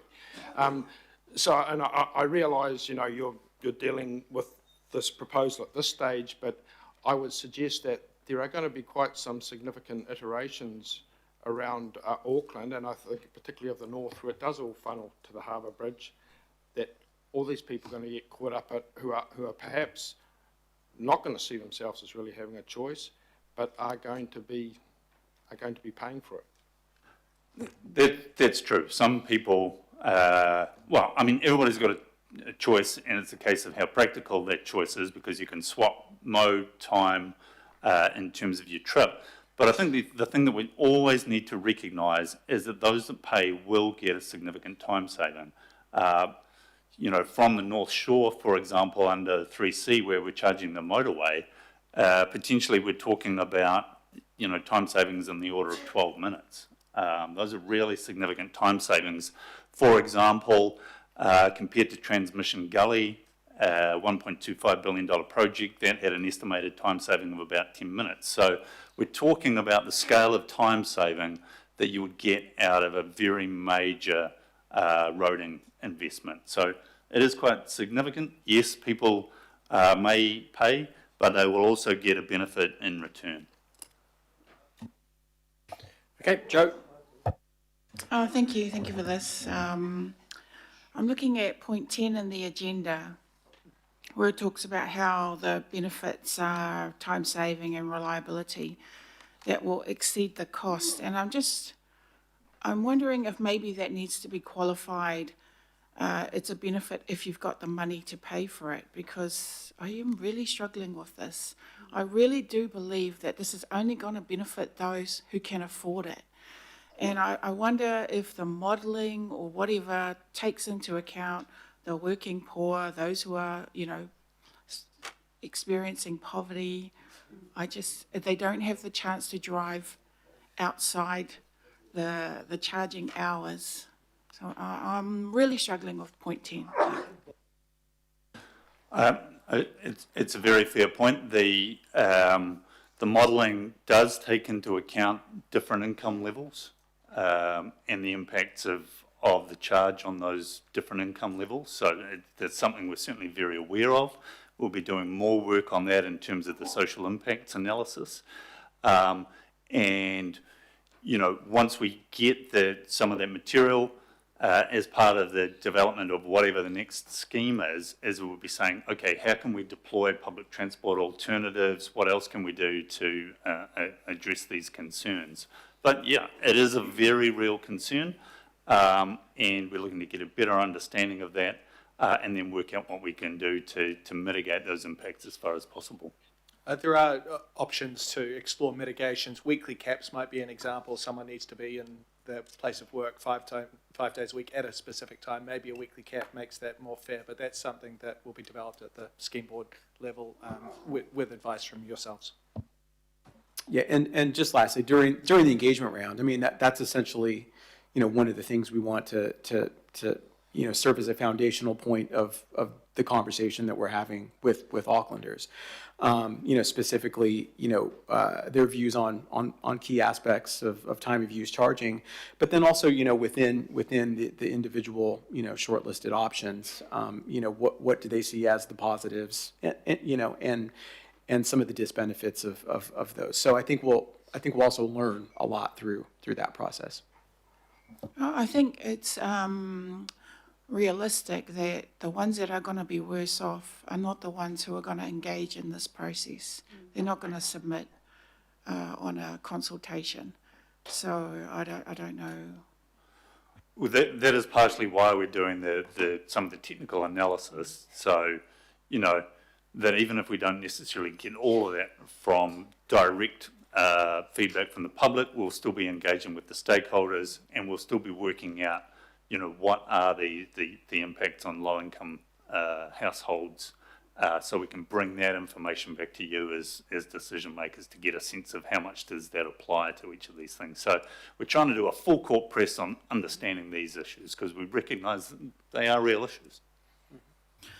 If it's okay, is there anything else you're looking at in terms of addressing congestion, or is this what we're trying to think that it will be the solution? Today we're talking about time of use charging as one of the tools in the toolbox, but as you're aware that there's a whole range of things that council are doing to council and New Zealand Transport Agency and government are trying to do to address congestion, and that's invest in the likes of City Rail Link, improve bus services, road optimisation, a whole range of those kinds of projects simultaneously, as well as building new roading capacity, cycle lanes, active modes. All of those kinds of things are intended to improve transport performance. So we know that they're going on. We know that they certainly help, but we also know that because Auckland's in the great position of being a growing city, we will see more congestion. So this is one of the reasons that we are putting time of use, at Council's direction, putting time of use on the table as something that also would help to address congestion and provide benefits. One more, is that okay, Mr. Chair? If we support this consultation going out, are we starting a process that we won't be able to stop? Like from here, it sounds like this scheme initiation, a scheme board will be appointed. Yeah. We actually don't make the final decision, do we? A scheme board does, in terms of revenue, how the revenue is spent. No, sorry, just to elaborate on that. At the scheme initiation stage, where council makes that scheme initiation decision, that's what actually starts the statutory process. So there's an option there that you might not proceed. I think my advice would be that you do take it through to the next step so that there's an opportunity to take all the feedback from the public and see, okay, how can we refine whatever the preferred scheme is to make it work as well as we possibly can and address the concerns that have come up during the engagement phase. And then the public will be consulted on it again formally during the formal public consultation on the final scheme proposal. And that's when everybody can see, right, how well does that final scheme proposal deal with the issues such as impact on low affordability households? How well can we provide public transport and other alternatives? What is the scale of the time savings for drivers who do pay the charge? What is the scale of time savings for others? So you get the full understanding of what the final proposal is, go to the public on that, and then council has a decision to ratify or not ratify that proposal before it goes to the Minister of Transport and the Minister of Finance for final approval. So there are quite a few steps in here where council can stop this process, after final engagement, depending on what we hear back from the public. But as I say, we recommend that we at least get through to final public consultation on a proposal, so everybody knows, you know, what really are the full costs and benefits of these schemes. What's it going to do to deal with congestion, and can the impacts on low-income households be mitigated? Okay, thank you. Bo. Thank you, Josephine. I share your concerns as well. And I guess that leads me on to what my question was about, was the consultation and diving a little deeper into that. I've always got a grave, not a cave, but grave concern around when we're doing consultation and what that looks like. And really what I'd like to know is when we're going out for that consultation, firstly, just to go on from what Councillor Bartley was saying about, say, a particular community or demographic, who is going to give that feedback for them? I know you're saying technical data, but that is still a little bit concerning for me. But the second part of it is when we're going out for consultation, are we saying, do you like this concept or no, and then going into A, B, C, or is it, do you like A, B, or C? Because I have a concern about that. Sorry if I missed that when you made that earlier comment, but I think there's a big difference in asking Aucklanders for feedback from all the different wards and saying, you know, which one do you want, A, B, or C, or do you like this at all to start with, yes or no, and then going down to the preferred option. So can you just maybe let me know a little bit more about that, please? Yeah, no, absolutely. And essentially, the parameters that we're thinking about when it comes to structuring that conversation that we want to have with Aucklanders is, and you're quite right, and Graham mentioned this earlier, is it starts with an understanding of the current impact of congestion that Aucklanders are facing. Because although we do have cost of congestion reports and economic data, it's going to be good to start that conversation and actually get that feedback in terms of how Aucklanders are feeling about that. Specifically when it comes to time of use charging, we do want to ask questions like what are their expectations from a time of use charge if it was instituted, and then to your point, we do also then want to get some feedback on the shortlisted options, and framing it in a way in which, because I think as Graham or as Hamish outlined, there are different trade-offs that come with each of the three options that we're proposing. And essentially what we want to do is have a conversation with Aucklanders about what they see as the opportunities and the challenges when it comes to those three options. We also want insights on things like pricing and equity and mitigations, and to the point earlier, what type of other public transport needs we need to be thinking about and considering as we're putting this together. All told, we then want to create a bit of an insights report that ultimately lays out a bit of context in terms of how Aucklanders are feeling about congestion and how it's impacting quality of life, and then specifically lay out to the committee and to council, from a thematic perspective, what people are thinking about the opportunities and challenges that come with each of the options, so that once we get to that scheme initiation decision, that there's a plethora of insight and feedback to consider, especially when you're thinking about the trade-offs between those three options. Sorry, to build on that, at this stage, we are wanting to engage Aucklanders on the three options to get their feedback on which of those do they think is best. And then after that, we come back to them with a final option, and it's at that stage to say, do you want it or not, is really to put it simply.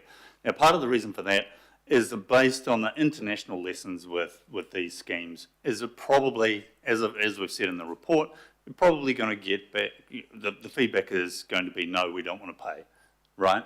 But What you also see is that support for these schemes builds over time as people get a better understanding. And in fact, once the schemes are in place, they tend to get majority support. So what we want to do is, take Aucklanders through the journey where we get the feedback on, right, how do you think this could work best?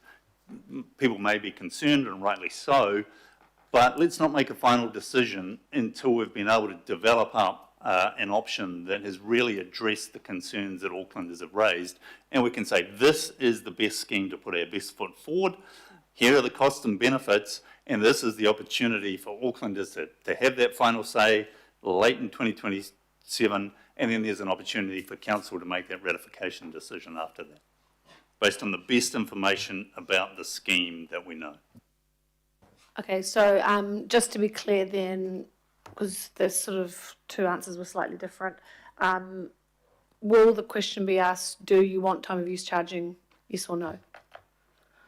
We're not proposing to do that at the moment. In this engagement, what we would see is that question, perhaps not worded exactly like that, but that occurs in the final formal statutory consultation that occurs, planned for late 27. But that will only be around that particular option that we've decided on, correct? Just second question, sorry, Chair, is with regards to the technical data and information, what information do you have on the modelling of, because by 2031, the CRL will be well and truly pumping, Eastern Busway and all those other toolkits you're talking about.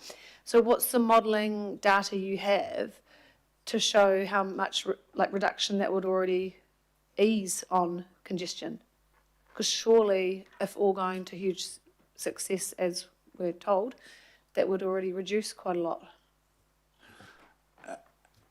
I don't have that precise answer to hand, but the challenge that we face is, as I've sort of been alluding to, is that even though that we continue to put in place these great public transport alternatives and other improvements, Auckland's population continues to increase. So what happens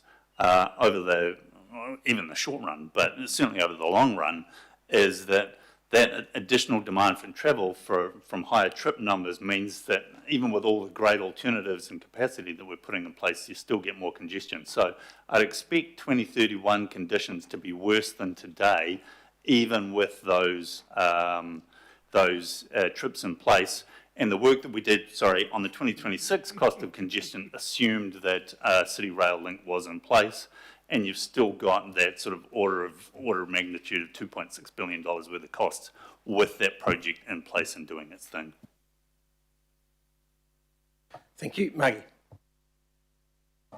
Yeah, kia ora. I mean, I can see that the paper recognises social impacts, affordability, and the need for mitigation, and I've heard that quite comprehensively in here as well. My question, just to align with everything that's been said, my question is how the consultation will capture those who simply don't have the choice to change when or how they travel, whether that be by way of livelihoods, work, necessity for medical needs, caring responsibilities, or no practical or affordable alternative.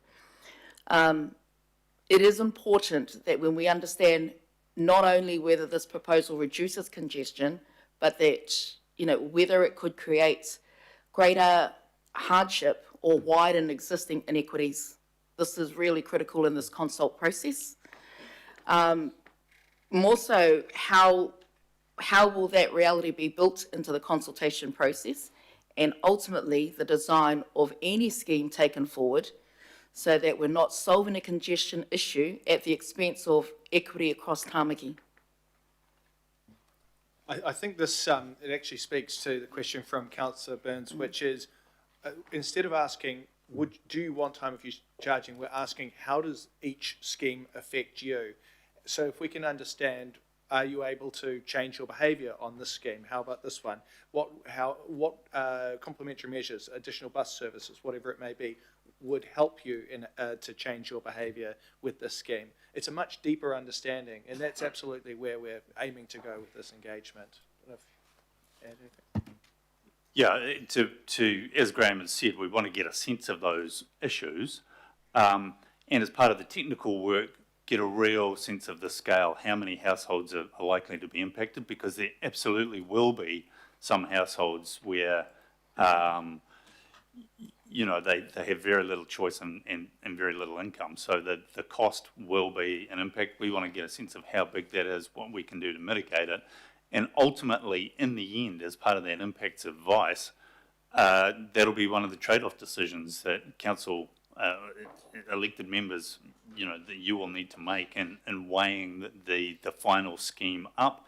And the minister is also going to need to weigh up, because it's a requirement as part of the work of the scheme board. Haven't talked about it, but you know, you need to do formal impacts analysis. So we're going to do some ahead of this initial engagement on 3 options, and then there would be another round of formal impact analysis in that final public consultation. So we're really looking to have the best information about the scale of those impacts. And as I've said, by selecting schemes that are more focused around the city centre, we're really trying to minimise those options, those impacts as much as possible. For example, I know, you know, South Auckland is not the whole thing, but really the proportion of people that pay, for example, from South Auckland is generally much lower than the average. It may be in the order of 2-3%. So, you know, we're already trying to mitigate those impacts as far as possible. Thanks, Hamish. I'm really getting a sense of that in this discussion. What is important to me is that when it does come back and the findings, how they're being built into the proposed solution. Because if there is considerations that need to be in there, such as exemptions for urgent medical needs or whatever it is, we want to see how those are being woven in to what we're proposing here. Because what we're hearing constantly here is addressing a congestion issue.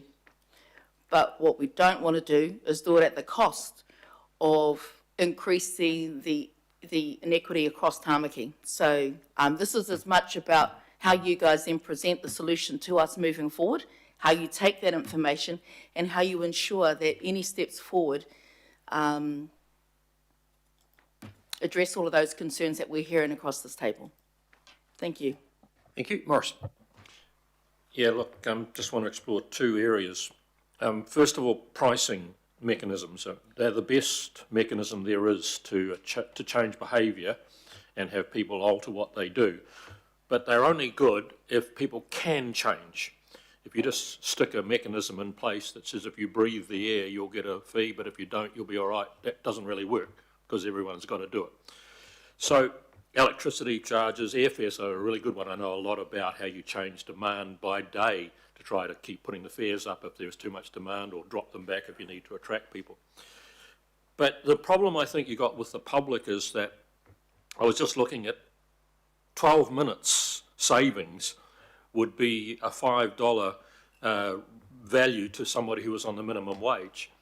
So to them, even if they could save 12 minutes, and we're not talking of 12-minute savings in some of what I'm reading here, but if you're a tradie charging $80 an hour, it's $16 you could afford to pay for that time and still be better off for it. So that's going to be the first difficulty of how you explain to people what it will mean for them and the impact it has on them. But can I ask you a few specific questions, because that guaranteed sort of outcome, if you're paying some sort of a pricing signal charge, is really important. Do we have any information from other systems or what we're planning on this? What happens if you don't get the savings? What if you're charging people through the gantry a specific sum of money and the road is just as bloody blocked and stopped as it was when you weren't charging them? Do you stop the charging immediately and say that charging didn't go that day because there was an accident on the motorway and everyone was bloody blocked and stopped for much more than normal? Or do you just charge them that no matter what? A couple of things here. I mean, the legislation has provisions that, you know, as the scheme board comes close to finalising the scheme, we'll be setting target outcomes in terms of level of service and all the rest of it, and a whole measuring and performance framework. So there'll be a sense of, are we achieving or is the scheme achieving what its objectives are? Now, I'm more interested, and if it's not? And if it's not, then there's a decision need to be made as to what you do to address that, and the legislation provisions would trigger that decision. So you might, one decision may be to increase the charge, one decision may be to abandon the thing, and that's the potential range. Okay. A key point here, though, is it's probably 6 months to a year before you can really say what the impact is of the charge. So you've got to let it bed in so people can start to adjust. Whatever happens on day one is not going to be the final outcome. We're going to need to give it some time, and I'll be frank and say we're probably not going to get this perfect, because it's a tough thing to estimate even with the best modelling in the world. So there is a bedding in period, there'll be a refinement period, but then basically the way the statute works is that the scheme board will need to make a call how to address it if it significantly wasn't working. And no doubt. Hamish, that's my point though. If you're putting a charge in place like a toll, then you're just paying it no matter what, and pay up and shut up. But if you're putting a pricing signal in place which says we want you to change your behaviour and do things differently, and people still encounter, even if it's for the first year, there'll be almost a screaming match from the public if you've gone and shoved this bloody thing in, and all it was a revenue raiser. Absolutely. And no doubt that from all involved there would be, some significant pressure to address that. But the way to sell that, though, would be to say to them there will be an escape mechanism that automatically triggers if, in fact, it's not doing its job, and we can assure you that this will be all off the table immediately if after a period of X months we don't see Y percentage of time travel difference. Can I ask you just some specifics here? Do you have any information in two cohorts, really? One, comparable cities, because there's only a few that are really ever comparable. Every city's different. And then a second cohort for the whole number of cities that have done it. And I'll go through them. Do we know what percentage changed the time of their trip? Do we know what percentage changed the route they would take in order to avoid the charge? Because one of the problems I've seen elsewhere in the world, you've driven rat rate running right into the suburbs and killed unbelievable amount of anger from people living in a residential street that have got nothing but cars pouring down their road because of the pricing. The third one is, do we know what changed their mode? How many people elsewhere did actually move to public transport? And that's got to be a difficult one to use as a benchmark because it'll relate to how good the public transport on offer was. Fantastic public transport like in London. Why the hell would you use your car if you can use the tube anytime you like? The number 4 one is, what percentage just live right on the verge of one of those charging rings, and if they turn around the end of their street, they're caught, and if they turn back the end of the other street, they're not. Because I found that it's whenever you've got those lines in the sand and people are just on the edge of them, it's really hard to justify why they're paying something compared to someone who's come all the way in from Howick and used the road that entire time. And then the last one is, what percentage didn't make a change at all? What people just said, I can't, I won't, or I'll just have to pay. Because I think knowing that is a lot, those 5 different categories, time of trip, the route they use, whether they do rat running or so on, the mode of transport they use, those that are right on the very cusp of the changes being in or out, and then how many didn't. I think the public need to know that when they're being consulted, because I tell you right now, I know this stuff pretty well, and I don't know the answers to that. I've got guesstimates, but I don't know. And if it turns out that the vast percentage of people don't make a change but just end up paying it, that will in itself look like we're just putting an extra charge in place and will be hard to sell. So, I mean, I just think if we could get some more specifics from research about how this has worked, it would make it a lot easier to sell to people. And by the way, if anyone's interested, I'm really a big fan of the number 3 option and the whole motorway thing. I think doing little wee cordons around the city centre makes no sense whatsoever. Just my view. That information is certainly available for London, Stockholm, New York, and a couple of other things. So we can find that and present it as part of the engagement. I think Be that'd good to really know. And useful. how long it's been running for, you see. Yep. You know, like if they only just put it in last year, it won't make much difference. But if they've been up and running for a 10-year period, and this is what the long-term change occurred, by mode, by time of day of week, or not at all, or whatever, then you can say, well, that's a damn good proposition to be offering someone for their pricing signal payment, as opposed to made no bloody difference and all you're doing is just charging me more money for no benefit. Yeah, that's right. So we'll have the international evidence, but we're also trying to produce that same evidence in an Auckland context out of the model, so we can give people a sense of what that story is. And there you can see, for example, under that core motorways option, you know, we're expecting 7% of people to be charged. I don't have the travel reduction in this set of stats. It's around about 2%. But, you know, in terms of the swap there, that's a 7% increase in public transport use. And to give you some context, that's roughly like adding the ferry network to the scale of the increase in public transport that you get out of this. So we can. Could I just say to you that for me as a ward councillor way out east, but we don't have a train system and we don't have state highways and all that sort of stuff. One of the problems I have with constituents is we don't have, in fact, when we did all the walkable catchment stuff in Plan Change 120, huge chunks of our suburbs were outside of even a walkable catchment to a bus. And so everyone will say to me, well, so bloody hell, you tell me I can catch public transport, how do I do it from here? I tell them you can walk for 3/4 of an hour in the rain and catch a bus, you'll be fine. It doesn't work. So I agree with you, if you're living down one of the rail corridors or on the Eastern Bus Corridor or whatever, then you've got to, I mean, as I keep telling everybody, I lived in London for 2 years and never owned a car because the tube was just brilliant. You never use anything but it. But you've got to have that option, and for big chunks of Auckland, they're outside of walkable catchments to public transport. What do you say to them? Well, one of the key things that we're saying is that that's why we're focused on options in the city centre, where there are those better public transport options, and then for those who are you know, travelling on the motorway and on those core motorways and paying the charge, well, you're getting a significant time saving, and it's, you know, up to those people to judge, well, what's that worth to me, knowing also that by doing this, that, you know, there are going to be wider benefits to other Aucklanders from the overall impacts of the scheme. Okay. So there's an overall plus for the region as a whole here. Yeah, okay. It's the difference between the theory and what might turn out to be the practice.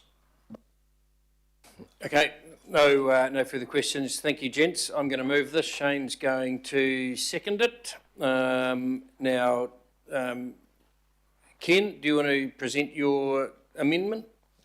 Yes, please, if I may. If it can be put up.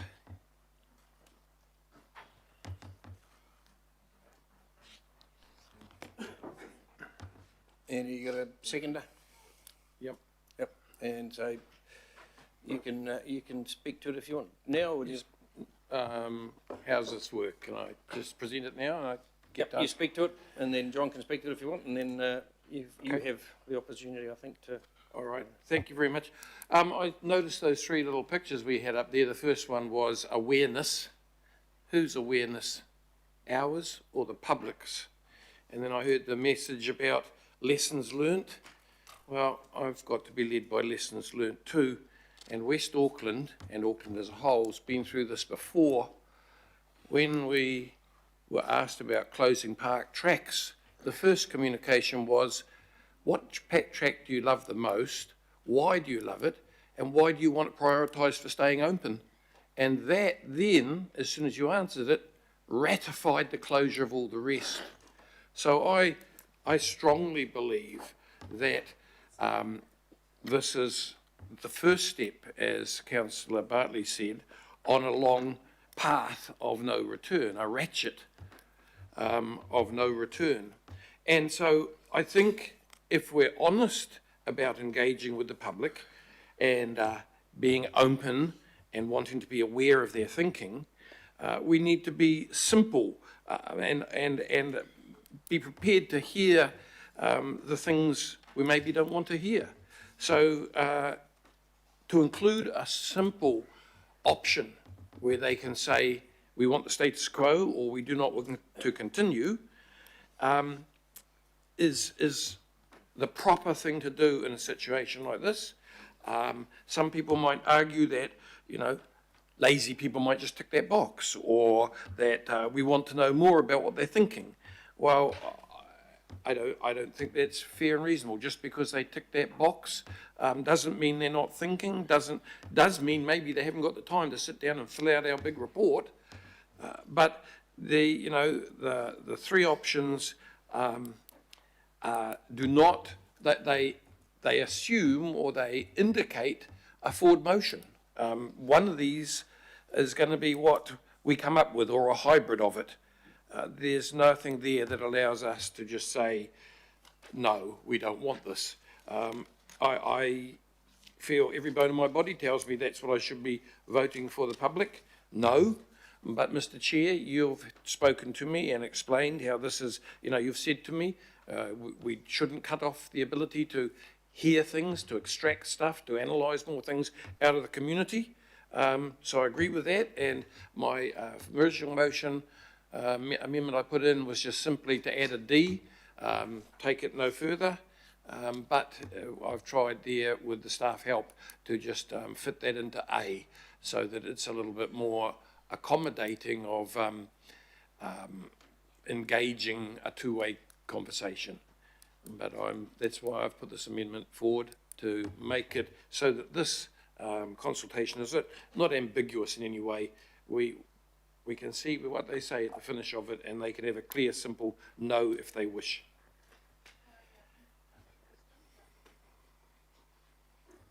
Thanks, Ken. Yep, question, Desley?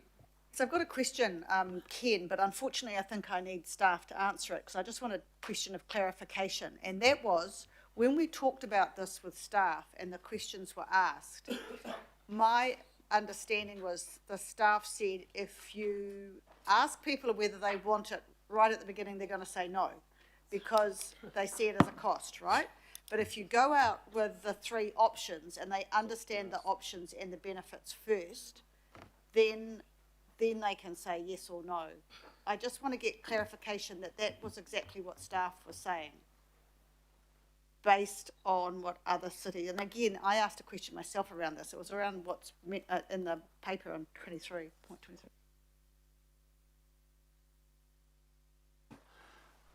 Thank you. There's a couple of things here. I think the first point is that at this stage, we want to really have a clear and easy to understand engagement process where we're focusing on the three options, rather than sort of complicating it with adding in a status quo at this point. I mean, implicitly, when we give you advice on whether to move forward to the scheme initiation stage, we'll also be giving you advice on whether to stick with the status quo. So, we want to have a clear engagement that's really focusing on the merits of those three individual options. So Aucklanders can decide, how do we make this the best possible scheme?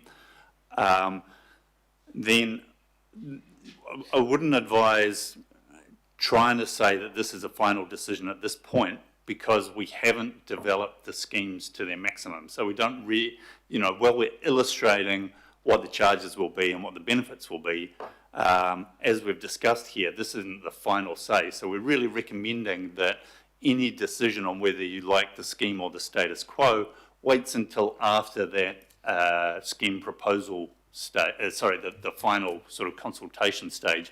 We think that is the best time to make that call. And our advice is that the feedback at this stage is likely to be negative. Now, that's not a reason for not doing it, because we need to recognise that, but we're saying the best time to make a go, no-go decision is when we've got a final, fully developed scheme, so everybody understands all the pluses and minuses. Thank you. If I may answer that too, please.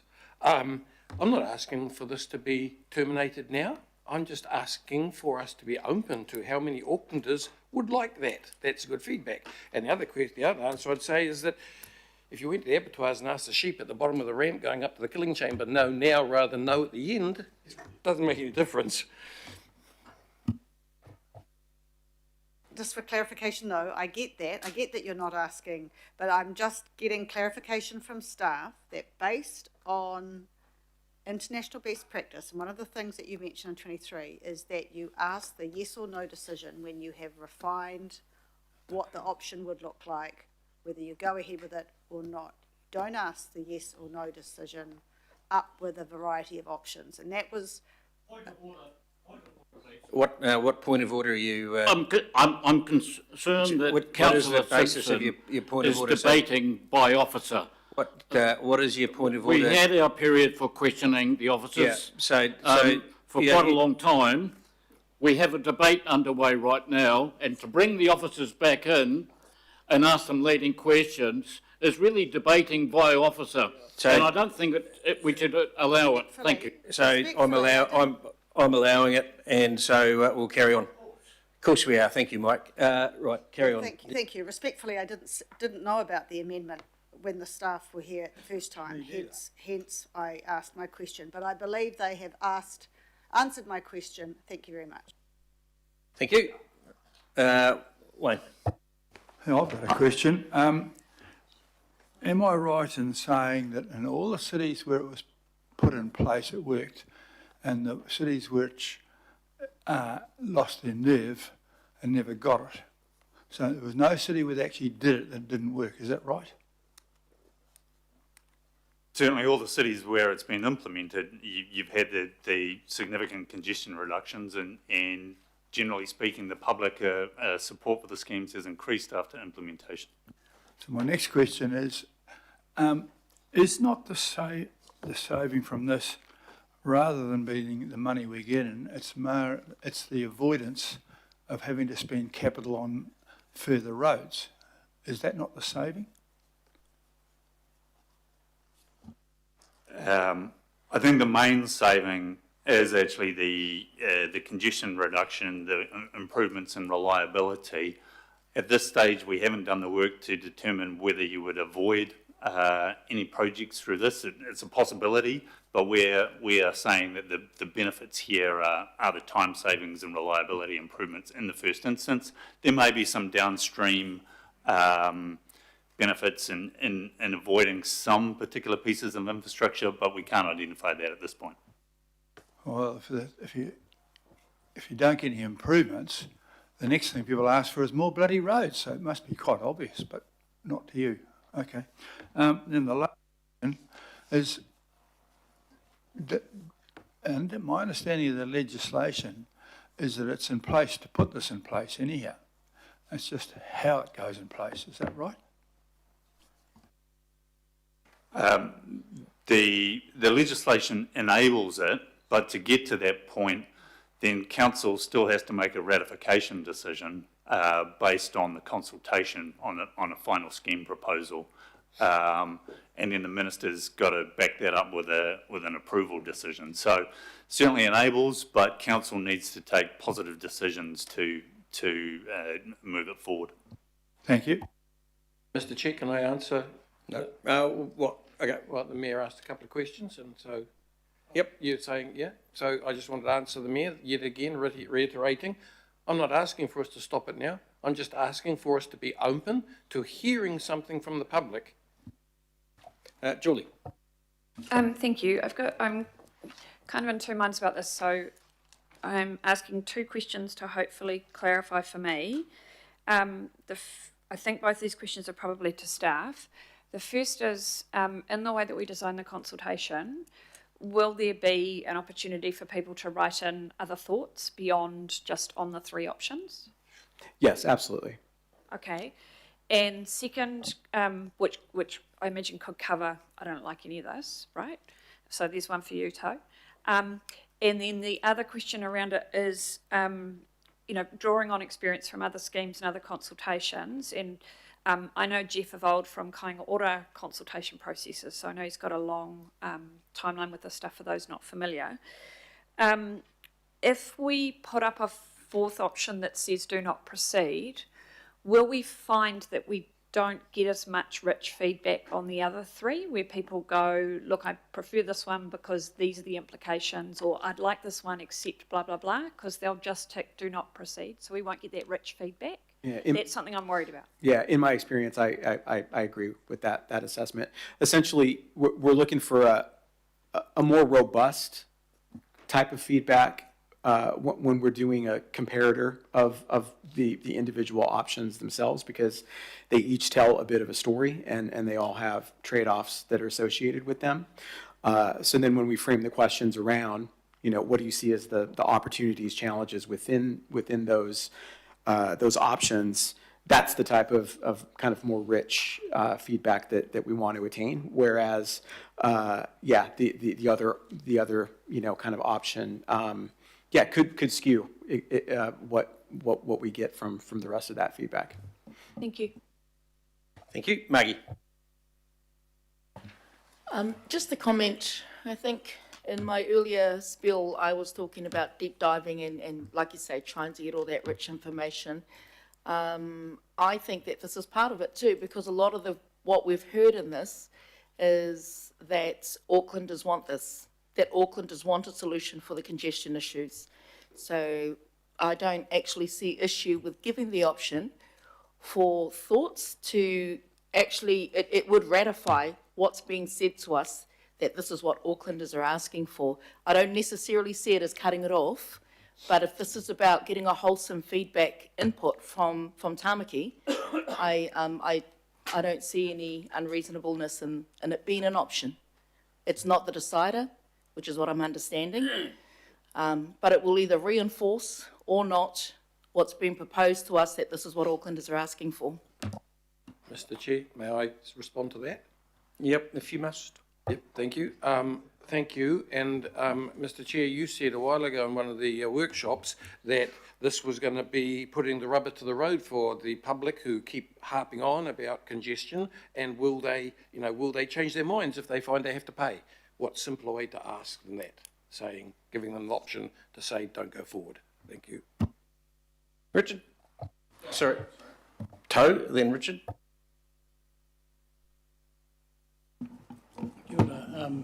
Can I ask Ken, so what your purpose is to add an option of no to the other three? Is that what you're trying to do? No, the option is to make sure the door is left wide open for no, if that's decided. Like at the moment, we're in 3 steps of discussion. So it's been explained, of informative relationship. And so at the very beginning, I think it's important for the public to be able to indicate if they don't want any of them. I think that would give more people responding. It would also allow, people who maybe haven't got the time to give rich response to actually just tick a box. And in the past, I've found that when we've come back to a simple yes or no at the end, I've been told, well, that's now out of scope.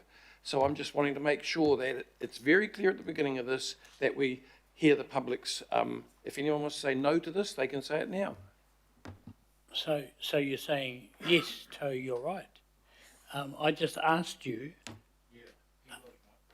is it option A, B, C, or D, which is no? Right, yes, and that's what I said this morning. I offered a D, but I've tried to accommodate. Maybe it's made it unclear. Thank you. Richard? It's just a question to the staff, because this is quite confusing. My understanding is there's 2 consultation processes. One is we're asking the public, if there was a scheme that was rolled out, which one do you like the best, and which one do you want us to do a whole heap of work on? Because once we have that option, we'll then take that option out to people and go, do you want congestion charging? This is the option with all the advice, or don't you? As opposed to this question, which is not going to be, do you want congestion charging, or time of use charging or not? This is about, if we had it, what do you want more advice on? Because I guess that's a question for the staff. There's two processes. One, what do you want, which is the best out of these three? What do you want us to do a heap of work on to get to a point to consult in a future date, to say yes or no? Yeah, that's right. The first phase is intended to get that feedback on which of the three do you prefer, what are the pluses and minuses do you see, what concerns that you have that you would want us to address, and then we can work to develop that final option, address those issues as much as possible, and so the public can make a yes or no type decision based on all the information with a really good understanding of what the final option delivers to them in terms of a charge cost and time savings benefits, or no charge cost and time savings benefits. So yeah, that's exactly right. And we're not trying to look for a popularity contest here. We are trying to understand much deeper how would each option affect you, and how we will understand what the status quo is for them already, because we will have asked how congestion affects them, and then comparing that to the options on the table. How would each one of these improve or not? And I'm imagining that if someone's really opposed or on the fence and they just press do not proceed, but potentially if there's someone that's sort of on the fence, but if they gave good feedback on the options, we might actually be able to help with the because it's not going to be, I had 1,000 questions in the engagement thing, but I imagine this part is not going to be the rich loads of information that the final option that would go to public would have, like, because we don't have the money to do all of that on all three, is that? Shane. Yeah, thank you. Will we be asking people straight up if they're actually affected by any of the proposals personally? Well, we'll frame it in a way in which we're looking to get and structuring questions on benefits and disbenefits of each of the options. We'll also start the process with asking them how congestion impacts their daily lives. But I also would note that there's also an important aspect in there in which we're asking for local knowledge and local insights that speak very much to their individual circumstances. I think yes. Yeah, thank you for that. I ask because in relation to the amendment, if there is a do not proceed option on the form, will we still know if that person is actually affected by the congestion charge or not? Or easy to tick a form, right? If they answer all of the questions, right? If we get a full picture of that individual submitter. Thank you, I appreciate that. Thanks, Chair. Thanks, Morris. Yeah, look, I'm torn between this because I've seen good examples where there was no consultation, something was jammed in onto the public against their wishes and turned out to be the most phenomenal success you've ever seen, and that was GST. No one was consulted on it, no one even knew it was coming, it wasn't even an election campaign, it was banged in, everyone hated it, and by the time next election came around, everyone said it's the best tax we've ever got, and no one's ever going to overturn it. So that's one way of doing it. But I do not understand quite what's wrong with what Ken's amendment is here, because if we're going out for getting views of the public, then surely in a democracy, finding out those who don't really want to go with it is just one thing we should know, because it's not a definite. If that come back as the majority of it, then we stop and it's all over, I'd say no way. But if it was to say, look, this is going to be a much harder sell because for a percentage of the feedback that came back, people are not happy with it, we're going to have to give them, by the final go round of consultation, a really clear indication of what the benefits would be, how it would impact on their lives, and why it would be worth them doing. Because if we don't do that, you'll just go through all this work, and then you'll go back and have all the ones that don't want it saying no. So I don't understand what's wrong with knowing, because if it's 50% of people opposed to it, that wouldn't be a surprise to me. But then it means you've got to put a lot more work into how you configure up that final on the table, getting people on board. And I think you can get people on board with these things if you can show the merits, the impacts on them, the cost it'll have, the benefits that will flow from it for them if they're a tradie or whatever. So I'm in favour of at least having the option left on there, as long as it doesn't exclude. If anyone says if that's on there, that means we don't go ahead if it becomes the winning vote, then I'm out of it. But it's not. We still get those 4 back. We then know where it stands, and it gives us a much better indication as to how hard the sell will be, as opposed to whether it's 50% or 10% opposed. Joe. I think we already know that this is a hard sell, which is the whole point of why officers recommended that we do this process, even though it's not legislatively required. So my question is, if we were to put in this option of no, which we already know people are going to go for no, even myself,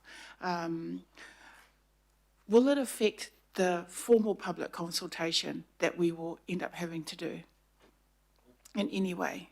Because we'll have limited information on the options that are provided. Well, I think as Jeff has said, then perhaps we're not going to get the richness of the feedback on the other options. So, you know, if there is a decision to proceed, we wouldn't be as well informed in scoping that up. But ultimately, still, the formal public consultation, you know, will still go out with a whole range of information about impacts and benefits and the way the scheme's going to work and all the detailed information. So all of that would still be provided, but the final scheme may just not be as good because we haven't had the great feedback from Aucklanders about, you know, which of these things are going to work best for them and why. I think there's also the risk of self-selection bias. We will do the best we can to reach as many corners of the community as possible, but the fact that there could be self-selection bias, there could be large organised campaigns that skew, and if we turn this into a simple vote between A, B, C and nothing at all, it could be overwhelmed. So the quality of information we just need to make sure is robust.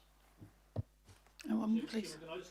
Hamish, to clarify that answer, Hamish, you're saying that if people are able to tick the no, I don't want to proceed with this, then we're excluding them from having a rich source of input into the decision making and the options. Those people won't have any rich source of information to your options. They don't want to go ahead with it, and if they tick it or they don't tick it, that'll be their total, we don't want this bloody thing. So I don't know how you think they would then say, well, of course I'm opposed to it, but let me participate in giving them what all the rich choices and options look like. Well, Jeff can correct me, you know, as the experienced consultation expert, but, and of course it's all going to depend on how we design the consultation, but if everybody just picks up the form and says no, which of course we'll try and elicit more information than that, then we haven't really got a good understanding of why no, what particular issues are there. And, you know, if there was a scheme, which of them would you prefer and why? So we've missed that opportunity to get that great information and shape up an option that, you know, is potentially going to work the best for Aucklanders, and then ask for the decision about what, you know, whether people want to proceed with this or not. I'm trying to think of a good analogy, but it's sort of like trying to get an architect to design a house and you get some sort of free drawings and then make a decision immediately that you're not going to proceed. And, you know, you want to explore these things, I think, and give Aucklanders the chance give us the chance to give Aucklanders the chance to really understand what the pluses and minuses are going to be. Joe. And the work on the social impacts, will that be jeopardised in any way if it was just a straight no? And is there any way that this could still go ahead anyway through the Minister and Auckland Council not be a part of it? So we will do work on social impacts ahead of the 3 options, ahead of this first round of initial engagement anyway. And then if there's a decision by the council to move forward with scheme initiation, there'll be a more detailed assessment of social impacts of the final preferred scheme option as well. So that would all still occur. No, the minister cannot put a scheme in place without council ratification. Margie? Thank you. Margie? Firstly, thank you, Councillor Hills, for making that point of clarity. I just want to share. I think you're right, Hamish. It's around how it's presented. It was really helpful for me to hear and understand here that there's 2 stages in this process. I think that's really important, regardless of whether that stays in there or not, so that they understand that this is just an information gathering exercise. Firstly, secondly. I still do think that that does provide, as I said earlier on, an indication where everyone, whether there is a strong appetite for this. I think it also gives the power back to Aucklanders to decide actually whether you choose this, or whether you actually are quite happy with the congestion. Now, I'm not suggesting that, actually, my final closing comments on that would be there is nothing stopping us for asking our and why to the why not. But I do think that explaining upfront that this is the first step of a 2-step process would be really helpful. And I also do support that it's good for us to understand whether Tāmaki actually supports something like this early in the piece rather than going further down the piece. I don't see it eliminating either or. I do think it's the way that you land it. Democracy is your friend. Okay, thank you. Any more questions? No? Okay, step back. Gentlemen, thank you. Are there any more comments? Will we put this amendment to the vote? No, go ahead.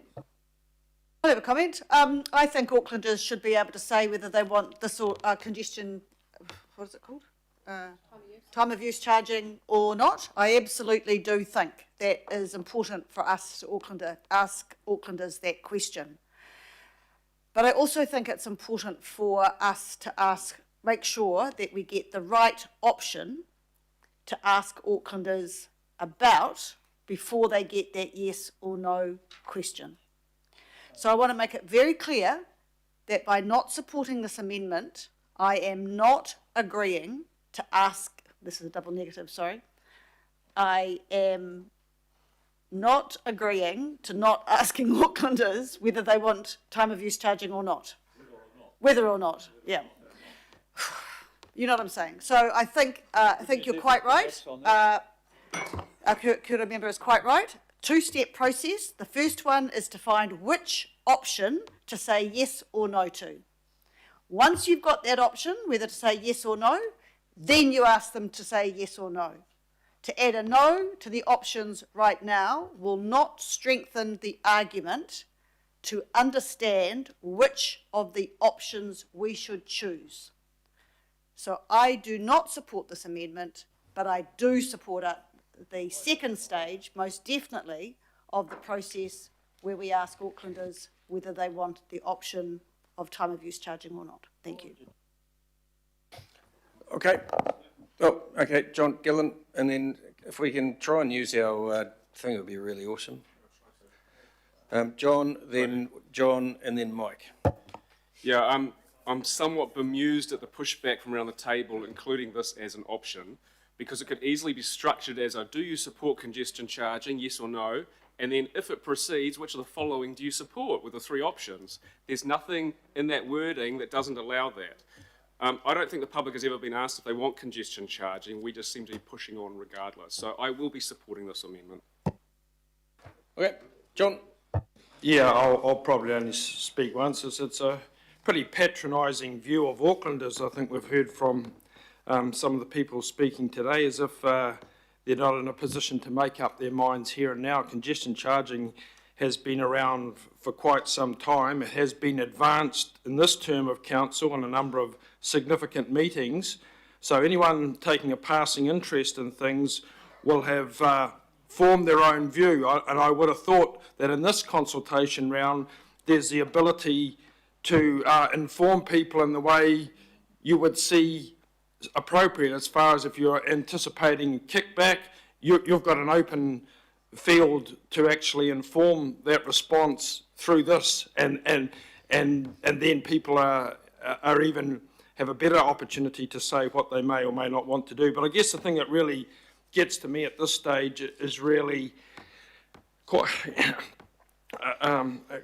a disturbing unawareness of what the type of Aucklanders who will be impacted most by any of these schemes, that the kind of situation they find themselves in now. There is a cost of living crisis, if you like, and for some a lot more than others.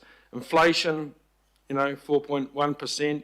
If you Google cost pressures in Auckland, you'll see the Auckland Council rates come up, and they make specific mention of the record 7.9% rates for this year. And if you go back the previous year for big chunks of Auckland, there's even bigger increases. There's housing and rent, there's wages and costs. Probably the last thing people want to hear at the moment is now that their council, having barely put to bed the record rates increase, is now looking to impose a congestion charge for coming into or near the city. And certainly if you look at one of the options you're going out with, the core motorways and city centre option 3C, the medium charge there was identified as being $5. Well, that would be $2,500 a year for anyone coming in 5 days a week.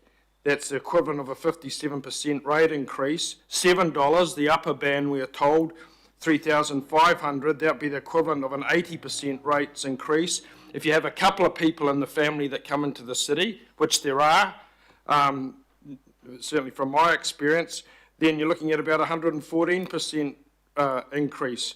And conceivably up around $5,000 or more per household. Now that is the most viable option in terms of payback and decongestion, we're told, and the highest percentage of people who are affected. The other ones are somewhat peripheral, the city fringe options, as far as bringing about the sort of change that might be anticipated.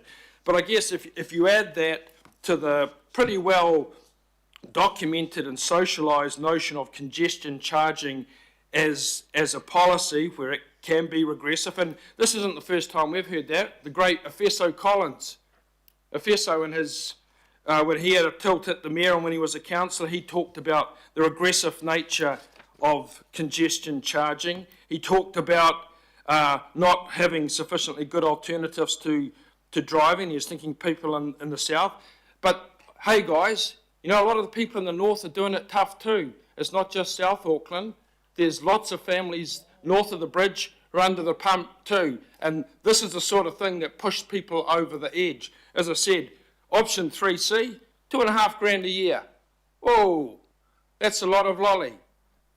That's a lot of money for people to come up with, on top of this kind of crisis and now entrenched what do they call it? The working poor. They're in the North Shore too, the working poor, people who can barely pay their rents, and any unexpected little increase, far less $2,500 or $3,000, pushes them over the edge. So I think there's a lot of people in that situation now, and they're in the perfect position now to go to Councillor Turner's option and say, nah, forget it. I think there's a lot of people around Auckland that are in a position now, they don't need patronising councillors on, 140, 150, 160 grand a year just saying how little it is.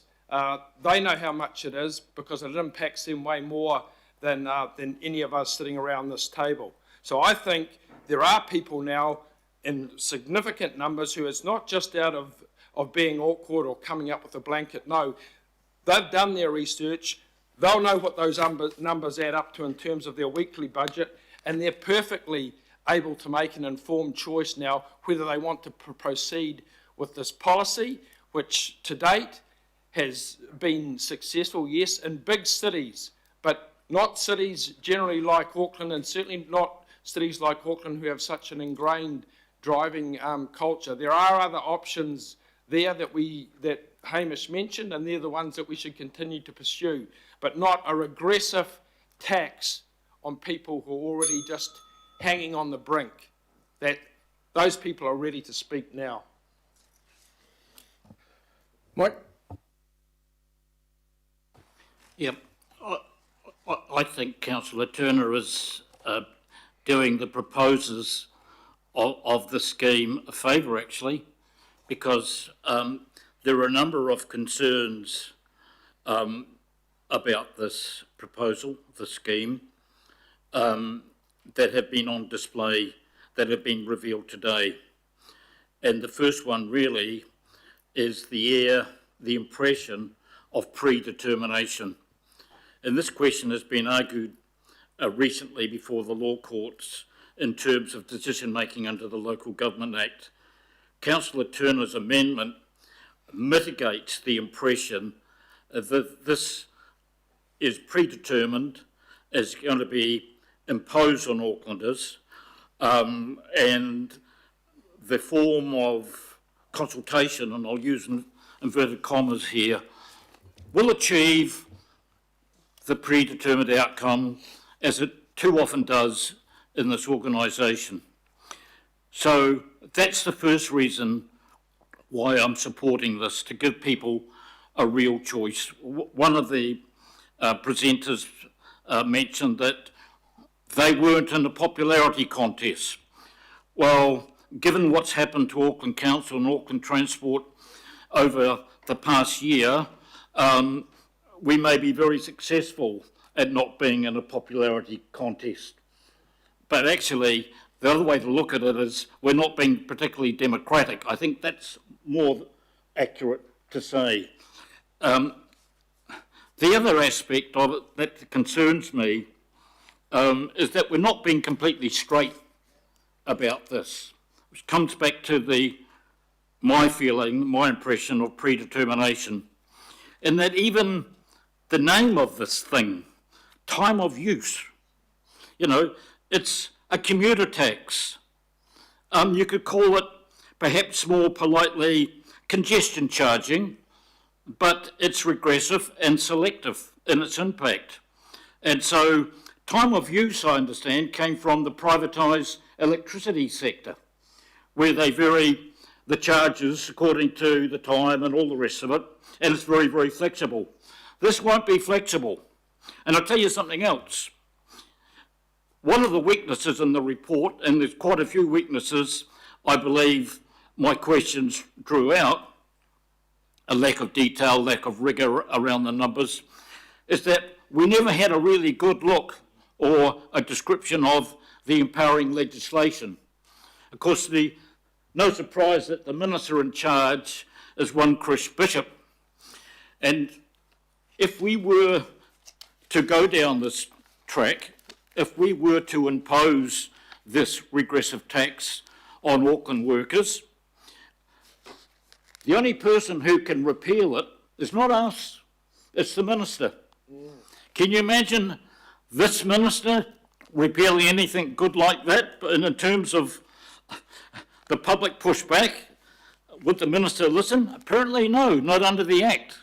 Anyway, the other concern, and that comes through, and it's unconscious, but there it is, elitism.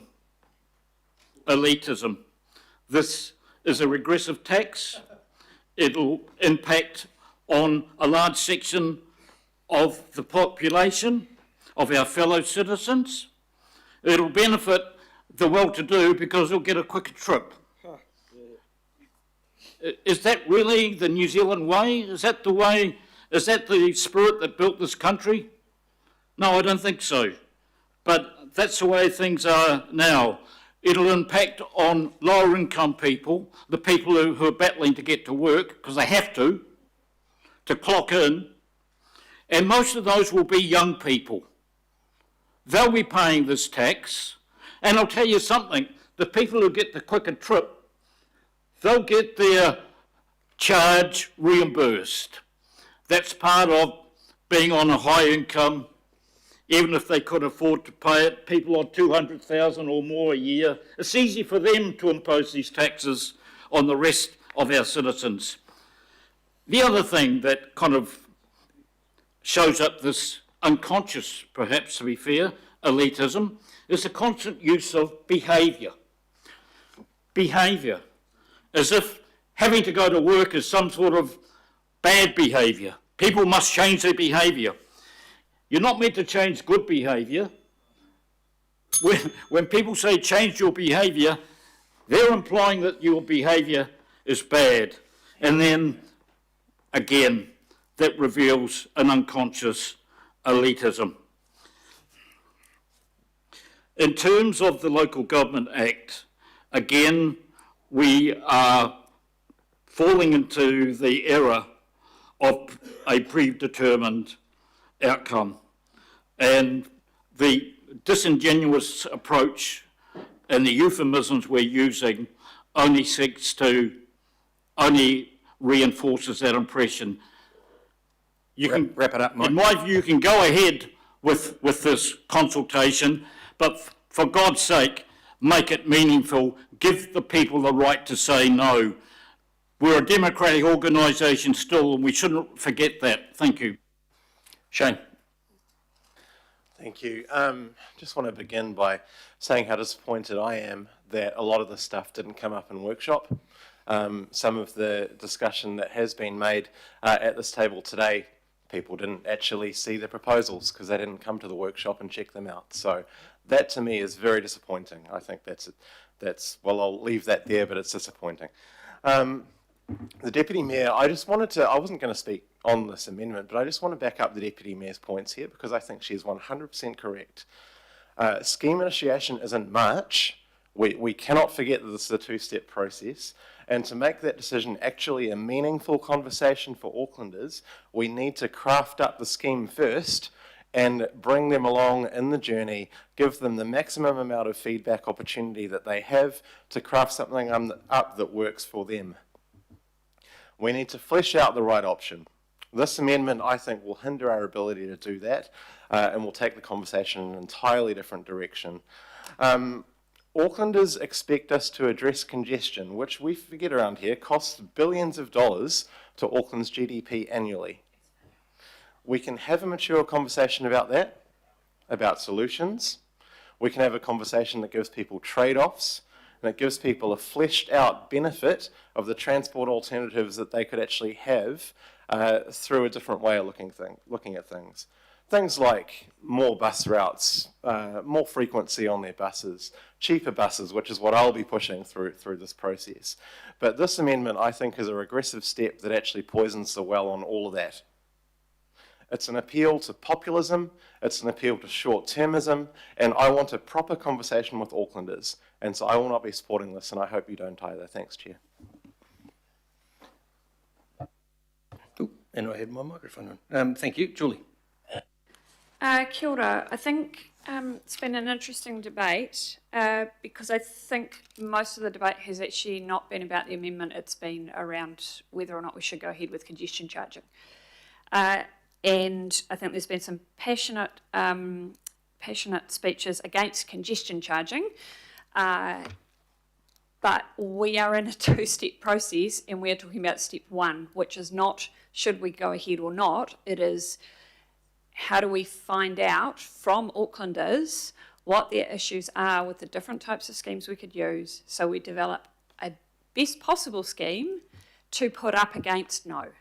So it is about how we construct the congestion charging scheme that we put up against no. And I am really frustrated with the idea that we put forward something here that actually people are just going to go straight to the no and they're not going to give us that rich feedback that we need. That means we can actually construct a workable yes. Now, when we get to yes versus no, people are very entitled to say, you know what, even though this is the best we could come up with based on a really good quality engagement that, you know, teased out. You know, we've had a lot of hypothetical edge cases raised today. By doing this with the three options and saying to people, what does congestion impact on you now? How would these help to address it? What are the barriers? We're actually going to find out those edge cases for real. What are they, not for those of us who sit around this table, but for actual real people who are living those edge cases, and then we can take that into account in the yes. We may not choose the yes, but we give them a chance to influence the yes. If all they see on a form is, even if it's first and it says, you know, if you do you or do you not, and then, but if it happened anyway, most people aren't going to go to that next phase. And we've had experts in consultation tell us that, and we know that from overseas schemes too. So I cannot support an amendment that's going to effectively neuter the feedback we get from our community as a Trojan horse for opposing congestion charging. And I think the honest thing to do would be to allow the most effective way of consulting on this that we've heard from experts. And then, if you still don't like the scheme that results from that feedback from our community, then you say no. You don't try to undermine the creation of a scheme that might work to make sure that it's as bad as possible, so it's as easy as possible for you to say no when it comes. And this just hasn't come out of nowhere either. People might or might not recall the congestion question work that goes back to before Auckland Council existed, 2006, I think, those kinds of conversations started. So, you know, there has been a continual testing of the idea of congestion charging with the public over many, many years. And we know that if we create a scheme that actually does address those edge cases, that does result in investment back in public transport, that people can see the connection with the congestion charge they pay and public transport improvements, actually, they may well want that. So why wouldn't we want to get that feedback so that we can do the best we possibly can with the scheme that goes forward? So I can't support the amendment. Thank you. Joey. Oh, thank you. I can see how this is going to play out on Facebook too. While I have my issues with congestion charging, that is not the debate that is being had. This is about the consultation on options, and I want to hear that information that will come out of this consultation. I think we've expressed to the officers our concern about those who don't participate or haven't participated in a consultation process, and they've reassured us that they will take engagement approaches to connect with the unions and those who will be worse off by this kind of scheme, or we think will be worse off. So while I can appreciate what the amendment's trying to do, I don't want to restrict that information that could come out of this consultation, especially because if I tried to stop it now, I would be making a predetermined decision based on my own opinion and my experiences in the community. And we're not supposed to make predetermined decisions. So I would be open to receiving this information, and I want it to be as rich as it can be for that intellectual rigour of the decision making that we're going to make further down the line. Yeah, thank you. Thank you. Matt. Sorry for dragging this out, everybody. With the three options that have been presented, I just want to give an example of my experience with consultation on some issues around the communities. Cycle lanes were a very popular topic in Manarewa a couple of years ago. With the consultation that went out, there was no option within the consultation document that says, no, I do not want cycle lanes. It was purely focused on the questions around your ideas around cycle lanes and which would you prefer. But the issue between that and what we ended up with was that AT didn't actually go back and say, okay, well, this is the option that we feel is the most preferred.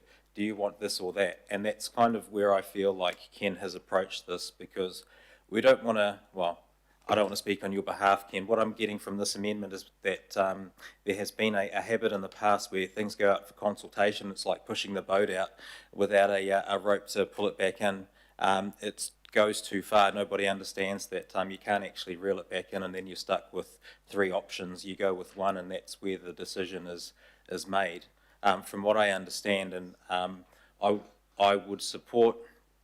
I wouldn't support this if it was very clear that that the consultation wasn't going to end up with a specific result on this is what we're moving ahead with, and there was that second step with we are going to go back to consult on whether or not we want the congestion charge or not. But if that's not clear or guaranteed, then I would have to support the amendment there. I don't know if the officers can answer that specifically now in terms of that next stage, or at least in the consultation document, if you're seeking guidance on what's going out, then making it clear within the initial consultation, if we're not going with the amendment, that the engagement is going to state your ideas around congestion charges and allowing for people to give their honest opinion on what they have in that document, so that we don't have to offer or skew any data with mixing it up between the three options plus a fourth, which is an absolute no. Those are my concerns, where people don't have that opportunity to give their thoughts on it all together, but they can offer up considered decisions around the three items to consult on. Thank you. Thank you. Just before we go to you, Morris, we've just got to move an extension of time. Hopefully it won't be much time, but someone like to move that. Thanks, Shane. Second it. Thanks, Greg. Those in favour say aye. Aye. And against? Carried. Morris. Okay, I'll try and be brief. This is really in the balance for me. First point is, if we put that option in and it was the most popular, which it's probably likely to be, although I think you're making some judgments about people's views on things in advance, if that killed it off, then I don't want to have a bar of it. I'm in favour of time of use charging, always have been. Actually think if you've got a limited supply of a product and you've got a huge demand of people wanting it, that one of the things you can use is pricing signals to try to filter the usage of that product.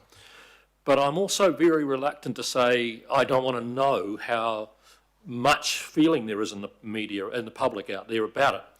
Because if it came back with 35% of people said, I want to know, you'd say, that's really not that bad. If you come back with 75, you say, this is going to be a hard sell. We're going to have to configure something up in a really, really positive way, which shows what the real benefits will be to a whole lot of different cohorts of people. And then when we do go back with that final product, at least have sort of tried to open their minds up about it. So I just don't see that it, I heard a couple of councillors say, oh, this puts an end to it if that became the vote, but it doesn't. I'm confident of that because I've just been hearing that the assurance is no, if this gets to be the most people filling it out, so what? And then finally I wanted to say this, if people are opposed to time of use charging, I cannot see they're going to give you some rich, fabulous, phenomenal options and input. I reckon you're going to get a two-finger salute from most of them when they fill it out. So they won't be the ones. It'll be those that do think time of use charging's got some merit and which option is the best way to go and how to configure it and where to do it and so on. So I don't feel comfortable with saying I don't want to know what the public think about something. And I very much in the political history have got quite a strong track record of actually banging through things that weren't that popular at the time. I put coastal deregulation through and we held a parliament for Toes laughing is we held the parliament for 3 months under urgency, all night, all day for 3 months. And finally, when it got through, no one's ever changed one clause of it. So I do some unpopular stuff. I think time of use charging will come about. I'm in favour of it, but I'm actually going to vote for Ken's amendment because I just think we're just saying like, we don't want to hear what the public's view on whether they want it to go ahead or not. And I don't think that's right. Thank you. Daniel.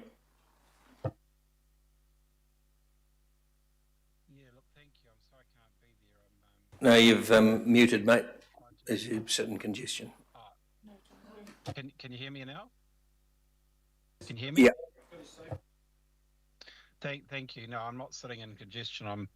I've managed to avoid the congestion because I got out in time, but I'm parked up. But look, I'm in a bit of a quandary here, Chair, because I strongly support price as a mechanism. And I mean, I was too young at the time, but I go back to the referendums on electoral reform, and it was always a two-stage process. And the first question was, do you favour change or do you favour the status quo? And the second question was, which changes, if there were to be change, what is your most preferred? And then the subsequent consultation or decision or vote was had as to, do you want MMP or first past the post? So I'm really struggling because I have a preference in terms of the three options, quite a strong preference. I'm not going to declare that, but I do have a preference there. I also have concerns as somebody who had been taking my wife up to Auckland Hospital until recent times about the impact on travel into the hospital, for which we don't have a choice. We've got to be there at 7:30. So I have a concern about the impact of the scheme, but I'm just struggling to understand why there couldn't be a consultation whereby the choices are there, but there is also a second question as to whether people are comfortable with the scheme or not. If the amendment goes through, I'm relaxed about it. If the amendment doesn't go through, then I'm certainly keen to explore what the public views in relation to the three options. I will support the amendment. I'm not sure if it's going to get up there, but I do think that it's not the end of the world if the question is asked as to whether people are comfortable with a no change option at this point, as well as their feedback on the three options that are being proposed for consultation. Thank you. Thank you, Daniel. There are no more comments, so I'll just make one. We asked for this. We lobbied the government and we said, can we please put in a step that allows us to go to the community with our preferred options without the pressure of whether this is a yay or nay. And we said to them, and they put it in the legislation for us. And now we sit here and debate whether we actually do want it. And so, I mean, this is not a formal consultation. We've heard it here. This is not formal consultation. This is us saying we've been through 13 different types of scenarios, and these are the three that we think could work best in Auckland. What do you think? We then want to somehow throw in there, but give us the option of not doing it as well. Give us the option of being happy with congestion. Give us the option of sitting in our cars for hours on end. Give us the option of being able to miss training our kids for sport and all of the social impacts, because we've got people sitting around the table who think it's okay to ask that question. We are simply going out there and saying to them, we've looked at a whole heap of options. These are the three that would work best. What do you think?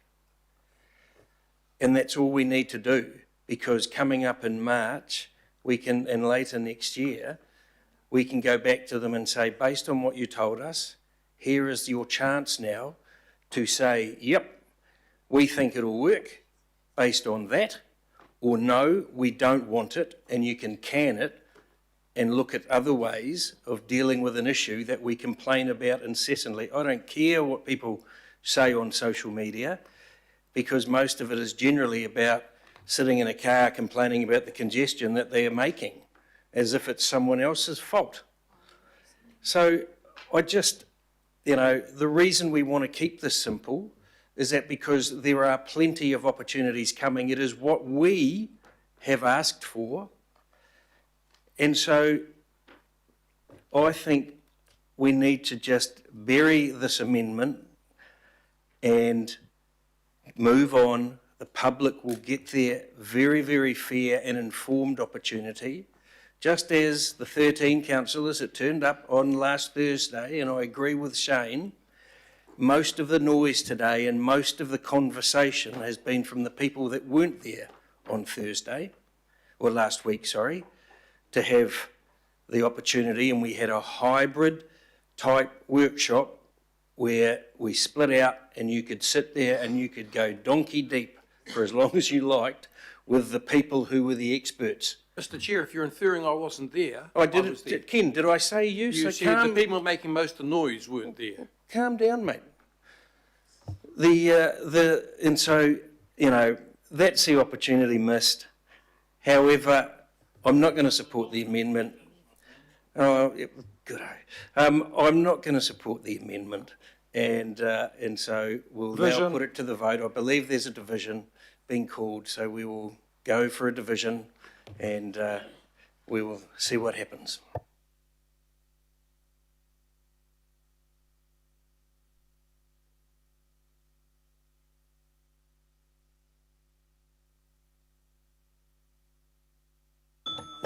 Members, you're now voting for the amendment.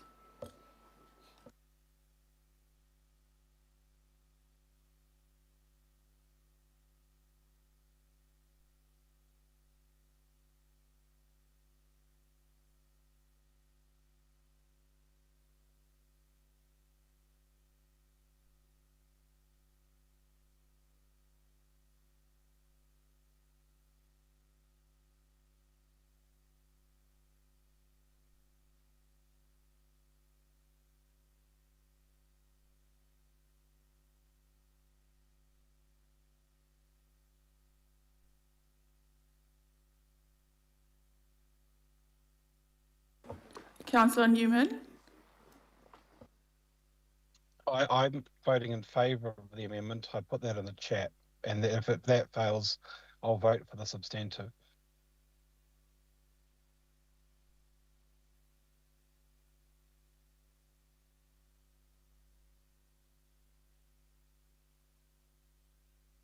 That amendment is lost. 12. Okay, thank you. So we will now go to the substantive. Is there any discussion on the substantive A to E? None? Oh.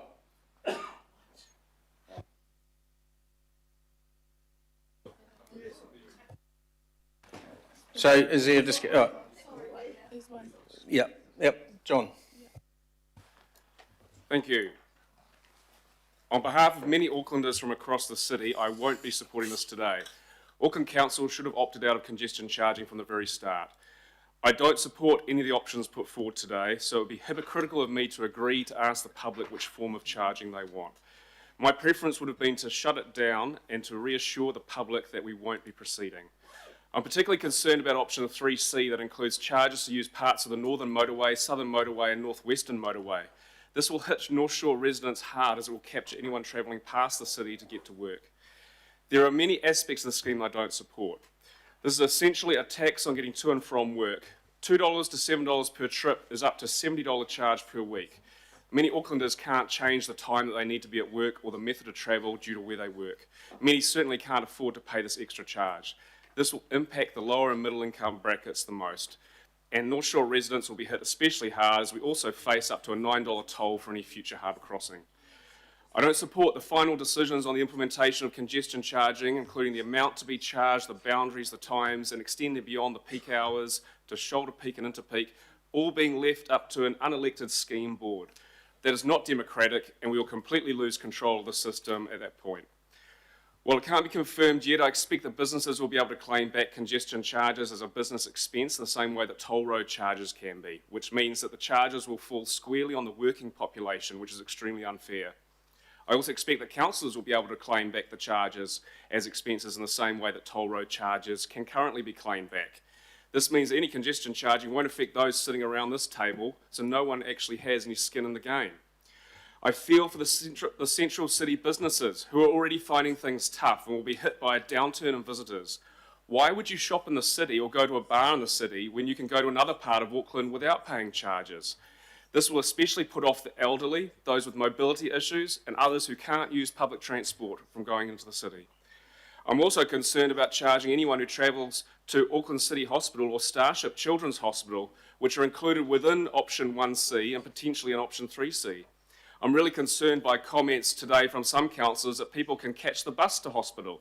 Starship supports kids from across Auckland. Taking your sick kid on the bus is not an option.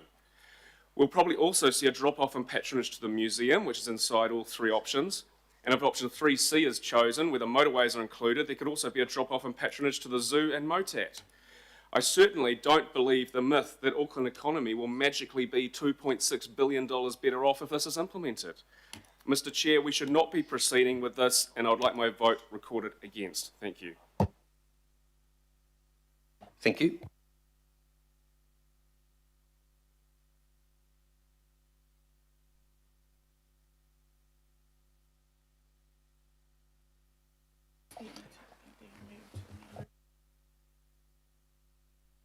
You're deemed to have already spoken, Kent, according to standing orders.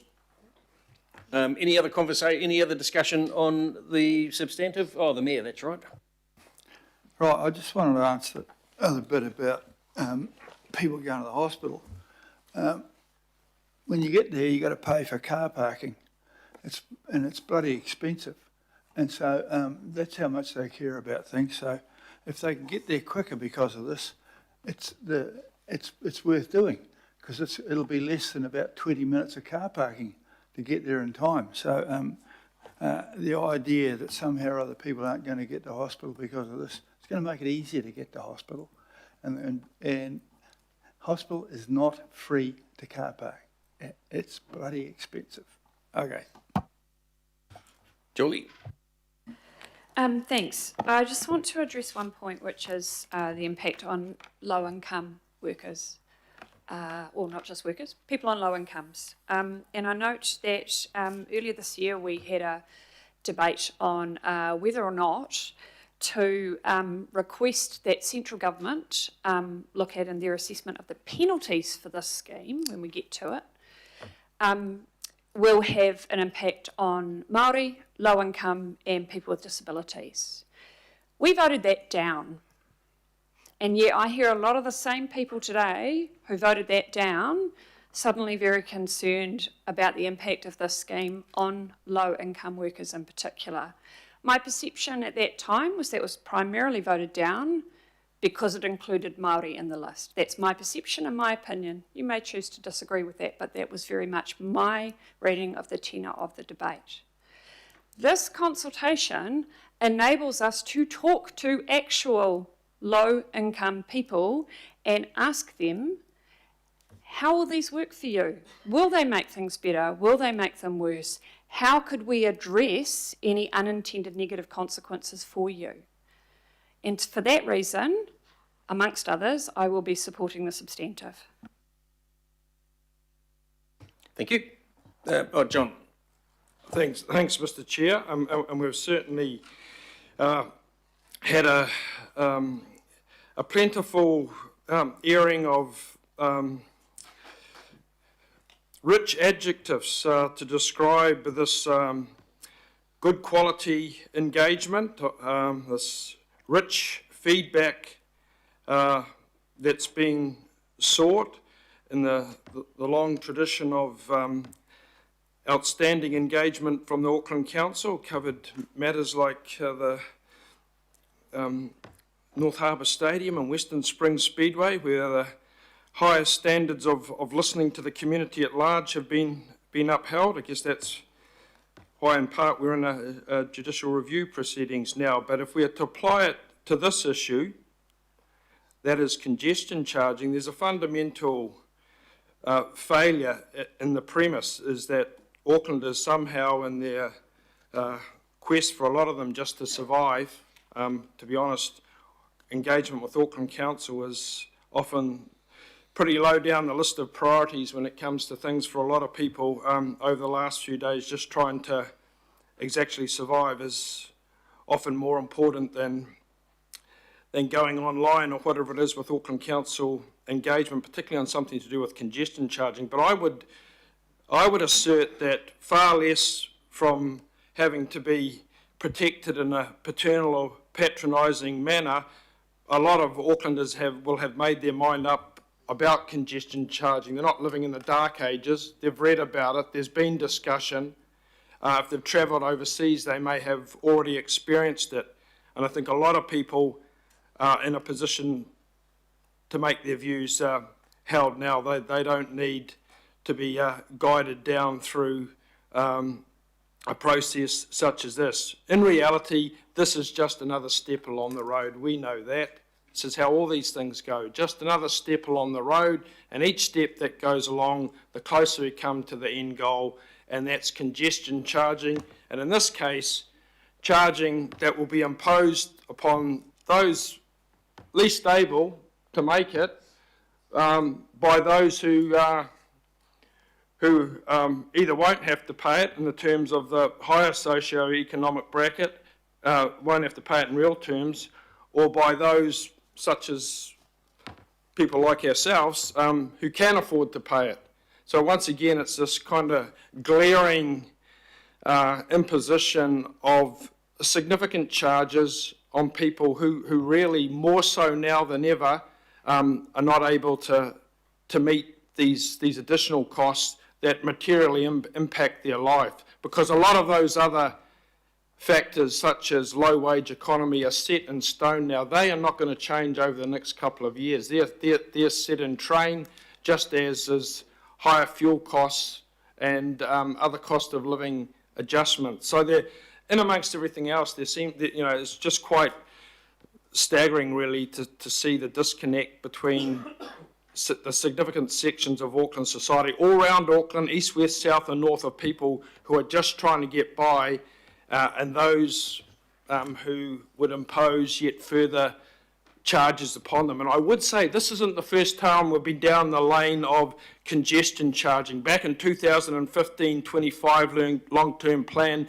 there was a $500 million levy through the interim transport levy. That was to deal with congestion. We paid in $500,342 for each ratepayer across Auckland, with minimal or negligible results at the end of it. Similarly with the regional fuel tax, or the hoop-ha over that, 11.5% cents on every litre.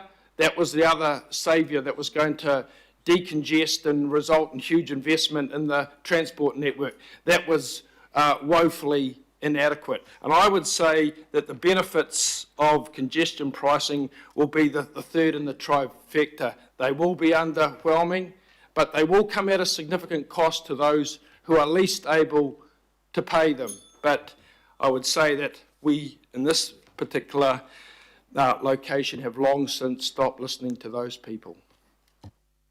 Thank you, John. Shane. Yeah, just really quickly. I'm actually really excited to know more from Aucklanders, more about their commutes and how each of these options would affect people directly. I want to know more about some of the things that have been mentioned around people's access to different things like hospitals and motats and all that. I want to know all that stuff. It's exciting that we're doing this. But I also want to know the impact on people's household incomes, but also the impact of congestion on people's lives too. The impact of congestion on people's home lives and times with their family and their health and all those kind of things. That's the conversation that I want to have. And this motion will enable that. But in this discussion, I don't think we should forget 25% of Aucklanders cannot drive. For whatever reason, they can't drive. They may be disabled, or they may be too young or too old, or all those kind of things. Anything we can do to provide alternative transport options and cheaper transport for people will help those people directly. And that's the thing, that's another element to this that I really want us to flesh out in advance of March. And I look forward to March. That's the big day, right? That is the day we can have a discussion with the scheme that's actually fleshed out. We actually know what we're debating. We've co-designed that scheme with the community. We can vote yes or no on that. But I want to assure Aucklanders that we're not decided yet on this. We're not predetermined in any way. I'm very keen to hear Aucklanders' contributions, and I thank them in advance for their feedback. Thank you, Chair. Thank you, Shane. And Greg.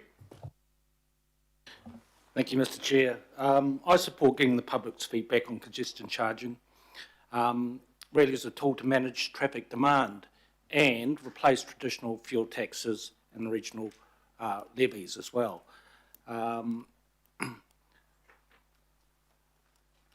Congestion charging is a way to influence the habits of people, the way that they use our roads, and to reduce our gridlock across our busy urban roads.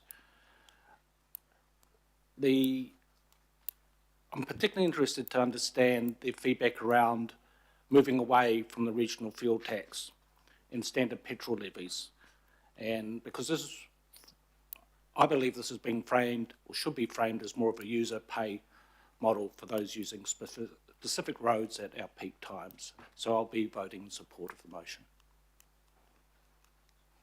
Thank you, Greg. There's no, oh, Mike. Yeah, it's a little bit unfortunate, but I have to say something here. It's understandable if members, in supporting this and voting down the amendment, which allowed the option of saying no, don't feel good about it. But it's not excusable to make thinly veiled attacks on the integrity of their colleagues, implying, for instance, that the concerns of some of us about the regressive nature, anti-working people nature of this form of road tax are being insincere. And in terms of the last debate we had around this, particularly in regard to a waiving of fines for Maori, was opposed by none other than Tau Henare. So please, if you feel bad about your position, given your political colours, that's something you have to live with. But don't try and insult the integrity of your fellow members. It's not acceptable. Thank you. Thank you. Joe. Thank you. I'm going to support this because it is about consulting on options, and I would like to hear from people who say that these options won't work for them, and I want to know why, because I'm open to being told if I'm on the wrong track here, because in my opinion, this will only benefit those who can afford to pay this charge. They will get the benefit of travelling, others will get the benefit of travelling faster if they can afford it. So this is not about going ahead with this congestion charge or not. This is just about getting options, getting consultation done on these options. So that's why I will support it. Thank you. Thank you, Joe. There's no further conversation. We'll put it. Those in favour say aye. Aye. And against? Aye. Division is too late. Yep, so you want your votes recorded against? Yes, please, Mr. Chair. Cool. Okay. Okay, thank you. So that's, next item up is the, let me find it. Establishment of the subcommittee to deal with road controlling authority decisions allocated by the governing body, and it is my great pleasure to welcome up Andrew Pickering and Rebecca McEwen. So lovely to have you here. All yours. Thank you very much. And just a quick introduction. On the 4th of August, governing body recommended the establishment of a road controlling authority subcommittee. The report with you today presents a number of recommendations that will enable the establishment of that subcommittee. Recommendations include the membership that is proposed as a result of an expression of interest process, the terms of reference of the subcommittee, and recommendations around the meeting cadence being fortnightly and the first meeting being no later than the 9th of October to enable continuity of decision making following the transfer from Auckland Transport. Only change to note with the role of this committee, Transport and Infrastructure Delivery Committee, is that the road controlling authority decisions would shift to be possible through the new subcommittee. Do you have anything to add? Through the chair, no, nothing more to add. Although we would like to amend recommendation B. We would like to remove the B where it says to amend the governing body terms of reference to include the subcommittee. And the reason for that is the governing body has that role, not this committee. Everything else stays the same. We overstretched, Councillor. Technical. No, all good. Thank you. So questions on this for Andrew or Rebecca? No. All good. Thank you very much. Step back. Any discussion?